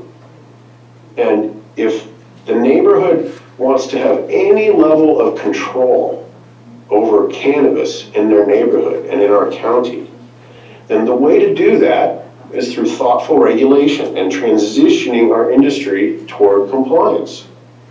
The unlicensed grows in the neighborhood, in my opinion, grew a lot more pot this year than the licensees. And the licensees are bound to their agreements with the water board concerning water quality, fish and wildlife, county, and many state requirements built into the system. So while their concerns are serious concerns, I think that in this case, it merits denying this appeal and approving this license consistent with the county and all the work they've already put into this contentious matter. So I want to support staff and their decision to approve this license, and I'd like to encourage the commission to please deny the appeal, and I'd like to encourage the neighbors to try to meet your new neighbors, and hopefully everyone can put their best foot forward and continue to be a really nice neighborhood. Thank you. Thank you, John. Tom Belanco, go ahead. Good evening, Madam Chair, members of the commission. Tom Belanco, Douglas City. A lot to unpack here, so I'm going to kind of go fast if I can. I wanted to address the one issue somebody brought up about an additional license that Mark DeSantos had, where the licensee had fallen out of compliance with metric. I happen to have worked on that. I can tell you without violating the attorney-client privilege that that was not Mark's fault. That was a license that was transferred. the person to whom the license was being transferred had let it lapse. And that's kind of the situation here. This is a license on its last legs. Mark is there to pick it up. And I think that's a positive thing because you're keeping a property in the licensing program. It means it's still enrolled. It means it still has requirements as regards the condition of the property. The water board famously is kind of like a street gang. You can't get out of it without meeting certain requirements. Once you are enrolled, you're not allowed to just unenroll. Maybe for a few years you can. Now you can leave the county. But if you are a property owner, the landowner has to meet certain standard conditions before they can cancel enrollment. So in the early days of this program, we talked about the program itself being a mitigation against some of the environmental impacts of cannabis cultivation. So keeping properties in the program is a mitigation itself. Mark has been instrumental in doing that in some of these properties, and I think this is another example of that. Yes, the previous licensee had some issues. I think there are a number of unlicensed operations in this close vicinity. If somebody can smell something now, that is definitely not this operation because they're not cultivating now. So this is one of those things where the regulations stand to actually mitigate some of the impacts. I know there are many people in Lewiston who are not in favor of cannabis cultivation anywhere in Lewiston. There is a carve out, but this is not in it. So I encourage you to go with what staff recommends, deny this appeal, and let this license progress and continue to mitigate. Thank you. Thank you, Tom. Joan Carr. Good evening, my name is Joan Carr, and I live just across Lewiston Road from this property. Joan, we're having a hard time hearing you. Having a hard time hearing me, I'll use my big voice. There we go. Can you hear me Thank now? you. Yes. Thank you. My name is Joan Carr, and I live just across Lewiston Road from this property. One of the lawyers pointed out earlier that odor seems to be a recurring theme. It's a recurring theme because it's a recurring problem. So we often go out and walk onto our deck and we can smell the cannabis grows. I would like to know from staff how many building online complaint forms there have been using the automatically online complaints on the Trinity County site for the building department. And yes, this group, we're not lawyers, we're just all concerned citizens and good neighbors who are all looking out for each other. And hopefully, maybe we'll have an opt-out in the future. So thank you for your time. Bye-bye. Thank you, Joan. Deidre?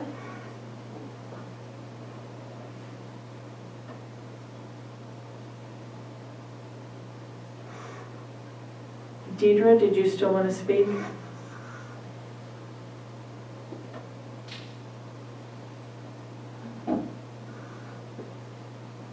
I'm going to go on to Ilya. Okay, sorry, hi. I was a little delayed on the mute. Can I be heard now?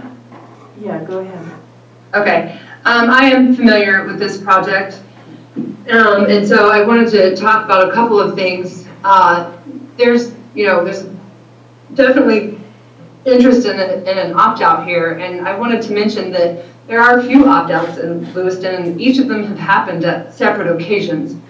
And so it would be nice to sort of settle that, but it seems like it keeps coming up, and another one, and it would probably be better for everyone, the neighborhood and the cultivators, if that were to be settled and not keep happening.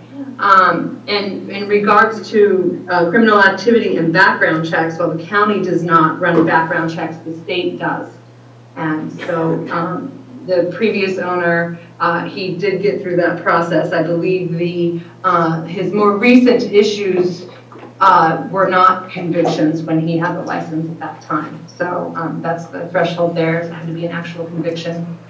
And also, Mr. Dos Santos has had hired professionals and had biological and cultural assessments prepared for this property, so that the secret document can be prepared. And the other thing that I wanted to mention regarding the odor issue is that with the recently adopted EIR and subsequent ordinance, our odor mitigations required. So while that hasn't really been addressed so much with the current ordinance outside of that 350 setback from a dwelling, it is part of the new ordinance moving forward. So that would have to be addressed.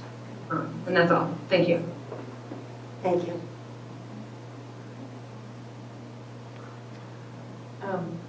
Ilya, Ilya, Ilya. Hello. Go ahead. Start with your name, please. My name is Ilya Makarov. I live currently in Witherville. However, I have a lot of friends in Lewiston, and I felt, actually, I don't know anything about this issue, but I felt that I am of course pro-cannabis. I've been speaking about cannabis in the previous items. So I felt that the opponents of this lady or the gentleman, the person who is trying to to get his license again, I felt like they were only attacking the previous owner and the lawyers which the person hired. It's very hard to go through the process of the cannabis program in the state, in the county. You have to have a very significant knowledge or a consultant to understand what actually has to be done and how to do it correctly. So, in my opinion, the attack on the lawyers and the attack on that the previous owner was the felon or whatever he was, we don't know, it's not correct. That's my statement. Thank you very much. Thank you. Okay, David Alves.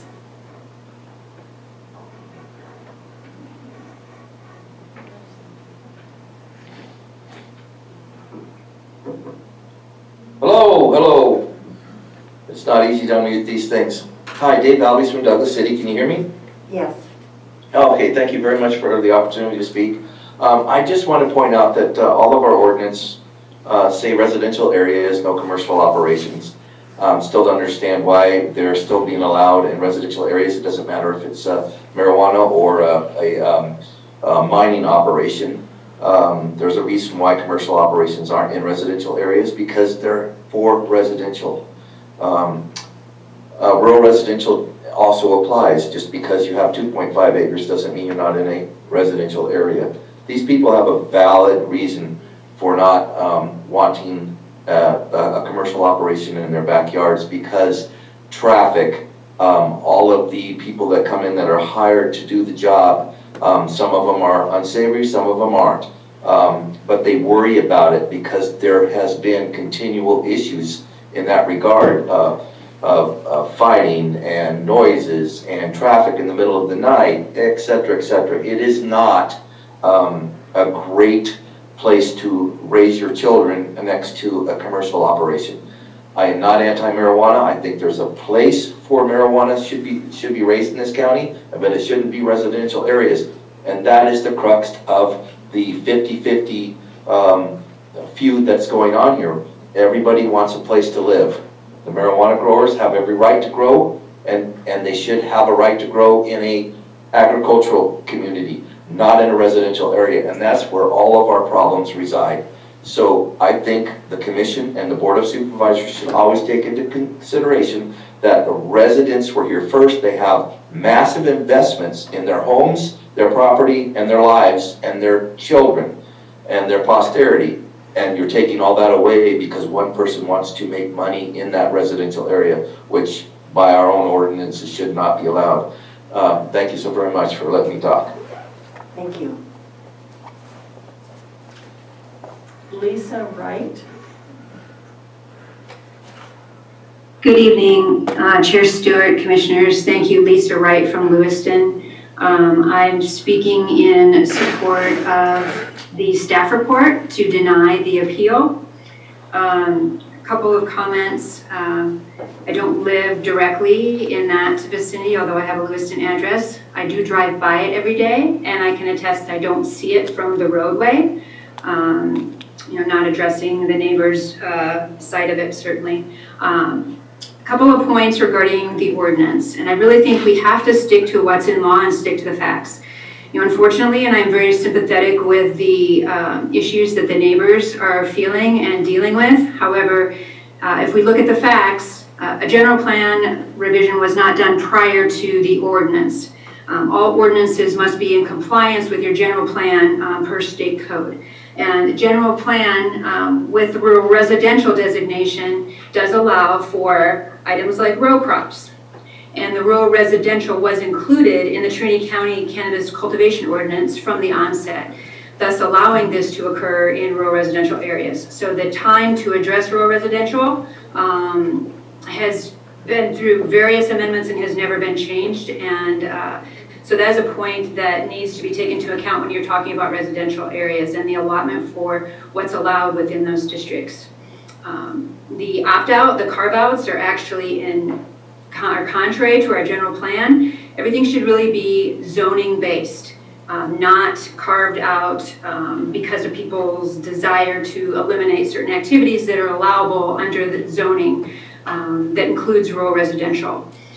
So we need to look at the facts. I'm very sympathetic to the thoughts and the beliefs and the feelings. However, we have laws in place and those really need to be followed and adhered to. This operator is doing that. There may be some additional mitigations that could be put in place with his taking over the operations that might appease the owners. So I think that having conversations is definitely an appropriate place to start, and trying to get along with people and be sympathetic to each other's interests and causes. So I appreciate the time, and I do ask that the Commission deny this appeal. Thank you so much. Thank you. Is there anyone else? We have a request from Scott to speak again. Yeah, I'd like to speak one more time if possible. Is that allowed? He already spoke earlier. Yeah, but he was not, the only people that can speak again would be the Ms. Kinderman as in rebuttal. Okay, we appreciate it. Thank you, Scott. Is there anyone else in the lobby? No.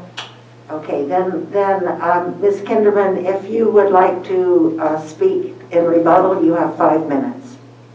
Thank you, Chair. I appreciate that. And we also appreciate the comments and want you to know that Mr. Dos Santos, his goal is to be a good neighbor. He wants to be properly licensed and does want to be a good neighbor. I know that currently they employ some charcoal filtration measures, and they will continue to enhance those measures to ensure that they are in compliance with the new requirements related to odor mitigation. There are other techniques out there available used in facilities such as wastewater treatment plants and the like. So there is some technology out there, and they will continue to explore that and in furtherance of being good neighbors and to be in compliance with the new requirements in the urgency ordinance. So he respects his neighbors and he wants to be a good neighbor in this small enterprise.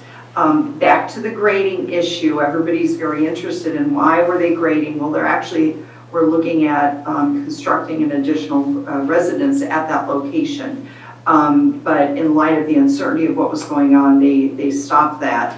The amount of the square footage of the grading is a little bit inflated, those numbers, but what I will let you know is under the county's own ordinance, the limit is 20,000 square feet or 800, I got the number right, 800 cubic yards of material. So we weren't even close to that, even if it were 11,000 square feet. It was less than that. So we just want to make sure you've got the facts straight there and address your concern about that. It was not an incremental attempt to increase the operation inappropriately. On the issue of the view shed, that's been raised several times. There is no legal requirement that these operations be screened from view. And that would be something that the county would want to investigate separately, but there's no legal requirements, so they're not in violation of that. And then that concludes my comments here, other than we understand the neighbors want a positive relationship, want a positive operation in their midst, if at all. And Mr. Dos Santos and his employees will undertake every effort to make sure that they are good neighbors and that they also comply with the law here. And with that, I want to thank you all for your time and your comments. Thank you.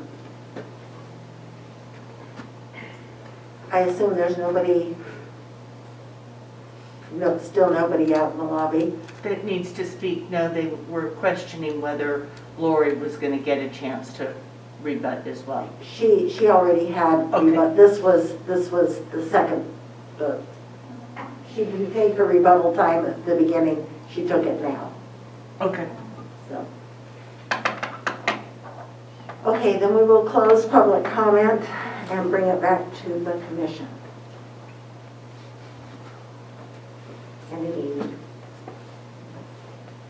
Any comments? Yes.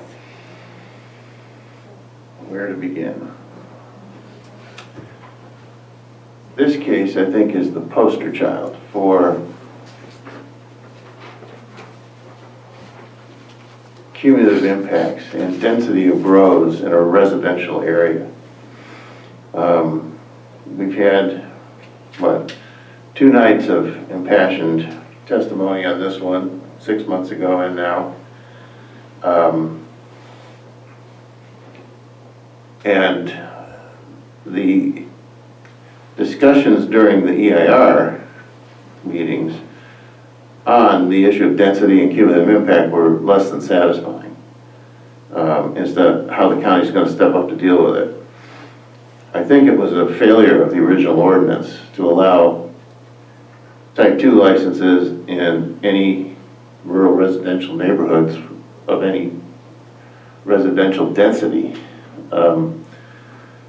For a very long time, all we heard about was the mom and pop were the folks that we were targeting the original ordinance at supporting. And the mom and pop notion turned into 10,000 square foot grows throughout neighborhoods. I could have imagined type 1 licenses only in dense neighborhoods or less, but this is what it's come to, and we've heard this, we're starting to see these appeals. We heard last year we were hearing appeals of issuance of licenses, and I think that's now, we're going to hear more of these, I believe.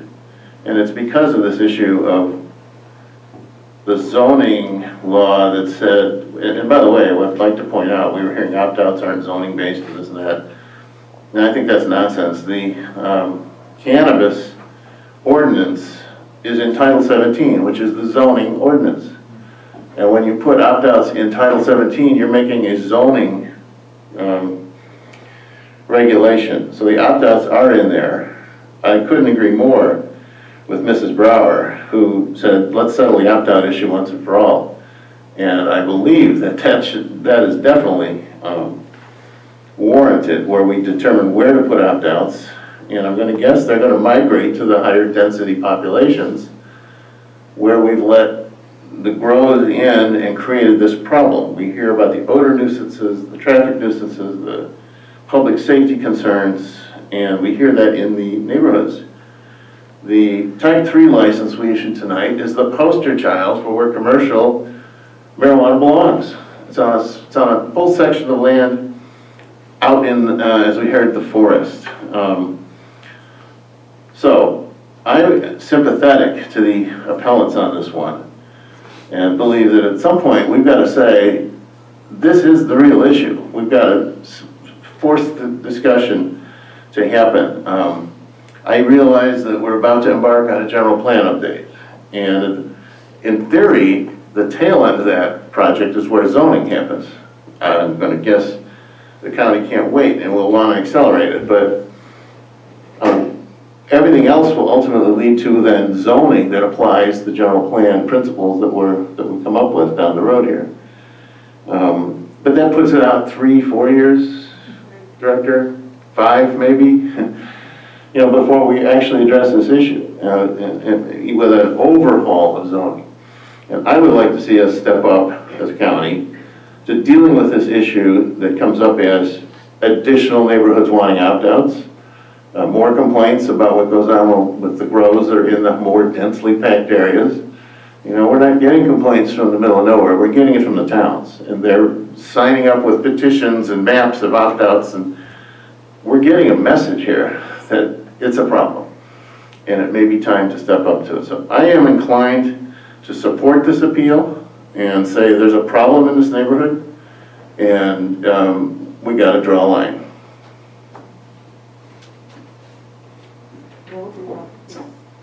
Thank you. I tend to agree with Commissioner Mike Hugh in everything that he said there. At some point, I feel like our inaction is almost creating issues and creating possible disputes, real disputes, Hatfield McCoy type stuff, that you can see coming down the pipeline here by not acting on obvious problems. When you have this many people in one neighborhood that have obvious concerns and real concerns about what's going on, and then you look at the resolution that the county adopted in 2016-077, which they've all referred to, this doesn't seem to meet any of those criteria. It seems like all of those were left on the wayside and this license was issued. And I'm hearing these people and I'm looking at that resolution and saying, well, we're not meeting any of those. And we're not thinking of the whole. We are just being singular in thought if we approve this or deny, in this case, this appeal.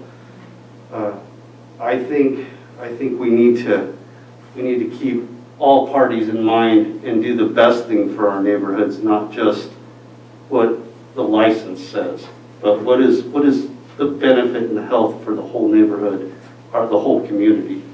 It can't be just about one person or one business. I certainly know I couldn't drop my business in that neighborhood and people would not be okay with it. And I look at that, and I don't run at all like that. I don't have smell. I don't have dogs. I just have 18 people coming into one place every day. And that, in a neighborhood like this, would not, I'm sure the county wouldn't allow it. So I just don't know how we can allow this.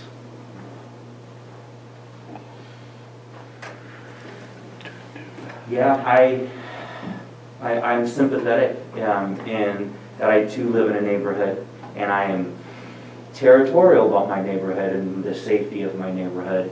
And I was one of the farmers that was speaking about the ma and pa's because I live in rural residential and I have 5 different licensed farms in my neighborhood, and 4 of them have 12 kids that go to Junction City School, and I have good relationships with all my neighbors.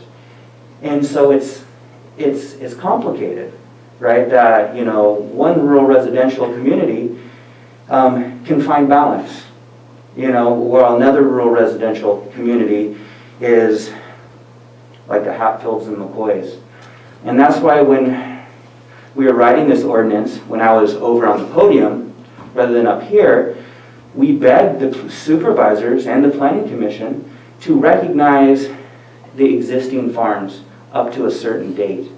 Humboldt County did it, Mendocino County did it, and Trinity County had to be different and did not want to recognize that people grew cannabis before there was a commercial license. And they just allowed it to be put in any zoning. And as a result, we see new farms being popped up in areas where there was no farms there to begin with. And many of us could see this happening. And that's why we pleaded against it, to have these thresholds at a certain date and no new development without possible CUPs or particular size of properties. But there is a license, or there is an ordinance that is law. And this farm fits within all the parameters of the ordinance. And this farm has been in existence, I believe, 4 years. And so, as a planning commissioner, we need to find balance with the community, but we also need to use the general plan and the ordinances in front of us as the template. And so, this is a result of, an ordinance that didn't have the right oversight or input from the community that was listened to. So I'm conflicted on this. What I ought to do with regards to, like I said, they're following all the laws. They're following all the rules with DFW, with Cal Cannabis, with Track and Trace, with everything. And they have been in existence for years. This farm has been in existence for years, and this person paid a premium for this farm that had a license connected to it that was legally transferred to them. And so if we start going down the road of going back on licenses that were legally granted, I'm concerned about what the ramifications for that would be. And that's where I'm at. I completely understand the feelings of the people in the community. I truly do. But in my opinion, we have to follow the ordinance. This person was granted a license. He has done everything necessary, or this property was granted a license. It wasn't his originally, it was transferred to him. He is doing everything that he's supposed to do. And I feel that he's passed all of his inspections, and he's operated within the bounds of the ordinance, and he deserves to have his license renewed.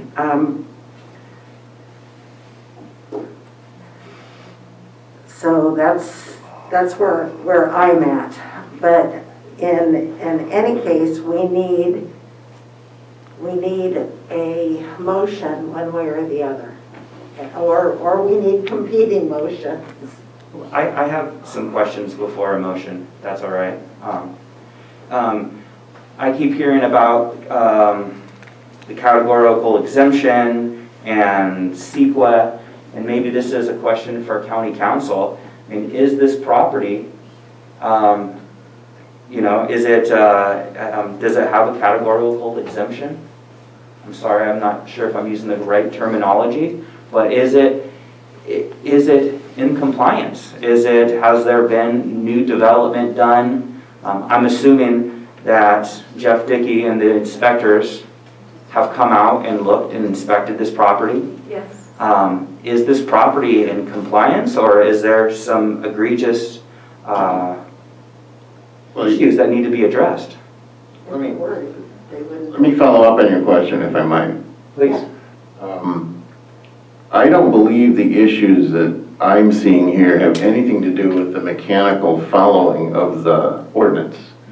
If you tick off A1 and A2 and A3 and B2, and he did every one of those things, I'll accept that if that's the representation by the county. It's not the mechanical process of ticking off all of the items you got to do to be in compliance.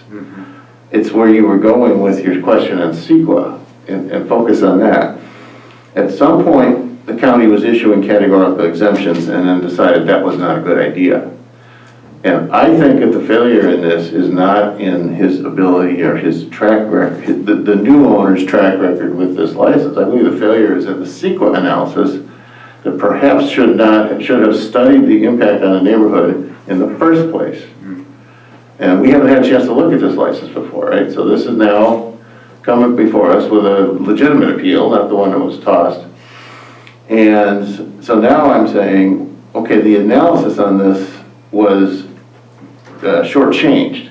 It didn't look at the neighborhood. It didn't look at the cumulative impacts of the legal licenses in that area on the community. And that's where this would have been looked at, not whether or not he is following the water board rules and all that. I think he's probably following all water board rules, if that's what the word is here. But it's the bigger issue, or the earlier issue of, should this be going on in this neighborhood? And to the extent it's going on, you know, it's going to take some time to fix the ordinance to say, we got to stop this from happening again and again and again in rural residential neighborhoods that are fairly well, you know, populated. I'm not talking about RR40s in the middle of nowhere. We're talking about, you know what I mean by that.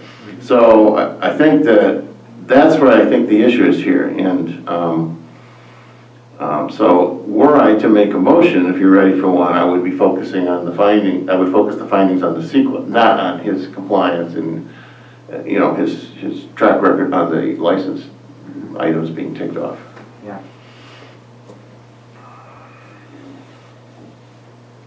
In any case, before we have any further discussion, we probably need some kind of a motion. I will move that we uphold the appeal to rescind the license, finding that an inadequate CEQA was done on this location for the issuance of this license. I'll second that. Okay, is there, I have a comment to make, so I'll go ahead and do that, and then we'll see if there's any other discussion. I believe that one of our responsibilities is to follow land use, and like it or not, rural residential is part of the ordinance. And I believe that we need to follow the ordinance, and that he should be, that the appeal should be denied. I would disagree with that, Madam Chair. I would say that it's just as important for us to follow the will of the people and the health of community. And I think the community in this area has spoken. And I think that would supersede any law that was probably put in place and misguided when it was put in place. I believe that is the more important job here. Well, since I'm one of the people that put that ordinance in place, I don't believe it was totally misguided. But in any case, do you have any comments, Duncan?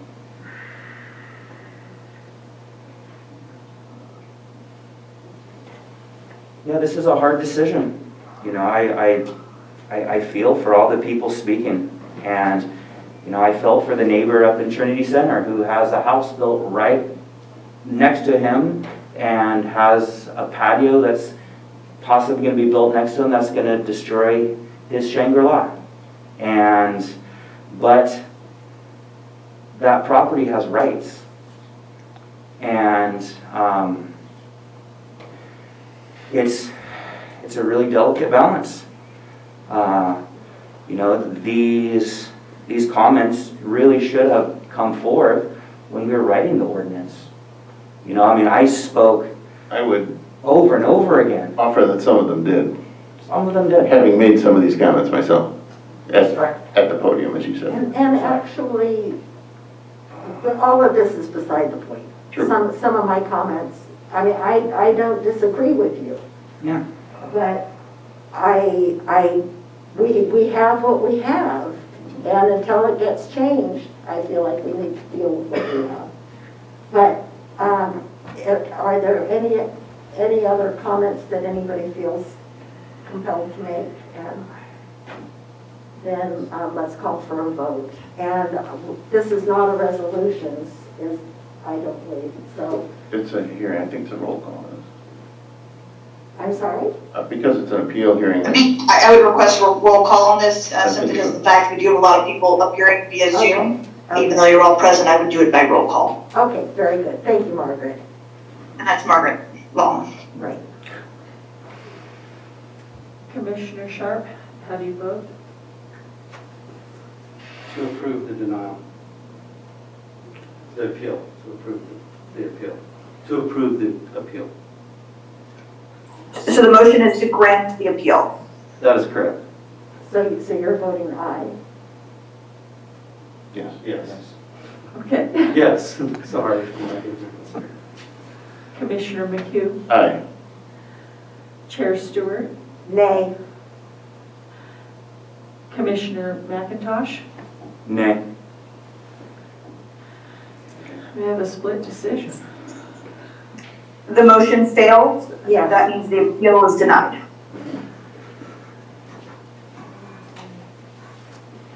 Thank you, Margaret.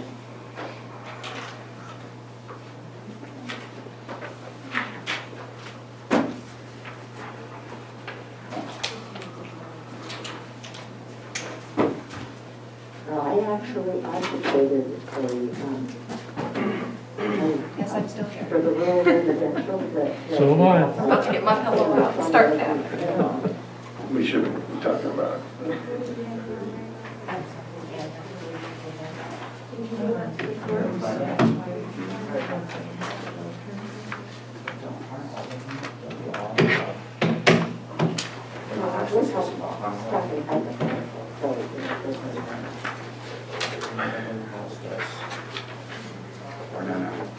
All these.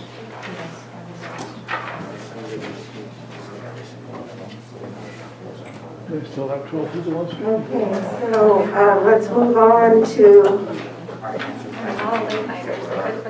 item 8.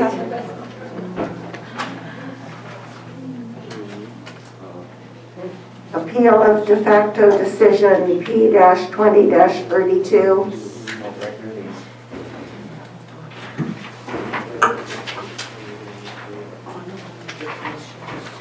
Are we ready? What item number? 8.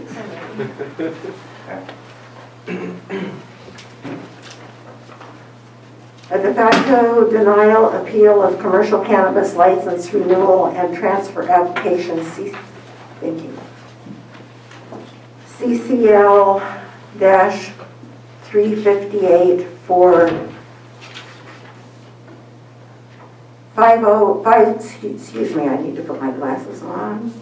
5001 Stewart Ranch Road, Xenia. Appellant Flora, and the licensee Anna Wright, and the licensee is Rich Harvest Group, LLC, even Mikilev, assessor parcel number 020-170-18-00. Okay, this item was continued from the February 11th meeting and then rescheduled, I believe, from the 28th. A request by the Planning Commission was made at the February 11th meeting for an opinion requested from County Council Margaret Long on whether this, one of 4 de facto appeals, were legally appropriate. It's getting late. And that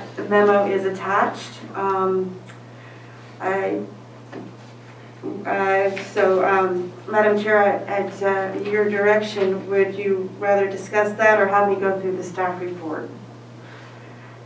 I think let's discuss the letter from Margaret Long first.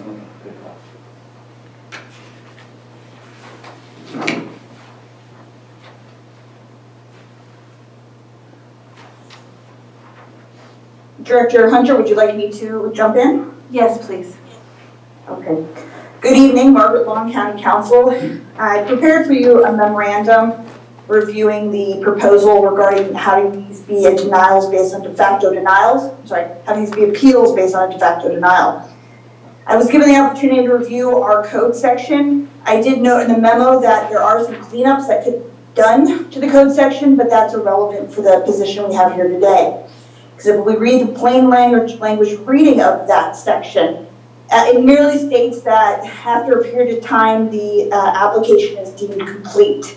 And of course, that's typically reserved for development projects, but again, irrelevant for the purpose of what we're here for today, because a complete application under this scenario would not actually bring it forward as a denial and would not, again, give this body the jurisdiction to hear that.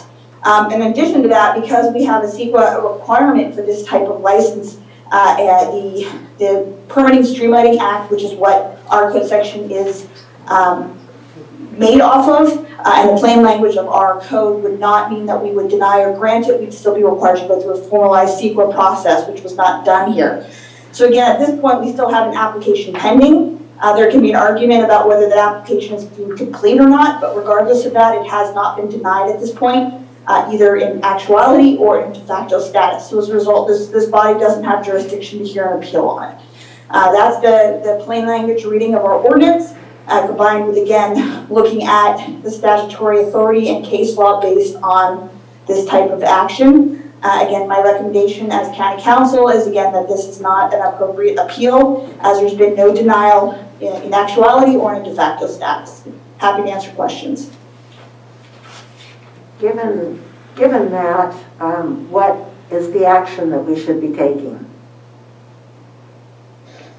So again, that would be your pleasure how you want to proceed. My recommendation would be to find that this is not an appropriate appeal, and again, deny it and return it back to planning staff to complete the processing of the application. Okay, and still hold a public hearing on it, on each one? If that's your pleasure, again, I don't believe it's appropriately before you. I don't believe you have jurisdiction to hear it. So again, it would just be concluding that you agree with my legal opinion. Again, I provide the opinion, you make the determination. If you agree with that opinion, then again, you would reject the appeal and send it back to planning. Okay, thank you, Margaret. So, given what we have heard, what is the pleasure of the rest of the commission? Send it back to staff. Yeah. Okay, can I have a, I would move, thank you. yes. I would move that based on the advice of County Council and the status of this appeal, that it should not be on the agenda, it's not properly before us, and that we remand the issue to staff to complete the process of processing this application. May I make a statement, Madam Chair, at all before since I've been waiting here all night, is there any way I can make a statement to Ms. Long's letter? Will you hold, please? We have a motion on the floor. We need a second before we can have further conversation. I'll second that motion. We have a second from Commissioner Sharp. Thank you, Sharp, Commissioner Sharp. And so we are not going to hold a public hearing, but I will allow a 3-minute comment from you. Madam Chair, thank you. I appreciate that, especially for the time we've all been waiting to hear this tonight. And I really wish this would have been noticed to all of us before we waited. I did ask to hand out a couple pieces of the government code that talk about what a development project is. Now, if Ms. Long is saying that a cannabis license is not a development project, well, that would mean we don't need to go through CEQA, wouldn't it? And And I'm pretty sure some of these definitions of development fit what you have to do to build a cannabis garden, fit what we have to do to get permits for cannabis licensing. In regards to the 30 days to deem an application complete, I can't argue with that language. My question is, what happens after it's deemed complete? How can it not be approved? How can we, as a commission, not give a timeline to the county to now process these applications in a timely manner? 1 out of these 4 have been waiting 3 years after following everything they need to do. The other 3 have been waiting 2 years. Some decided to keep paying this last year, even though they had no license to renew, just in case. Some people are still prepping their 2021 in the hopes that they can have a license. Some people didn't know that there was anything to pay, so they didn't renew last year, but they've been waiting to hear about what happened in 2019. Why haven't we heard anything? So if this is not a development project, I would say we don't need to do CEQA then. If it is a development project, I would say this 30-day timeline should be adhered to. And if it's complete in 30 days, what's after that to be approved or denied? These are businesses that have, most of them have state licenses. One doesn't because it was denied by the county. When we were told this whole time, it's just all been processing. Putting it into perspective, we're talking about families, we're talking about businesses, we're talking about an economy. Take cannabis out of it for a second. What other business and industry in this community has to wait these timelines to then be told, you know what, you can't even try to follow your due process rights to try to bring this up to your local body government?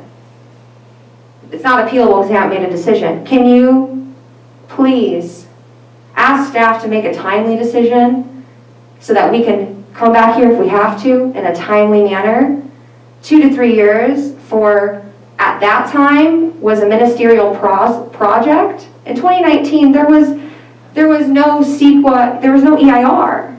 So to postpone these licenses from being processed until there's an EIR is unfair and inadequate. I'm not county council, but I would very, very much like you guys to look into these government codes and read what I highlighted. This looks like a development project to me. And again, like I said, if it's not development, then what are we waiting for CEQA? Thank you so much. Thank you. I also, sorry, real quick, I have 10 seconds. If this is the decision, I would like the department to issue a letter to all these applicants to tell them that this was a non-appealable issue. I'd like that in writing too, please. Thank you so much. Thank you. Okay, so we have a motion and a second. Margaret, does this apply, are we dealing with all of them at once, or are we going to move and second on each one individually? You will need to move and second on each one individually. All right, thank you. So, Is there public comment on this item, or is no? No, there's no public comment because these were not, should not have been part of our agenda. We should have waited here. They're not actionable by the commission. But it's on the agenda. But it is on the agenda, isn't it? Look.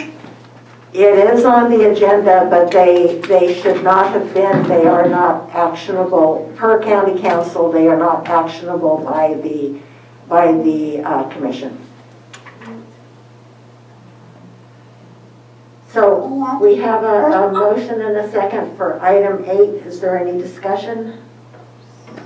Well, it sounds like these people have been waiting for a long time for this, and so if we are going to continue this, It's not a continuum. this is not, it's just a denial of the appeal, or it's just a non-recognition? It's basically a non-recognition. Okay.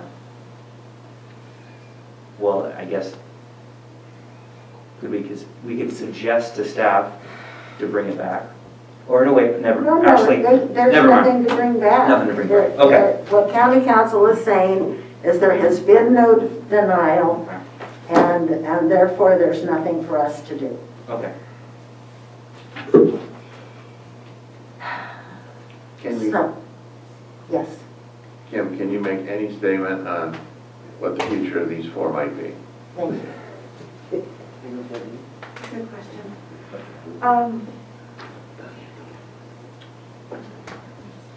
Well, we will put these at the top of the list and get some type of information. Each one's a little different. And through this process, we found some things. We'll communicate that to the applicant and the representative, what we found, and have that conversation and get these things going one way or another. Thank you. And can you report back to us what their status is? Yes, yes. Thank you. Because even though I am very sympathetic to the plight of these applicants. But anyway, we have a motion and a second, so just a yay or nay, I guess. All in favor of sending these back to staff? This one. It's each one. Each one, Item eight. yeah, yes. Sending, thank you. I was wishful thinking. Sending item 8 back to, which is P-20-32, back to staff. All in favor? Aye. Aye. Aye. Any opposed? No. Unanimous. That is item 8. Item 9. I motion to send item 9 back to staff. Is there a second? Second. Okay, all in favor? Aye. Aye. Aye. Motion is carried unanimously. And item 10, which is P-20-34. Somebody? Same motion. Move to, based on council's advice, move to send this back to staff for further processing. And second? I second. I'm going to ask just one question to staff. How is it that these licenses are taking not months, not seasons, but years to process?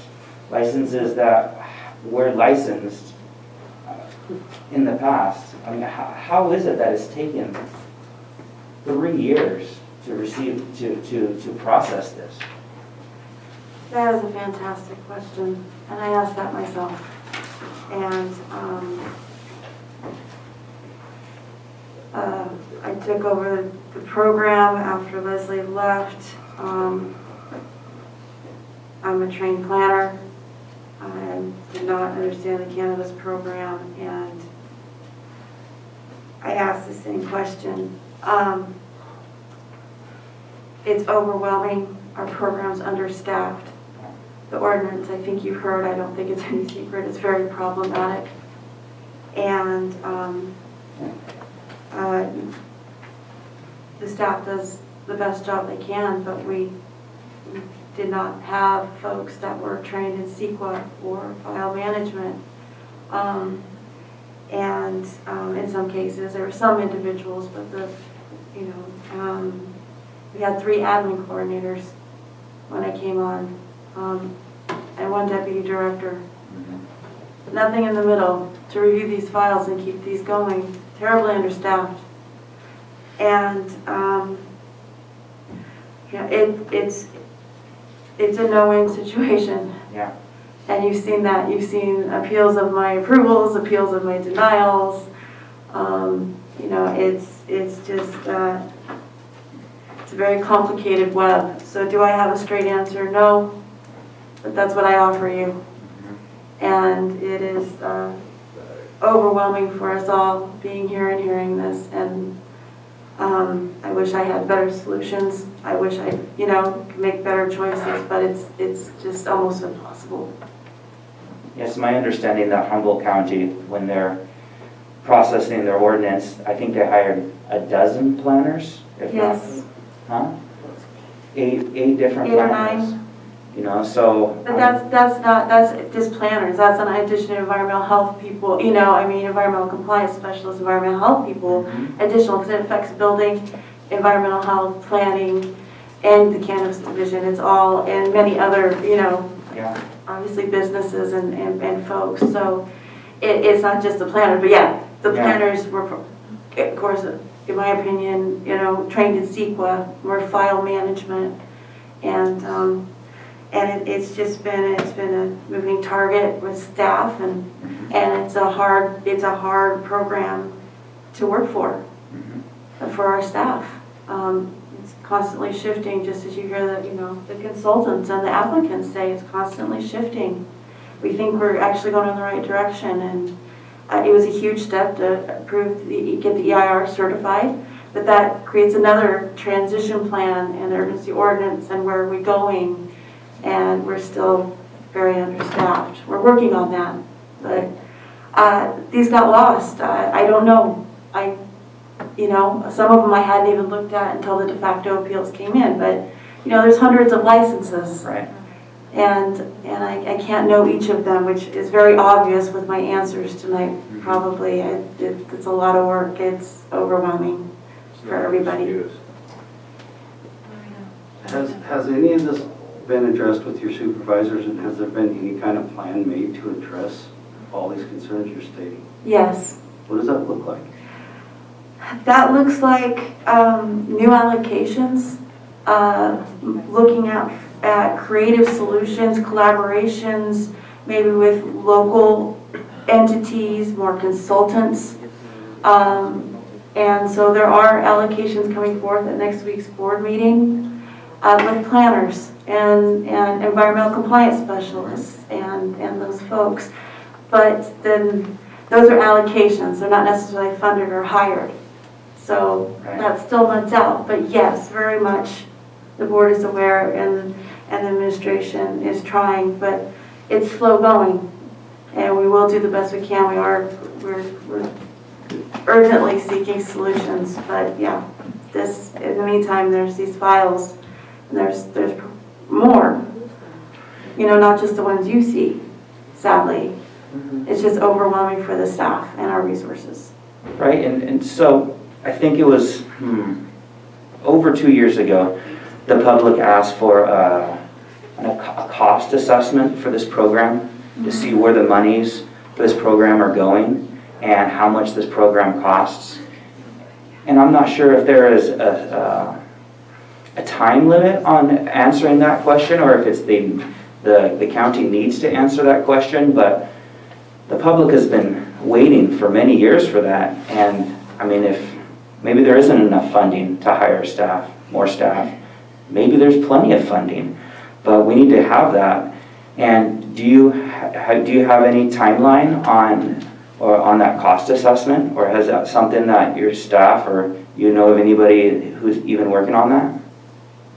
That would be more of a board level, administrative level, fiscal level. I'd be a part of it. That would be a.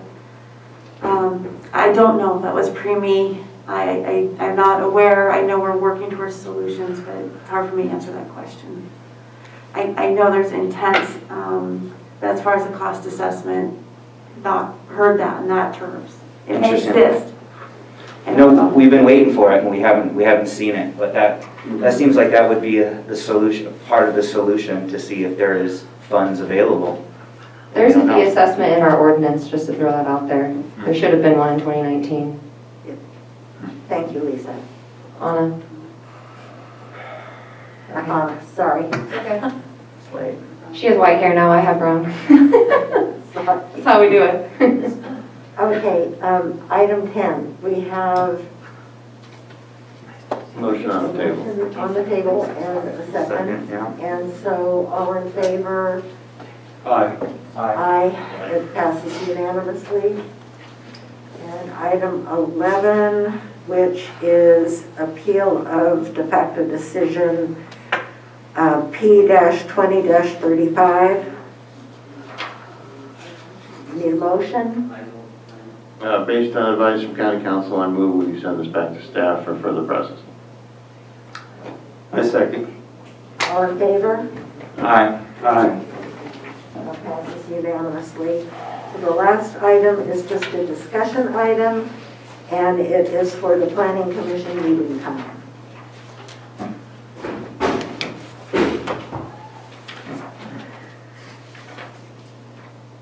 Shall we take action on a discussion item? Pardon? Just a discussion item. So can we take action on a discussion item? Well, yeah. Yeah, it's direction to staff on the reading forward, and so we could, The action is telling staff. I think I think there's been a strong indication that we would like to start earlier, but it's posted on the website at 7, and folks, we just wanted to make it official and get official direction before we start changing things, put out a press release, let people know. So yeah, we put it on as that item, so everybody's on the same page, and we're not scheduling meetings at a time we shouldn't, or if there's any confusion. We've had discussions in the past about starting at 6 instead of 7. At the time we had those discussions, we did not have Zoom available. Right. The decision was made to keep them at 7 because it was more convenient for the public to get off work, maybe go home, maybe just come directly here. But now that we have Zoom, if we continue to have meetings be available via Zoom, I can see, but I mean, even after work back open, which will happen someday, if we continue to have meetings available via Zoom, I see no reason why we couldn't meet at 6. I personally, with my schedule, my kids have piano lessons every night at 5:30 and from 4 to 5, and I have responsibilities that I can make 6 o'clock work, but it's a struggle. That 7 o'clock was a lot more efficient for me to be able to have dinner with the family after everybody gets home and then go. But that being said, I can adjust to 6 o'clock if that's what the commission would like. For me, 6 o'clock would be wonderful because I've got a long drive. And if somebody is coming from Kenton Palm or Mad River, You don't know how Supervisor Fraser used to pull that off. I don't know. Gosh. I think I can voice for staff. 6 is, definitely preferred by us. Really hoping. I'm good with that too. Fine with me. Okay, now the March 25th meeting, we hadn't had the discussion, so it was scheduled at 7. So should you choose to provide direction with the 6, starting at 6, we'd advertise that as going to effect and changing everything over for the April 8th meeting. Okay? Since that's my wife and I's 20th anniversary, 7 o'clock gets us dinner before I can come and spend the evening with you all. So that would be nice. On the 25th? Uh-huh. Bring her along. Huh? She's gonna make some comment. She's gonna be talking about Bring something special. Uh-huh. Okay, so the consensus is that 6 o'clock is acceptable. And that's the starting date. Thank you very, very much. And is there anything from the commission? Items from the commission? I guess I have a question. Just regards the Smith Pit. Will that be on the meeting the 25th? That is the meeting on the 25th. That is the entirety of the meeting, or okay? After this agenda, we're keeping it simple. It's a very controversial and difficult item in itself, and So will you be, I kept all of my Smith Pit documents from the last Smith Pit discussion, but I assume you will be sending everything out again. We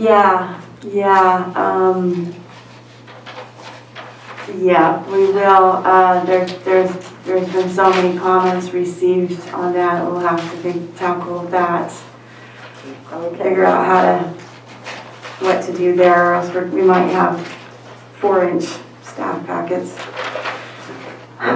You might need to get a bigger manila envelope because this one's not fitting. No, we need a box. And then matters from staff, is there any, oh, but Matt, from the commission, I would like to officially welcome William Sharp as our newest commissioner. Here. And you go by Bill usually? William and Bill's fine. Okay. Hey, you were. Hey, you, yeah. Thank you very much, Diane. It's an honor to serve, and I look forward to doing business with you folks and making some great things happen. I think you'll be a really good commissioner. Yeah, I'll work on it. That's great, you will. Okay, matters from staff? Are you staying in your second meeting in April? I know. You're not saying what? Not at this point. It's so hard. We're in one meeting and preparing for another, and it really takes away from us actually getting productive time and working on things, because it does take a lot of time. We could take off till June or July. I'm gone. Try that. I will say at this point, no, we do not anticipate an April 22nd meeting. Okay. And we've gotten direction from you in the past. You'd rather have a very full agenda and one meeting a month rather than. That is going to take care of the response to this. Can you mute that, Debbie? No, You can? I can try. I don't have the control. You need to learn how to do It's been a problem. that. Yeah. Right. It's not on here anymore. Okay, then if there's nothing from staff, then we are adjourned. Thank you, everybody. Thank you. Thank you. Marathon meeting, what time do we start? 5:30. Yeah. Yeah, my 8:30 was very wishful thinking. Oh, yeah. This, Good enough. the Lewiston,